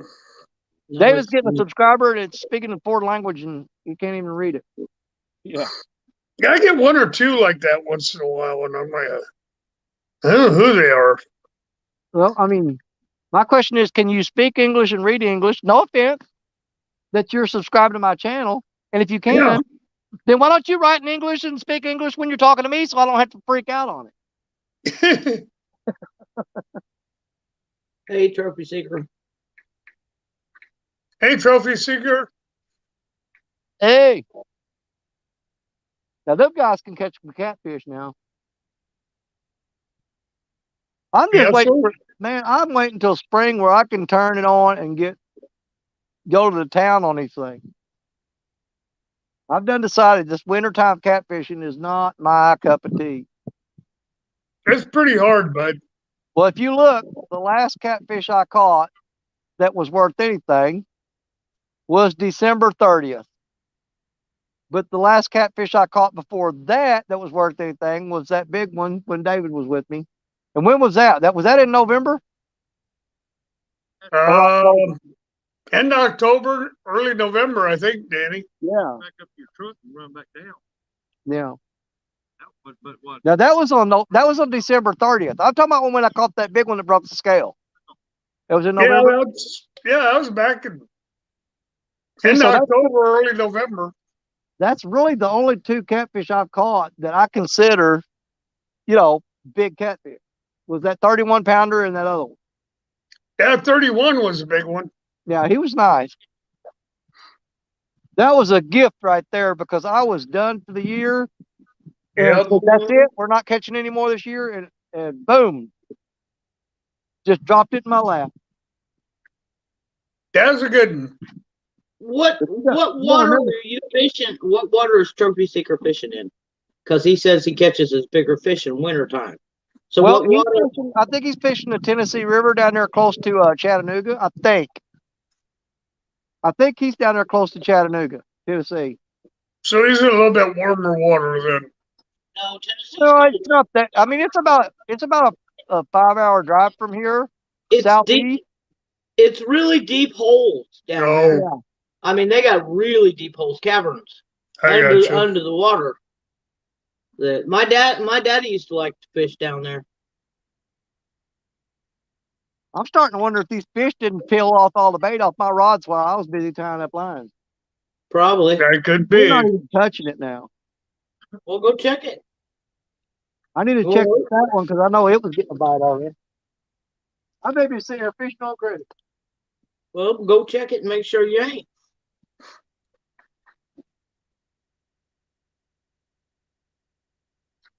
There's water right now in Tennessee River. See, it's 45 degrees. Yeah, that's a little chilly.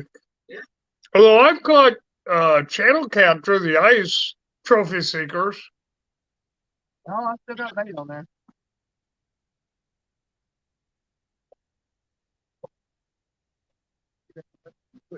He robbed you? Yeah, that last when it bent down, that pole bender, boy. Yeah. Took that bait right off her. Figure you grabbed the whole thing. We'll go check it. Well, you know, Mike, women have to tell men to get up and do stuff all the time. Ask Nikki, Mike. I'm not going there.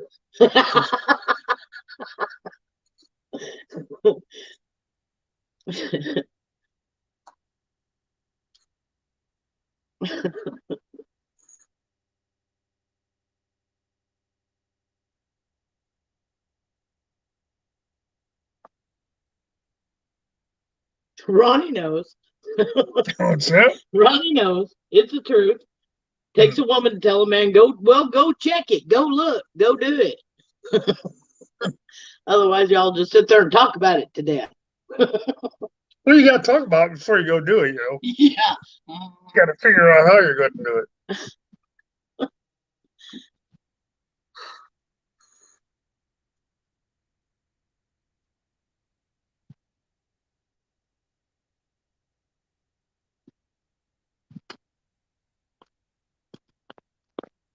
Wow. See, Nikki's agreeing with me.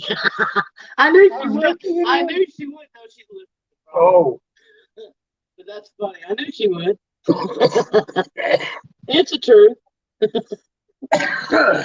Well, then tell Nikki to go out and shovel that stove. That ain't happening. No, sir. That's why she's got him.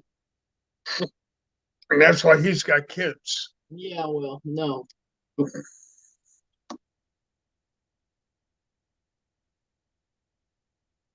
Yeah, see, Ronnie agrees with me. You got to have a plan first. You and Ronnie sit there and plan things for 3 days. By the time you woke up, you'd forget what you planned. Oh, well, we planned something else. Yeah, then you plan something else and nothing ever gets done. That's how it works. Oh, you still got some sun on this. Good That's a boy. little bit, son, not much. That is so pretty there. Paul. Yeah, it is. Real pretty. That is beautiful where y'all are fishing. It's really Feels like pretty. crap. Get off camera here a little bit so they can see your boat. Yeah, it feels like crap. It's cold and yucky. It's Well, it not might be bad, though. cold, but it's pretty. You're making a good video. Mhm. The We got the sun sky's set. pretty. We got the sun starting to set behind the trees over there. So Already? yeah, Gee, what time Yeah. is it? we've got Hello. maybe another 20 Oh. minutes of light, and then we're gonna be done. You didn't bring no lights? Fuck. We're not running lights tonight. I'm going home tonight. I can't get in Yeah, trouble it's with you got guys on the road. Okay, look how dark it is there, and look how light it is out here. Honey, we're on a different longitude and latitude than that. So we're still Central Time. Yeah, well, Texas is the size of half the country. Oh, So, okay. so yeah, the sun's gonna go down at a different time. No, there That's is so central. don't get out here until around 5:30, 6 o'clock. It's central.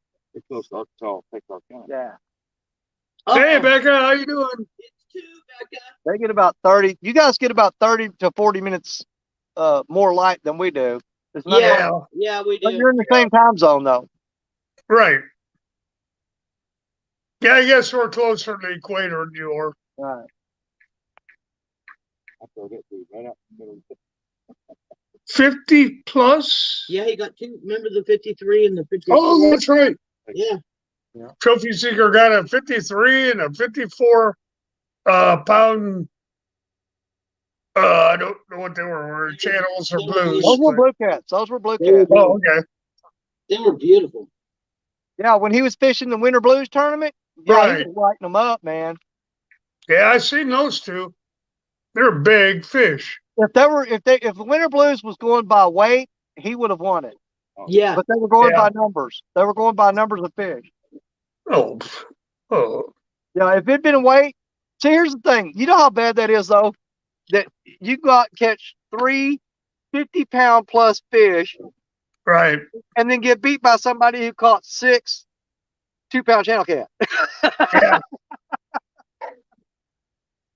Or 6 2-pound blue cats would beat 3 50-pounders. Because There they're you going go. by numbers, not by size. They're playing poker. Yep. That's like Jeremy caught that 38 pounder or 37 pounder, and it didn't count It didn't in count. his own tournament. That was funny. Didn't count. 525, wasn't it? Huh? That'd be what? 5. It had to be over 5 and under 20. Yeah. And I caught 2 fish sitting right here where I'm standing that night. A 2.5 pounder and a 5.11 pounder. Yeah, I remember that.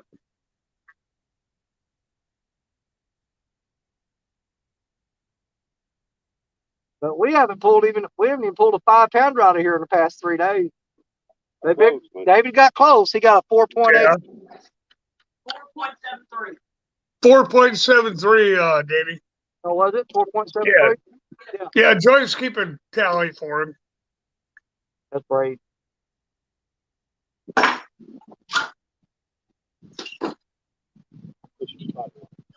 don't care. I just like to catch fish. I don't care what they are. I figured them skipjack and stuff. See, here's the thing that's different today too. By this time yesterday, the stripers and all that stuff were hitting top water, and they're not doing it today. Yeah, they were running pretty hard yesterday on you. Yeah, there's nothing hitting anything right now. They jumped all day yesterday, but man, they got to jump today. Well, you're about 100 yards from where you were at yesterday, too, Danny. No, we're only about 50 yards from it now. I mean, we're Oh, are you? I could throw a rock and hit the spot we were hitting at. And I can't throw with the crap. Oh, cats out wait over there. Maybe that's where they're all hiding at. Yeah. You think they moved downstream? I'm not moving. I'm set up for the last few minutes here. Aye. We may get David to start throwing the sabiki rig over in that cove a little bit, though, see if he can't get something happen there. Thank you, Becca. It's getting wetter. Something should happen. I'll look up. Yeah, David's going to try to throw the sabiki rig and try to see if he can get on some skipjack. If he starts hooking on those, we'll take the camera down there. You guys can watch that. It's pretty cool. Yeah.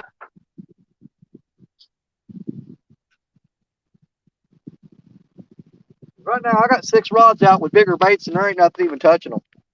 Wow.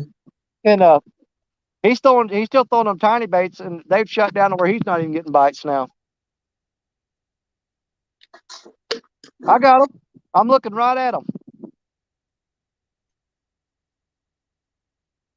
Now I'm having to watch 1, 2, 3, 4, 5, 6, 7, 8, 9 rods. Oh, geez.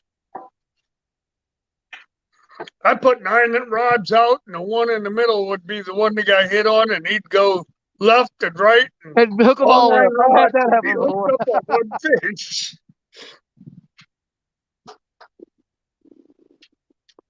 Let's see if he can get. Thank you, Ronnie. Hey, if you catch any white bass or anything, bring them down here to show them to them too. Because there's a lot of white bass in there right there where you're throwing. Becca's in here, hon. She's going to head Hey, out in Becca. a second, so.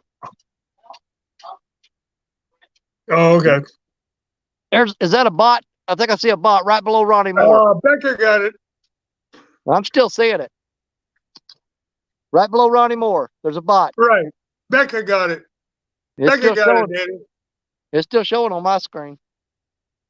That was hidden by Becca. Okay, well my chat's lagging then.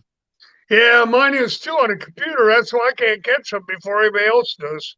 Yeah. Yeah, my chat's lagging bad.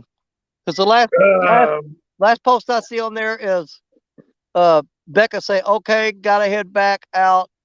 Good luck. Yeah, that's the last one, Danny. Well, there was a bot right above that. Right, and Becca got it. Hang on. Jack, I got Becca took care of it. Okay. Joy was making cinnamon bread, so she walked away for a second. That's when that bot squeaked in there. There you go. Now, when she makes the cinnamon bread, does she put the frost on it, the glaze, or she just straight bread? Yes, yes. You gotta have that frost, that glaze. Oh yeah, that frosting is good. Matter of fact, my That's wife dry makes it. cinnamon She'll have a bread. bowl over the side with the leftover glaze or frosting, and I'll cut the bread and dip it in there and eat it. There you go. I dip the bread in the frosting and eat it. Hey, why not? Yeah, exactly, Becca. You're looking at StreamYard, Danny. That's why Oh, I am didn't I? go steer on yours.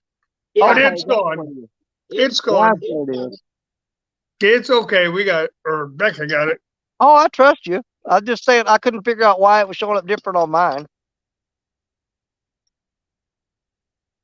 Yeah, I'm still trying to figure out all this StreamYard, YouTube, BackTube, and everything else on here. Yeah, see, like I'm a moderator on a bunch of channels, and I still haven't learned how to post links and all that stuff yet.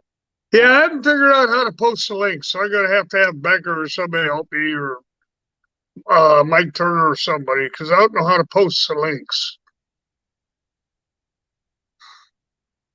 As far as hoodlums go, I can get those as long Yeah, I can as do that. I see them. You know, as soon as I see them, I can get them. But usually Becca or Joy beats me to them. Hey, I don't know if y'all can see or not. David's way over. He's standing on the spillway, and, No, and he's trying to catch skipjack. yeah, How funny is it going to be if one of his rods been down and I run over and reel it up? that would be funny. Oh, he's throwing off in that deep. He's throwing right in the spillway dam. wow. Hey, if you Yeah, let that you sink said, down, if you let that sink down a little deeper, you'll probably hook into those white bass. Because they go about 8 foot deep, and that's where they're holding at. yeah, when I was up in Davenport, the roller dams were right there, and there's a wall that goes to the roller dams, and Yeah. that's where I catch a skipjacks at, right next to that wall. But that's what they are here. They'll hold right there at the edge of that current coming out of that Right. spillway, Yep. and they'll pile up in there. But so do those white bass and stripers too. Oh yeah. I didn't realize skipjack was a predator fish show. Oh yeah, they chase them shad needle. See, I've always caught them on worms. Yep, they'll chase them. That's what they're after when they come up in here is the shad. Oh really? Oh yeah. Okay. Like I say, when I throw the cast net, Uh-huh. the majority of the time you'll catch a bunch of shad, and there'll be like one skipjack in the net with those shad because he was chasing them when you threw the net. I got you. Here, Silver here. We'll get I'll do that.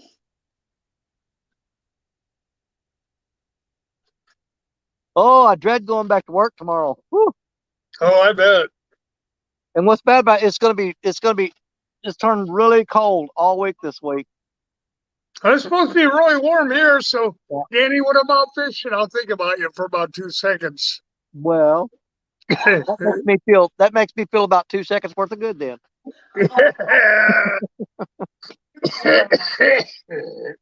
You're terrible.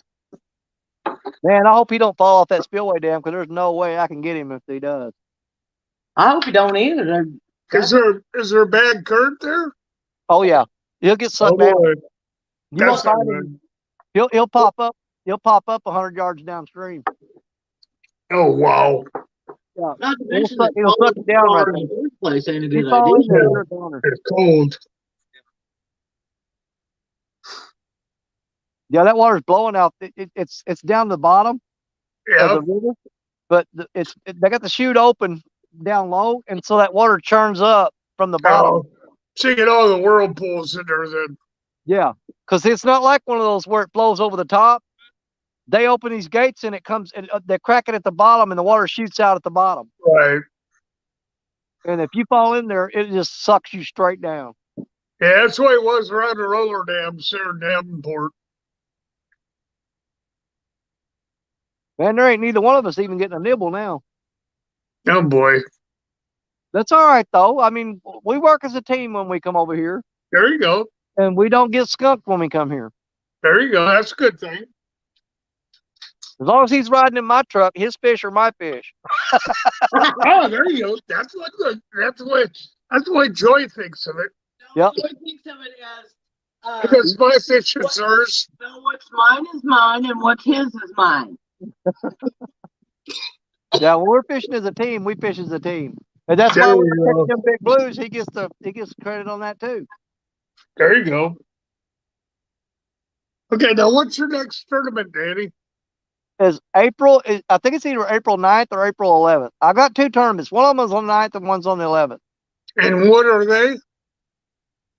I think the April 9th one is Avid's Channel Cat tournament. Oh, okay. And then sometime in April, I'm not sure about the date, they're having the Tournament of Champions for the Iron Cat deal. Oh, So okay. the only people that can compete in it are people who have won an Iron Cat championship. Oh, that'll be nice. Oh, that's good. And I know Brian B is going to be in that. Sharina, Yeah. small town, he's going to be in it. Uh-huh. I'm going to be in it, and I don't know who the rest of them are that's going to be in it. I got you. So you'll be free a little later in April then? Do what? You're going to be free to fish a little bit later in April? Oh yeah, should be. Okay, that's fine, because Joy and I are trying to figure out when we're coming down there. Oh well, And even if Mike- you guys come up, I could fish the tournament while you're here. That's not going to stop me. Oh, okay. Yeah, you can Well, even Mike do it. Humphrey wants to I mean, stop by there, and he's That would 4 be hours from you, so we're going to go over there for a day or two and fish bluegills, and then Yeah, come yeah. down to your house. yeah. See, just because I'm fishing a tournament doesn't mean you can't be here fishing. You know. Oh, okay. Well, we don't want to come too early because the weather will be all nasty. Yeah. It's just stay fun. Yeah, Usually so- about mid-May. Mid-May is when it really starts picking up. Yeah. Because around from the 1st to the 15th of June is Yeah. when the catfish start spawning here, and the bite really gets hard on them then. I got you. I don't know. We're just trying to figure out when we're going to come down. Yeah, because we'll go to Mike's first. We got Hold to on, play hold on. with Mike Humphrey too. So Hang on. We're gonna steal one of David's fish. Yeah, Mike says we'll catch about anything when you come up here, Scott. Well, see, that's good, Mike. Because I don't mind fishing for other stuff besides catfish. I want them bluegills because we got crappies here. We got catfish here. We got bass. Yep. But we don't have a lot of bluegills. Joy caught that one bluegill in that tournament we were in, and that was a huge bluegill. That's the only bluegill I've seen anybody catch out here.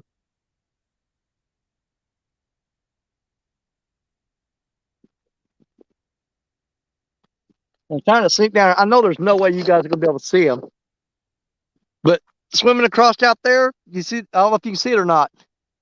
That's about a 40-pound beaver swimming across there. Oh wow! I don't know if you can see him or not out there. No, not very good. Yeah, he's all sticking out of water is his head. He's swimming across to that island. Yeah, that's That- about a 2-year-old. That's Oh, a big old. That is a big old beaver right there. Shut up. Yeah, 40 pounds. He's probably 2 years old, maybe Yeah, 2.5. He's pretty good size. Nope, he just went under. That night I was fishing the tournament in the pouring rain. Right?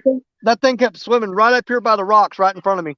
And Oh, slapped boy. his tail right in front of me. In the middle of that rain and all that wind and everything, that beaver was swimming back and forth. Yeah, that's what you said. Yeah, you were getting hit on that first rod there, David. The one closest to me.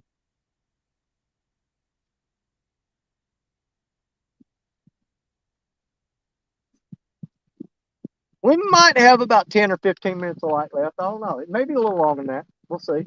Well, you know, you got to work tomorrow, so don't freeze your butt off and Oh, we're not going to tonight. sit It's on the gonna be- rocks. Yeah, see, that sun's getting pretty low in them trees. See it? It's beautiful. Yep, it's getting down there pretty low. That is really pretty, Yeah, though. pretty cool. That is beautiful, Danny. Well, I I can't didn't make it. I can't wait to go see that. Hmm? Well, I know, but I can't wait to come see that area.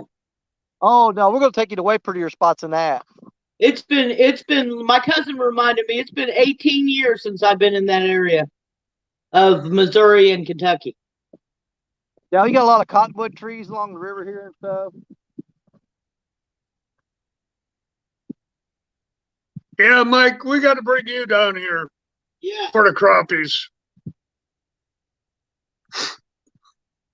They're racking and stacking them here every day.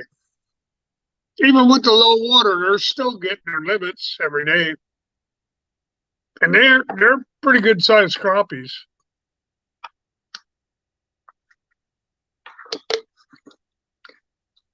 Right now, the bad part is if you catch a crappie, you can't put it back in the water. And it's like, well, I'm not going to catch a 7-inch crappie and keep it, when I know we can get a 1.5 pound crappie. Yeah. But they said you can't throw any of them Not back. going to let us throw any of them back right now. So, Do what? From January to March, you can't throw. Are you talking about those little ones he caught? Yeah. yep, you can't throw them back in the water. And the other thing is you can't use the crappie for cut bait out here I because saw they're that. considered a game fish. So if we go out tomorrow, we'll try and get a couple of Danny says dink catfish. I don't plan on keeping anything tomorrow, but I just want to get out and throw the line in the water.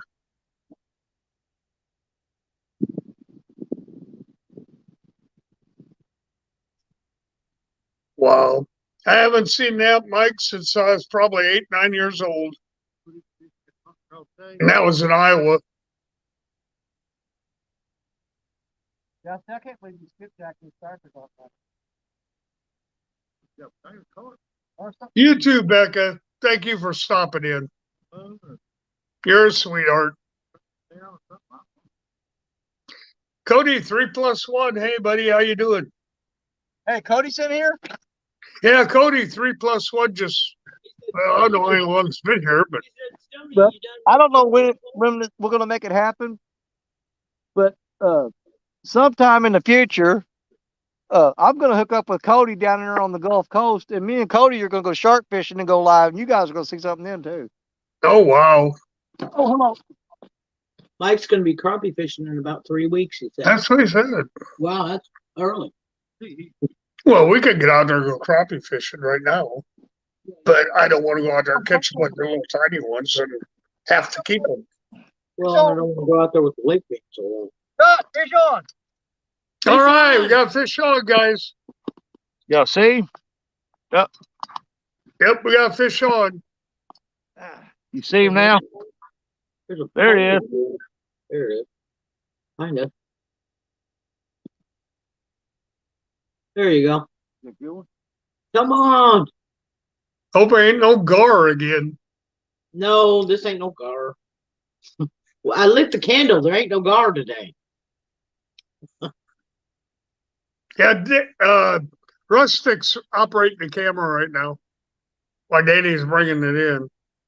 I got really light line on here, too. Oh, that's 12 pounds. Yeah, Mike, that's what we get up here. We get a lot of 11+ Yeah, inch crappies. that is good eating right there.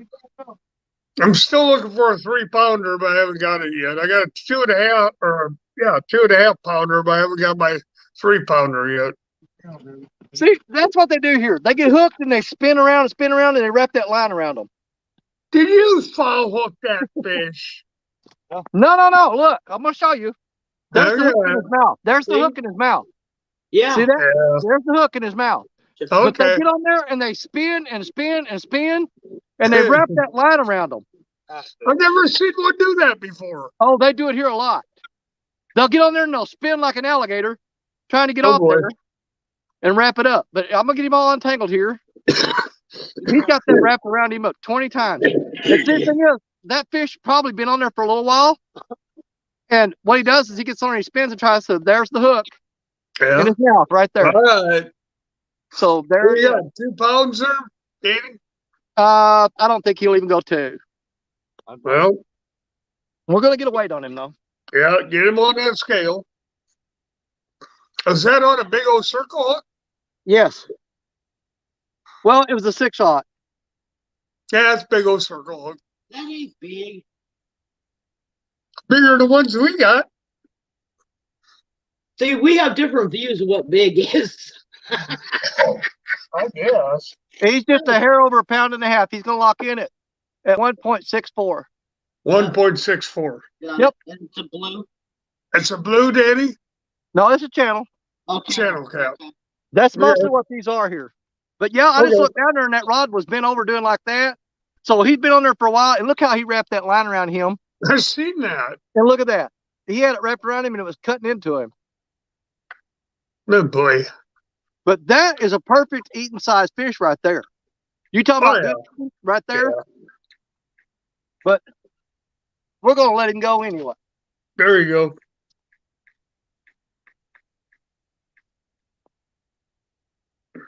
But I guarantee you that fish has been on there for about 10 minutes. And what they do is they get on there and they'll swim back toward the rod so it's not jerking. Oh, sorry. And then they'll sit there and spin on it until they get off of it. Yeah. Look there. Y'all got to see me catch one. Yeah. Hi, say hi to Hooked Up Catfishing. Hooked up catfishing. Hey, how you doing, buddy? And I'm going to And use that same piece of bait and throw it right back out there. Yep. And I caught No, that fish on the crappiest rod I got. That's how it works. No rod is crappy if it catches you fish.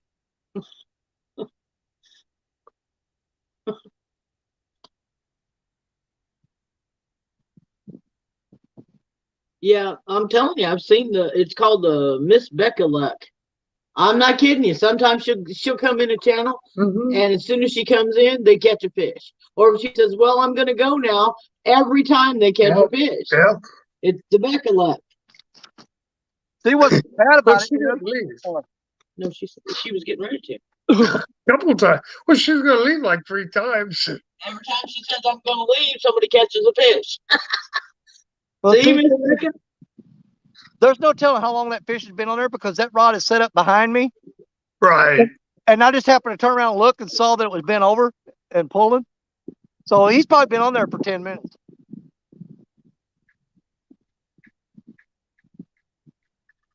But there's a lot of if you look, there's a lot of these catfish in this spot. They'll pick the bait up and they'll swim in toward the rod, and so the rod never moves. And they'll get that hook in them from that heavy weight, and then they'll start spinning to try to get that hook out, and they'll wrap that line all Right. around them. And then when that line gets tight on them around it and they get down to the sinker, that's when they start moving the rod. I got you.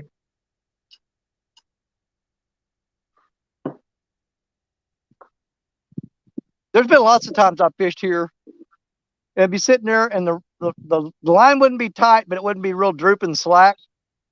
And I get ready to go and reel up the rods and they'd have fish on them. You wouldn't even know it. Oh, you got that one that night that And the you know? same thing happened. That big one you got that night. Yeah.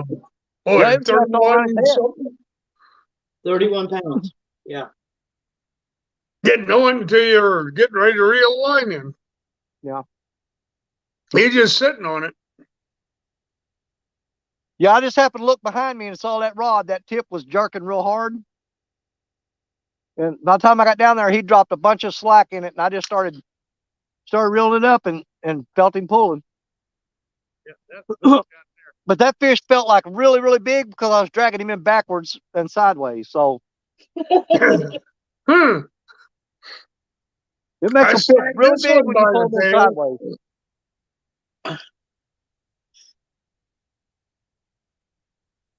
That was the hook. Hook had that right there because I had it on that heavier line. Yeah. Sinker would not. Hook there, that's why I won't get no bite. Oh, yeah. You do the same, Brad. Have a good night. But we got to come through on the dink hole for you again. There you go. Hey, at least you caught fish. Well, you know, I told y'all, I said, here's the thing. If you don't want to get skunked, come here and catch a little one and call it good, you know?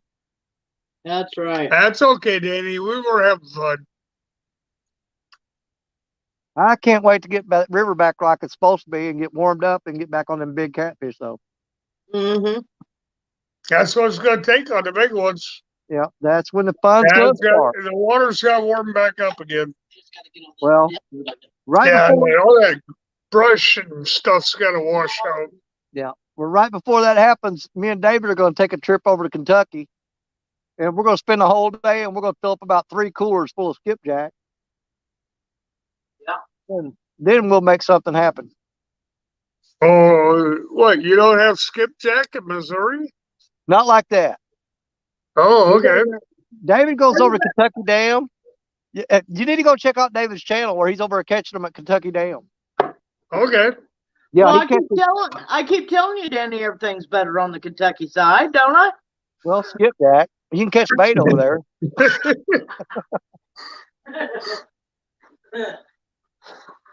You catch any catfish over there, Danny, or do you ever Well, try? there's a lot of people fish that dam for catfish, Yeah, but they're in boats. I got you. They go over there and bounce the bottom out in front of that dam. Oh. The hell, the walleye will be picking up in Iowa here pretty soon on the Mississippi. You know, I've heard a lot of people that fish for walleye in this river here in this area and catch them.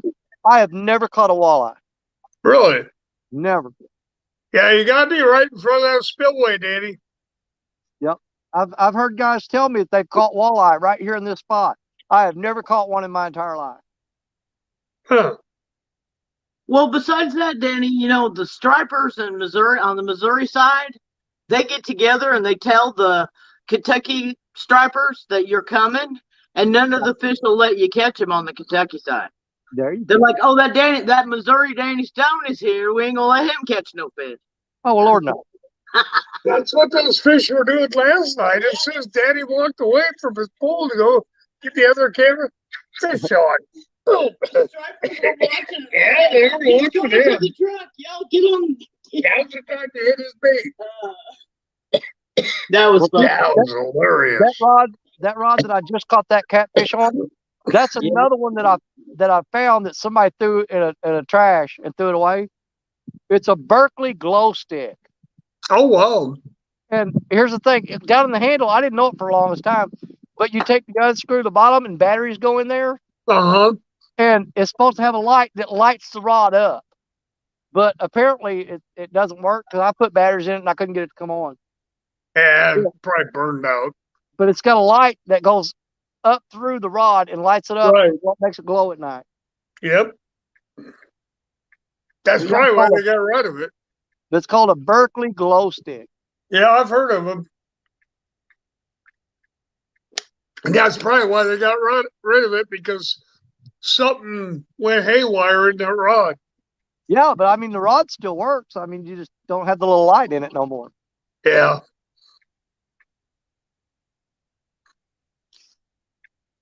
I just use bells and whistles. It works. I whistle, they come in, they hit the pole, and then my bell rings, and I bring them in. You are so full of it. Sometimes it works. Clear fishing. I got a Hey, dear. slack line over here. I'm gonna go check. Those are empty. Oh, excuse me.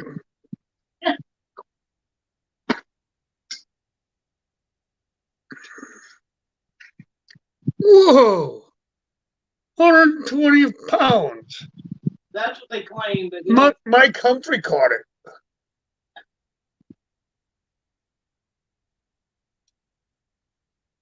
That's a big one, Mike. I didn't catch it. That's what he said. He just said he did. Well, that's a heck of a drop from last night, though. We wound up with 10 fish last night, and we're gonna go with 3 tonight, probably. It looks like. Mike Humphrey just said it. So we had a heck of a drop in fish. He said last year.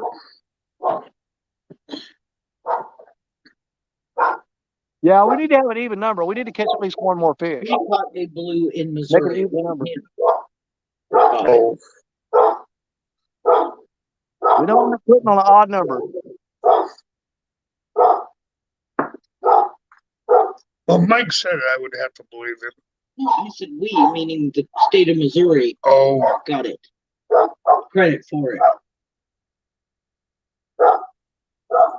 Oh, now see, we're not gonna play this Missouri-Kentucky game, Mike Humphrey.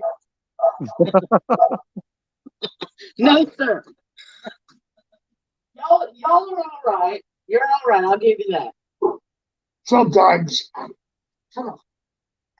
I'm gonna have to kill your dog. Okay.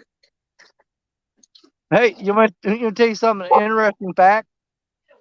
That fish I just caught, I'm throwing back down. I'm standing here, but I'm throwing down there where we were fishing last night. Yeah, I'm throwing back down to where we were fishing last night.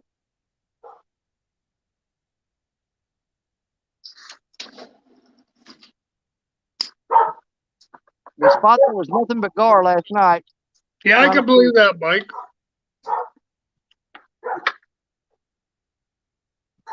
I know in Davenport, when I was growing up, there's guys that brought them in. They were 80, 100 pounds all day long right there in Davenport on the levee.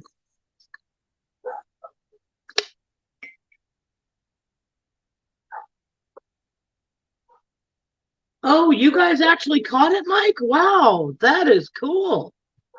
Okay. Good deal. It was 8 Yeah. ounces short. Wow, that is cool. See, Joy don't believe nothing you guys say. She thinks we're all big fishing story. No, I think it's Missouri and Iowa. Y'all got something wrong with you. Good. We know where to catch big fish at.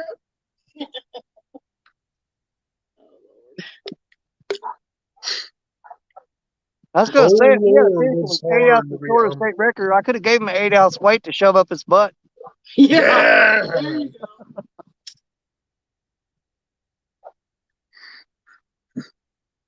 Oh boy. The neighbor has a box of kittens. Huh? The neighbor got a box of kittens. Oh boy. They'll be Dad- dead if they come over here. Dad's another one she's already got. Well, the one she used to have. Well, Yeah. here's another thing. If you got a fish that you know is only like 4, 5, or 6 ounces away from the state record, could you put him in the water and feed him a whole bunch of shad until he fattened up? Yeah, there you go. You're like, hold his mouth open and shove about a pound of shad in his mouth and let him swallow it. There you go. You know, people used to do that in those bass tournaments. And Yeah. once the judges caught on to it, they found out they're putting buckshot down their throat Yeah. and weighing them in, and they'd be a pound heavier than what they were. Well, here's the thing. A tournament up here, they were taking metal detectors and going over the fish to make sure there was no metal in the fish. Yeah. Yeah, Yeah. They do that Yeah. here too. they do that here too, Danny.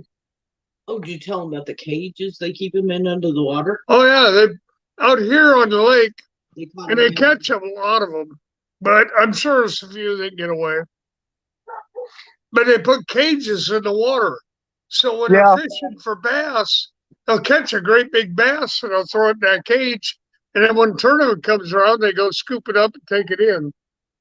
Well, I started catching them guys, so I'm sure there's still one or two out there. But Well, it was Yeah. a $1 million tournament. yeah, that was a $1 million tournament. They gave away 2 Skeeter boats with a truck to pull it. And, first place got like $26,000 on top of all that. And these boats were tricked to the gills. There was not a bell or a whistle that you could buy that wasn't on a. Yeah. See, that's They what's were always got me. You know, these bass tournaments, man, they throw out some serious prizes. They throw out boats, trucks, and stuff like that. Yeah. Man, I Yeah, think we've that had. Yeah. I know we had one out here was 500,000, and that was just for high school kids. yeah, It for was a bass. scholarship. Yep. I mean, I think catfish ought to have more recognition than that. You know, I do too. I do too. There's some places that do a catfish tournament, but I don't Yeah. know if they do one here on Lake Fork or not. well, see, I'm No. just not that impressed with them bass tournaments. I'm not impressed with bass fishermen at all. God They're bless them. real, Somebody's got to catch them. Yeah. most of them that come to our town, we got 300 people in our town.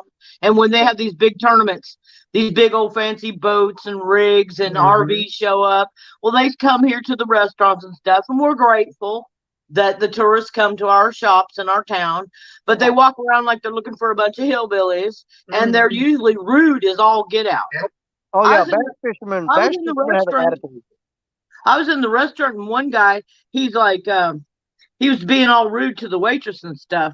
And I said, just because you're from out of town don't mean you don't need to use manners when you're speaking to people. And the owner of the restaurant told me, thank you for telling that guy off. And then another guy come into the Minnow Bucket Bait Shop. It's one of our This it's our one is of our funny. it's one of our favorite bait shops, right? And he comes in, he says, well, are the minnows fresh? And she said, what? He said, are they fresh minnows? And he said, and she said, well, since our name is Minnow Bucket, we kind of take our minnows serious, okay? I mean, if they're still alive and swimming around, that's pretty fresh.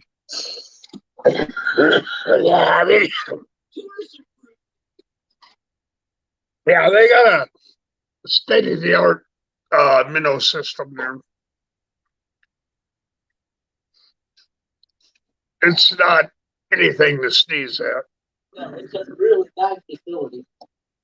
Then they got a cleaning station that anybody could use, but they ask you to just pay $3 to use it. Yeah. And that's just to fish off the dock or whatever. But they don't charge us. Well, no, because we're local. See, Well, I went to Columbus, Mississippi last year, and went down there for a few days. right? And was fishing this one river down there, and they got cleaning stations up there. What got me was it's a cleaning station, but it said it had a sign up that said absolutely no catfish cleaning here. You had to clean other fish, but you couldn't clean catfish there. Really? Oh, see, that ain't They wouldn't I right. don't They wouldn't understand let you clean that. catfish there. Yeah, because it'll taint their stupid bass Oh, and crappies and stuff. Oh, Becca said she said, Mr. Danny, is that a hint? I need to put a boat as a catfish tournament prize? No, don't do that because it'd be really hurt my feelings when somebody else wins it. yeah. Me too. Well, then she said maybe she'd go for a bathtub. You want honesty? A 12-foot bathtub? Okay. Yeah. You'd Oh, have yeah. people fighting. You'd have people beating each other up to get in that tournament. Yeah, you You would. bet. Yeah, you would. I'll be there. I might not catch anything, but I'll be in it. Oh, if they're giving a clawfoot tub, you'll win. You'll have to. Oh, I thought maybe you put a 12-foot bathtub in the water and fish out of it. Good Lord, no. Yeah. You know what some things are worth?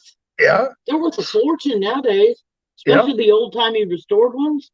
Whew. You get money for that. But you know how you can knock a lot of people out of that tournament? Is she told them, said, you got to come pick the boat up. We're not shipping it. Yeah, exactly. There you go. You got to rig it up the way you want it. And all the rigging stays with the boat. Yeah. That'll do it right there.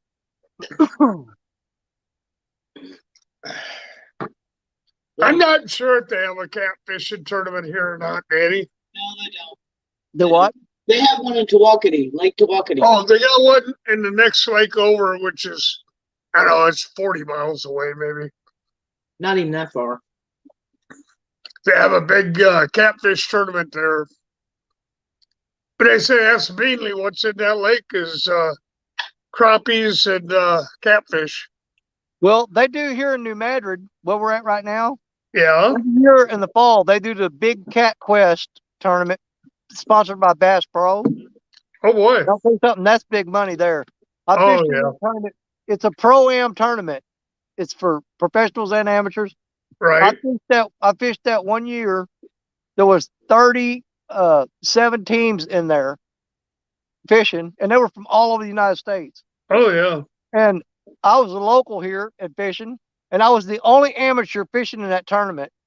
All the Oh wow. 37 teams, and out at 36 teams were professional. The other one was me in a John boat, and I placed boy. 19th. I placed 19th in that tournament against Well, all good those for pros. you. That is Well, fantastic. see, Danny, when they have the tournaments here, it's all amateurs. Yeah, they don't If have. you're a guide, you can't fish in it. If you're pro, you can't fish in it. Yeah.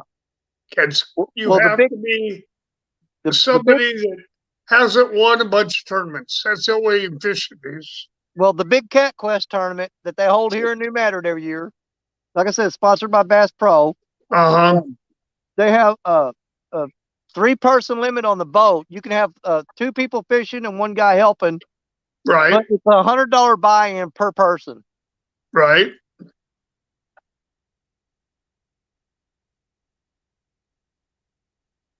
So it's a pretty big tournament. When you got to pay $100 to get in it per person, Yeah. it was me and another guy in the boat. So I had up $200 and didn't play. We placed 19th, and it only paid out to the top 10. Oh boy. Yeah, these tournaments here, they pay out all the way down. They pay out down to like 30th place. Good God, man.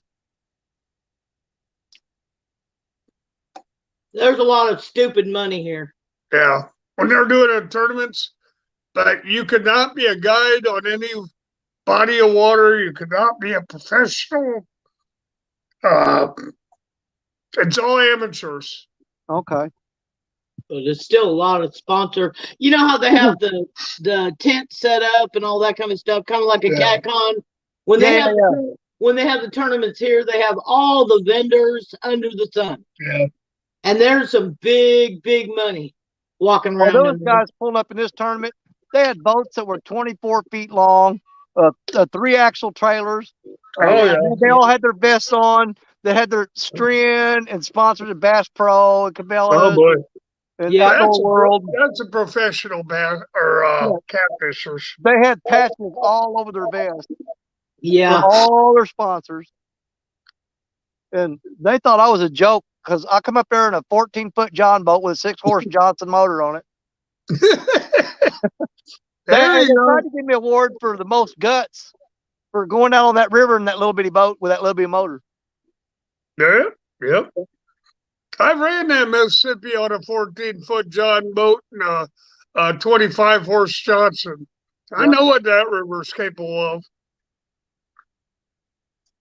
And I had no problem running it.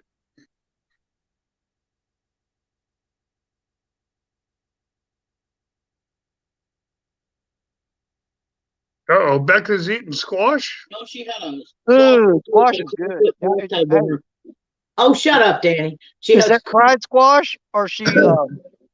No, she had a clawfoot bathtub in her yard. It's a grew squash. I'll bet it was pretty. Squash is a beautiful plant. Good eating. It's good eating too, but Yeah, it's good eating. yeah, but it's a beautiful plant. It's good eating. Shut up. I love fried squash. I do too. I've never had fried. I've always had baked. No, you had fried. Oh, I guess I've had fried too. I don't know. Fried squash, fried green tomatoes. Oh yeah, Yeah. Oh yeah. I can tear that There up. you go. Oh yeah. Squash casserole is good. I made you that too. You weren't that fond of it. I've Well, had anything you fry, I'm eating it. You spaghetti can fry a squash rocket before out like if you that. want it. Wasn't too bad. Yeah. Wasn't too bad. It wasn't too bad. You like okra? Yeah, I like okra. He never tried okra. Well, I'd never had it. I said, what? Everybody said it was all slimy. And I'm like, I don't want it. Well, if you boil okra, it's slimy. But you fry Yeah, it, but it's not. yeah, he'd never had fried okra. And I said, oh, you're going to eat this. And they ate it like him and Nicole loved it. It was good. I was like, see? my wife loves fried okra. I like it, but I don't. It's not like my favorite. But I love pickled okra. Oh, I like pickled okra too. I never had pickled. Oh, it's good. Oh, it's good. I made Pickled okra is pickles. awesome. Yeah, it is good. I've made pickles, but I've never had pickled okra. Well, make pickles and use okra. Same thing. Yeah, that's what you do. You just put the okra in the pickling stuff we use make our Mhm. pickles with. You just do it with okra, Oh, and then you can take it out and you can roll it and fry it, and it's like a fried pickle. Yep. Oh man, it's good. Fried pickled okra is good too, Danny. Oh yeah. Oh Well, yeah. there's an old guy that in my hometown. And you know when the okra gets real big and it gets hard and tough, and Yeah. then it's no good no more. He takes them and splits them open and gets the little the peas out of them, Yeah. and he'll boil them like black eyed peas, and those are good. Oh, those are good. Oh, there you Yeah, go. they are good.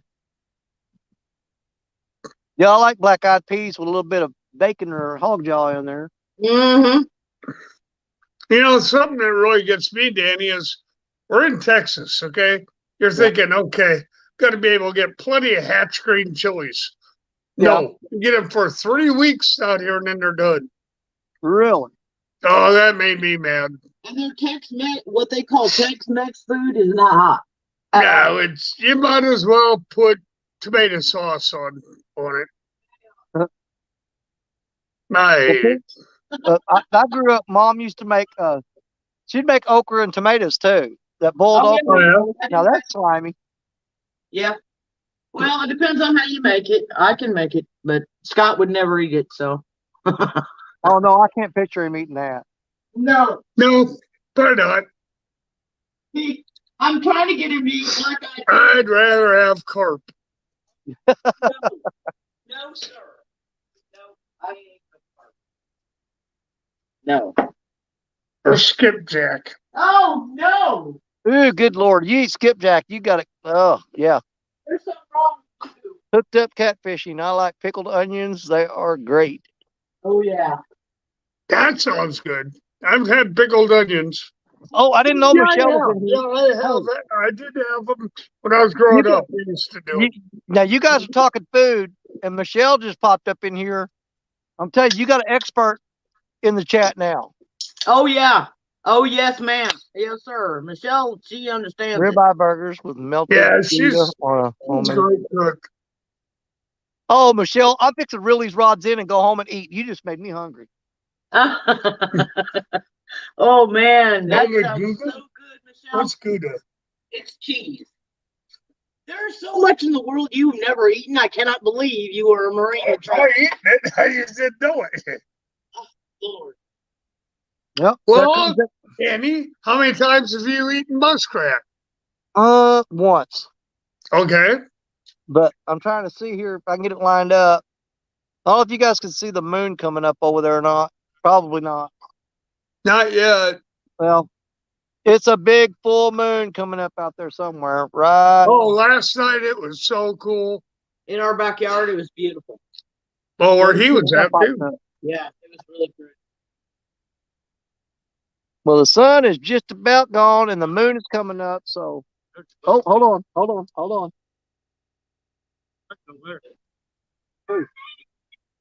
Love the lady over. Yeah, I see it. I just got a big hit on that second rock. And Michelle, do you like cooking with cast iron?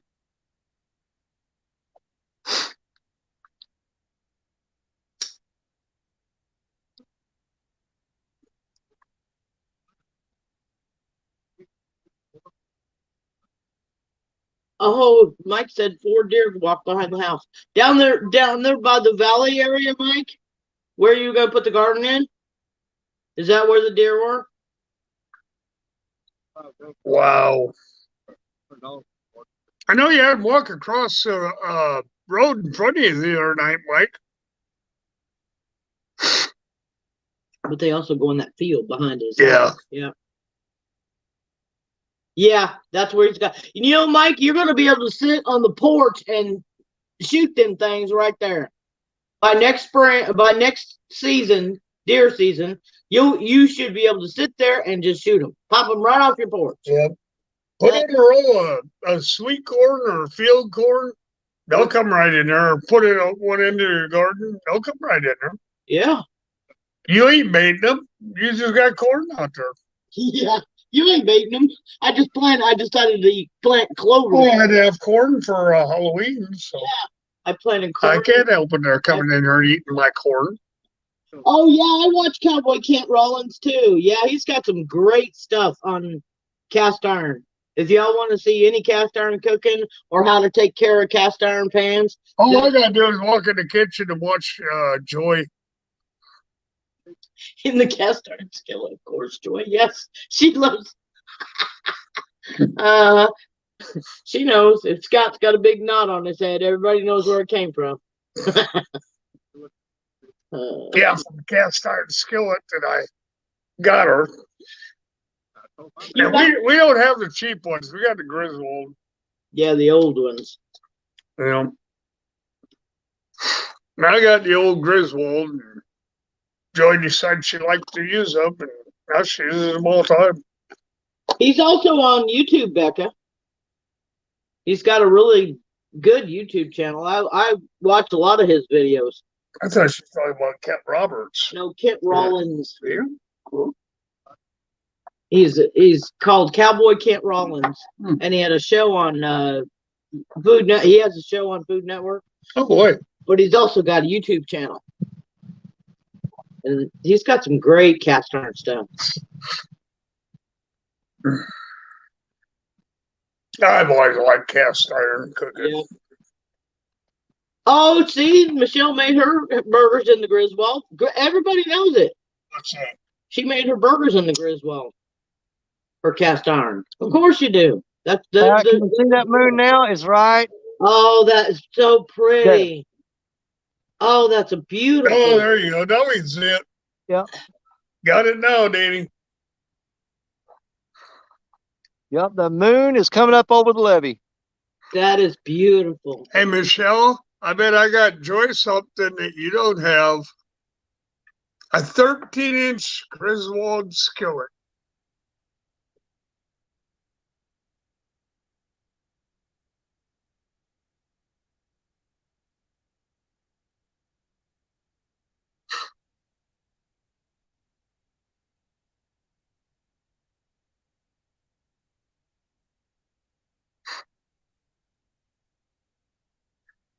I've had one little bitty bite since I caught that last channel cat. Oh boy. Just about 5 minutes ago, that rod there got bumped real hard. At least you got one. Well, Yeah. and you had a good day. Yeah, you had a great day. Oh, we always catch at least one here. There you go. Yeah, I don't care who you are. You come here and you sit here for a little bit. Everybody's going to catch a fish. Okay. But we're not going at these little bitty ones you guys come up. I'm telling you. I'm going to All take you to right. some of my super secret spots, and I'm going to put you on some big catfish. I want to see I want Scott to be able to catch one enormous fish once in his life. Just a big old fish. We can He's make never that happen. He's never caught one. Well, I've gotten two of them, but well, we won't go there with the net. Well, I think Mm. David's Rustic's right now, his PB on a blue cat, I think it's like 6 pounds or something like that. We are Oh, going to blow that out of the water when it warms up.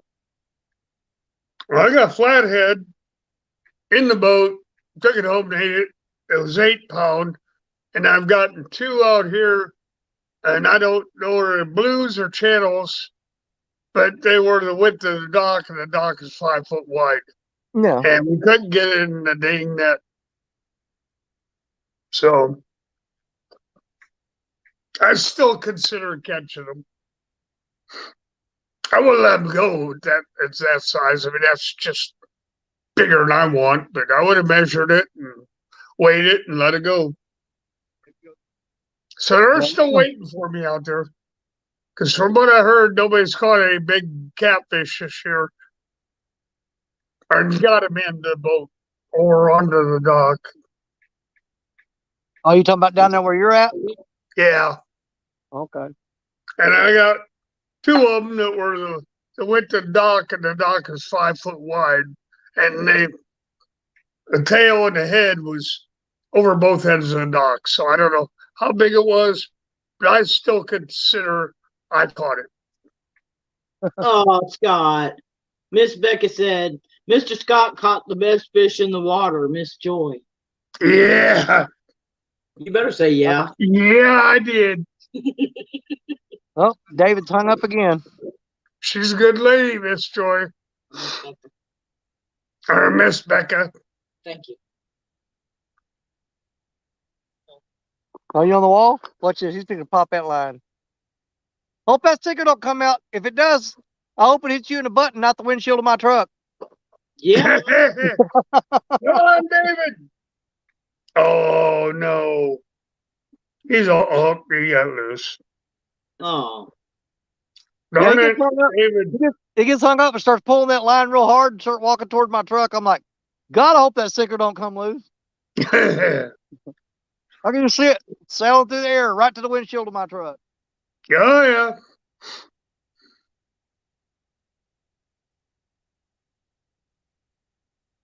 Yeah, Becca's awesome. I don't care who you are. Well, I think we're fixing to start reeling up here in just a minute. Did you get it loose? Yeah, it's moving.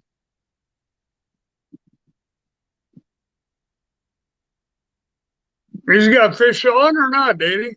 No, he was hung up. There's a concrete wall out there, Oh. and he's hung up on. What you got? Huh? The 50-pound leader broke? Yeah, you're probably hung on that brick wall.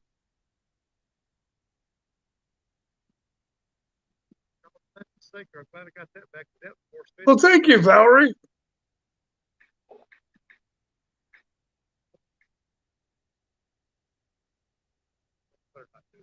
What's that? Valerie's here. I saw that. Hey, Danny, Valerie Irwin stopped in. Hey, Valerie. Valerie. Come me, Valerie. Come and see. We'll sing. Yeah, Valerie, I'm just here taking up space, and Joy's keeping tally for Danny on pounds of fish. He wants it 2022 Yep. before July. No, before the end of Well, the year. before the end of the year, but I'm Before the- Oh, okay. Now you changed it. No. It's 2,022 pounds for the year of 2022, but I'm going to try to hit it by midsummer. But I've got all year to do it. Okay. But as a bonus challenge, I want to see if I can hit it before midsummer. But the goal is to do it in the year 2022.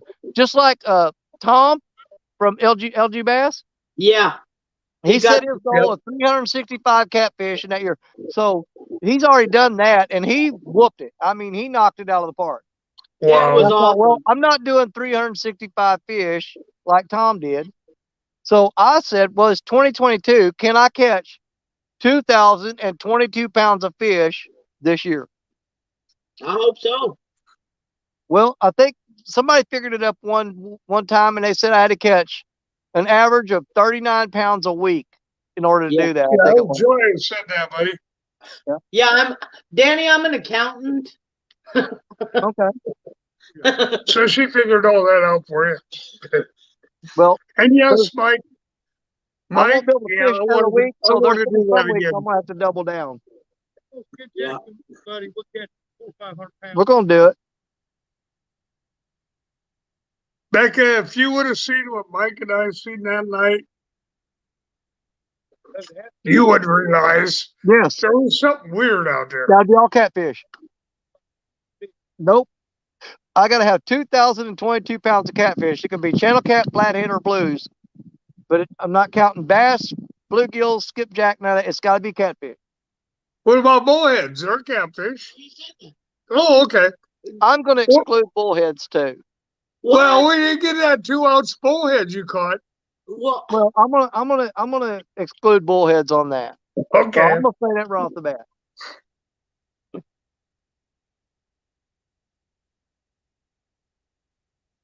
Yeah, hooked up. He's going after the 3 major categories. Well, David's done packed up and put all his stuff in the truck. Holy Dave, cow. well, Dave I'm was gonna- hungry. He's ready to go. David's I'm gonna- hungry. I'm gonna leave the stream running and leave these rods out. And the last thing I'll do is reel the rods up, and then we'll shut the stream down. But Okay. I'm gonna go ahead and start packing gear over to the truck. All right. Okay, Oh, I'll he said- stay here so I can yell at you. Well, he said he's just quitting because he broke his lines off and don't want to retie. So Yeah, I don't blame him. we'll sit here for a little bit longer. Who That's the caught kind that? of, Mike did. That's the kind of fish that we'll be fishing for when we're there. You That's should a have brought your bluegill. bucket over here. You can sit by the Yeah. camera. That's what he said. Wow. They got nice ones. Beautiful. Not catch a seagull. I mean, I need some fresh chicken. No, I didn't. I've got to have that laying there. That big truck got a lot of bites. Yeah, it was Hold down, but Yeah. Ronnie. There was 5 of us seeing this thing, and We're I back. don't know what it was, People but on here. it was a big ape-looking creature. There's David. 2. I'm happy. Hi, David. Oh Lord. Oh no, he's doing a moon dance. Jelly roll. Well, moon's right there. Yeah, I know. David did the moon dance, so he moon danced right out of the camera. It was a jelly roll. A jelly roll. There you go. That'll work.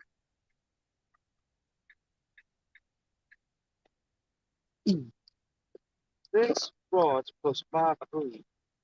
And 2 for green. And 2 I know it. I'm telling you, that fish not to be jumping. Oh, Ronnie got pictures of it. I Facebook saw, didn't like I it. saw one striper jump a while ago. I saw one striper He jump. was trying to do the moonwalk, Becca. Yeah, he moonwalked right out of the camera. Oh, what? We walked out of camera? Yeah, there we go. Yeah, right, Michelle. It's true. Yeah. We've seen it many times. Danny will be packing up and There you go, David. Get him. fish on, fish on. Yeah, I've had to yell at Danny a couple times. Hey, Danny. He's all the way up in his truck up the hill, and he's got to come running down. Yeah, that's where beaver been chewing on that cottonwood tree. Oh, that's so pretty. Yeah. God, that's beautiful. It really Yeah, it is.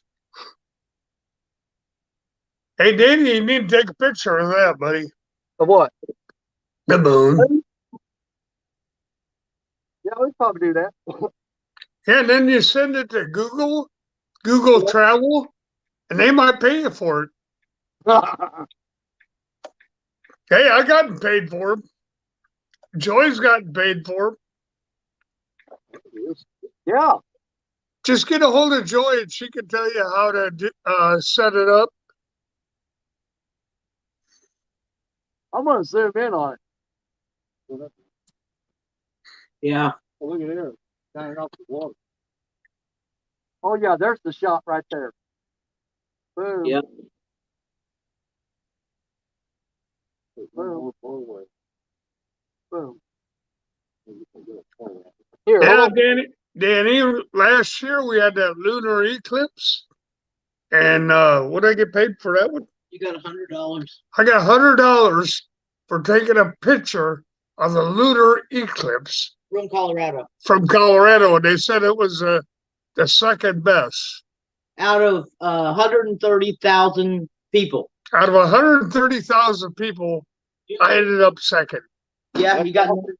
So I got $100 for that picture. That's awesome.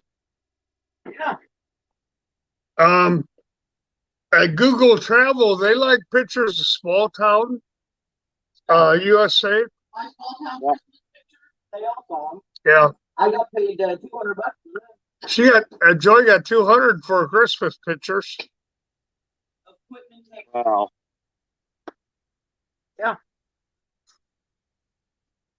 They use them in their Some travel. people that do that for a living, they go around taking pictures and stuff. Do it for a living. Yeah. Well, see that Well, I do that a lot. I get paid probably. I made I think $1,500 last year selling pictures to Google. just show pictures. Yeah. I met a little old lady up there when I was skipjack fishing. She was up there. You can tell she had like a $5,000 camera set up. She was taking pictures of the osprey. Yeah. And every time one would hit the water to get the bait, it'd lift off. She said, that's the money shot. Yeah. Yep, Yeah. that's what she was talking about, Danny. That's what I'm talking about. I got a money shot with the blue heron, Yeah. and I got $300 for that picture. Yeah, blue heron sitting out here in the lake. And it Stand was- out in the water. That's $300. Yeah, you can make some money. Yeah, you can. Take a beautiful picture. Yeah. Well, most of mine go into the states use them for their like when we go out to visit y'all, I'll take pictures of weird and unique stuff. I hear you, Denise. And what they do is they'll buy those pictures for their travel sites and catalogs and stuff. And they like pictures of like small town Christmas, small town Thanksgiving, stuff like that. Just oddball pictures, or you can take a picture of the dam over there where you were at a minute ago, Rustic. And you can take a picture of that and put a real simple one sentence statement in there about what it is or where it is, and they'll buy stuff like that. Yeah.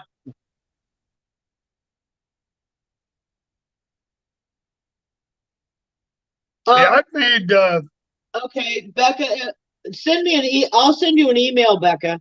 But the thing is, what you have to do is you take your pictures and then you submit them to your state tourism office, and then you submit it to Google Travel in Atlanta, Georgia.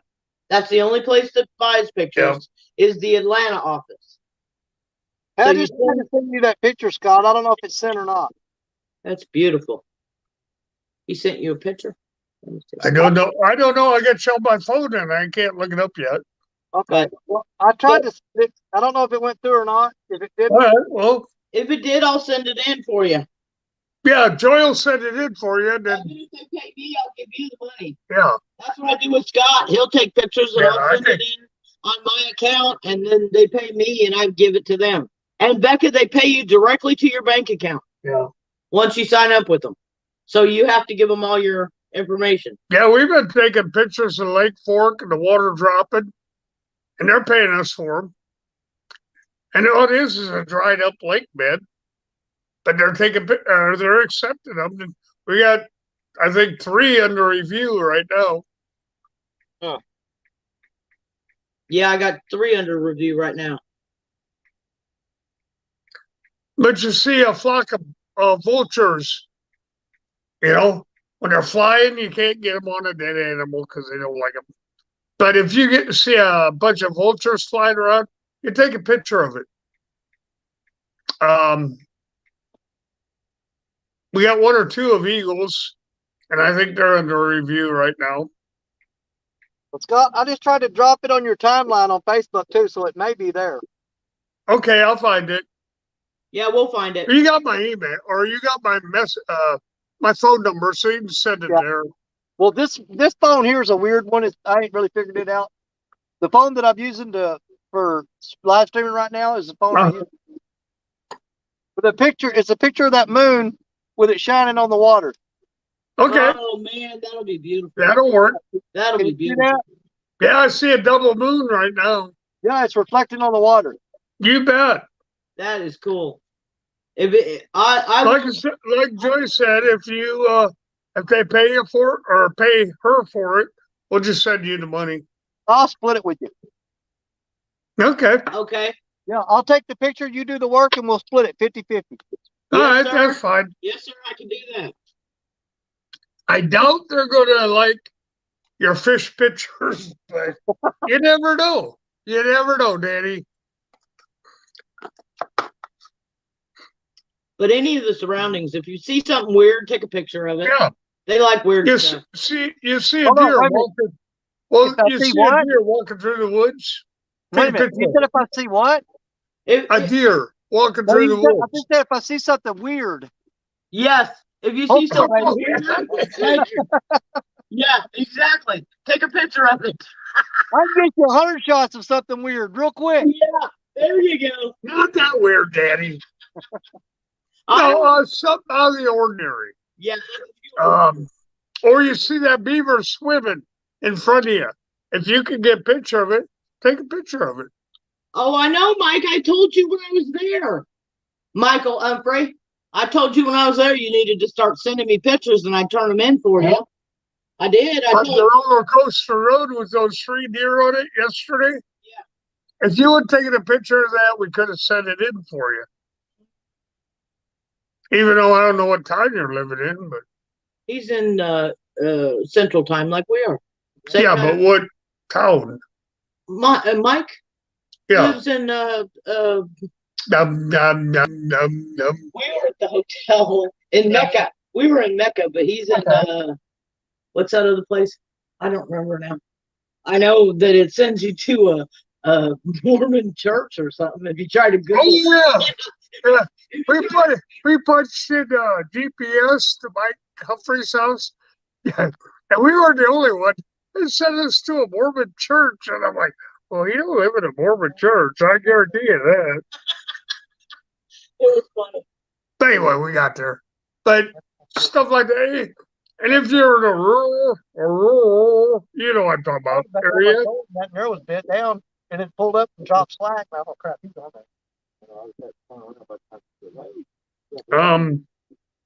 You see a wood duck swimming in the water that you get a picture of.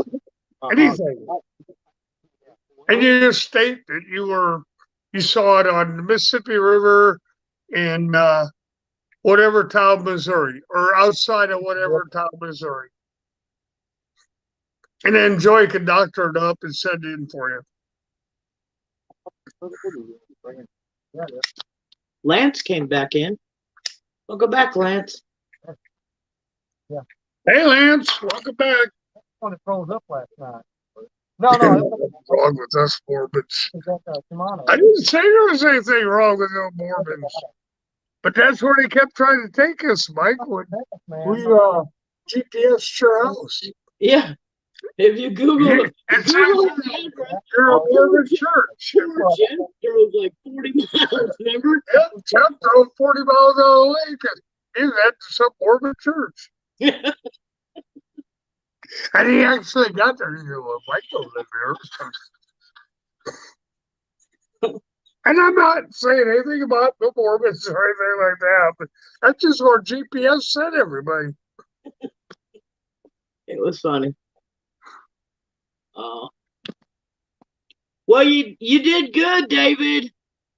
I tried. You did real good. You did awesome this weekend, buddy. Ain't say nothing yet. Wait till it warms up and them blues start hitting good. Oh yeah. There you go. There I'm you gonna go. break out 2 brand new poles and reels. Ooh. Oh, he hit Whoop, that. whoop. That second pole. You know how Becca does it? Whoop, whoop. Look at this. That big rod that's in there the whole time? No bait on. No bait. Never even seen it move. Never even saw it move. There. I don't know if you see it or not. The big rod that I've had sitting out there for an hour and a half with that big 8-aught hook. Yeah. Yeah. Nope. No, No the hook's bait. still there. No bait. Ain't no bait. Well, that's because the little ones can even shoot it all off that hook without that getting hooked. That rod's been sitting out there the whole time with no bait. I've been Oh, watching boy. it playing flat on the ground. I know it. How they- sounds good. Fishing on credit. Move. There's nibbled every bit of that crap. He sit there and shoot every bit of that bait off there. I think them gar have moved up in there, Danny. No, they haven't. Stop it. That moved up in here. It's either gar or turtles. If there was a lot of guard, they'd be pecking at it nonstop. Well, they probably were, but they couldn't pick up that 8-pound sinker you got on. Well, see, yesterday there was a ton of bait fish up in here because they were jumping all over the place. Today we ain't seen the first bait fish school yet. Oh, boy. Yeah, Because, no, yesterday you had the stripers and everything running in there. oh yeah, today there's nothing. We still managed to pull 3 of them out of there, though. There you go. That's better than getting skunked. He's still hitting it. Yeah. See it? Look, there he goes. There he goes. He's hitting it harder now than he was. Yeah, that's why I'm kind of waiting to pull that rod in, because he's still biting on it. That's one of them doors. There you go. Snap, snap, You do a snap, great snap. job. Oh, my God. I know. I had that one. Good one. There you go. Hey, Quiet Man Curtis, how you doing, buddy? There's getting ready to wrap it up, bud. Right. Somebody grab him. Lance, can you grab this pod? Pull against the hearts. Oh, whatever you want to call him. Oh, man. When you work these two rods down, we'll start stuff Go right ahead. I'll watch this for you. Oh, there Thank goes. you, Quiet Man. Hold on now, Daddy. He's on there. Oh, wait. Yeah. I can't do it on my phone, and I can't do it on my computer, because it lags by about 10 seconds. So It's back that line. Pull it right back out. Quiet Man got it. Oh, well, I had to pee. Well, it's okay. Quiet Man got it. Yeah. Well, is that Hey, Danny, Quiet Man's in here, buddy. Oh, one of them did. Hold it away from him.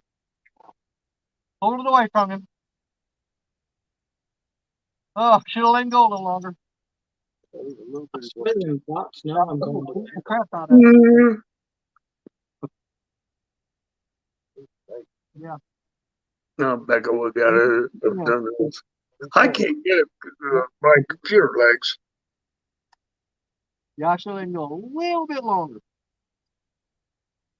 That was my last hope right there. That was the one I figured was going to hook up. Yeah, all the time that he's going that way. Yeah. Hey, Danny or Dave, Quiet Man's here. Hey, Curtis. I just missed a good fish. Oh. You know, bummer. He took the rod down and I hit him just a little too soon. Should have waited a little bit longer. But it's getting dark enough now, y'all. How many people's in here? 19? 18 right now, buddy. Okay, I'm showing 19. But here's the dealio. It's getting dark enough now. We can't even see the rod. So we're going to go ahead and end it here. Hold on. Who we got? Let me see who's down in the basement. Oh, that's you. It's dark enough now that we can't even see the rods. And we're not going to set the lights up tonight. I got to get home to my lovely wife.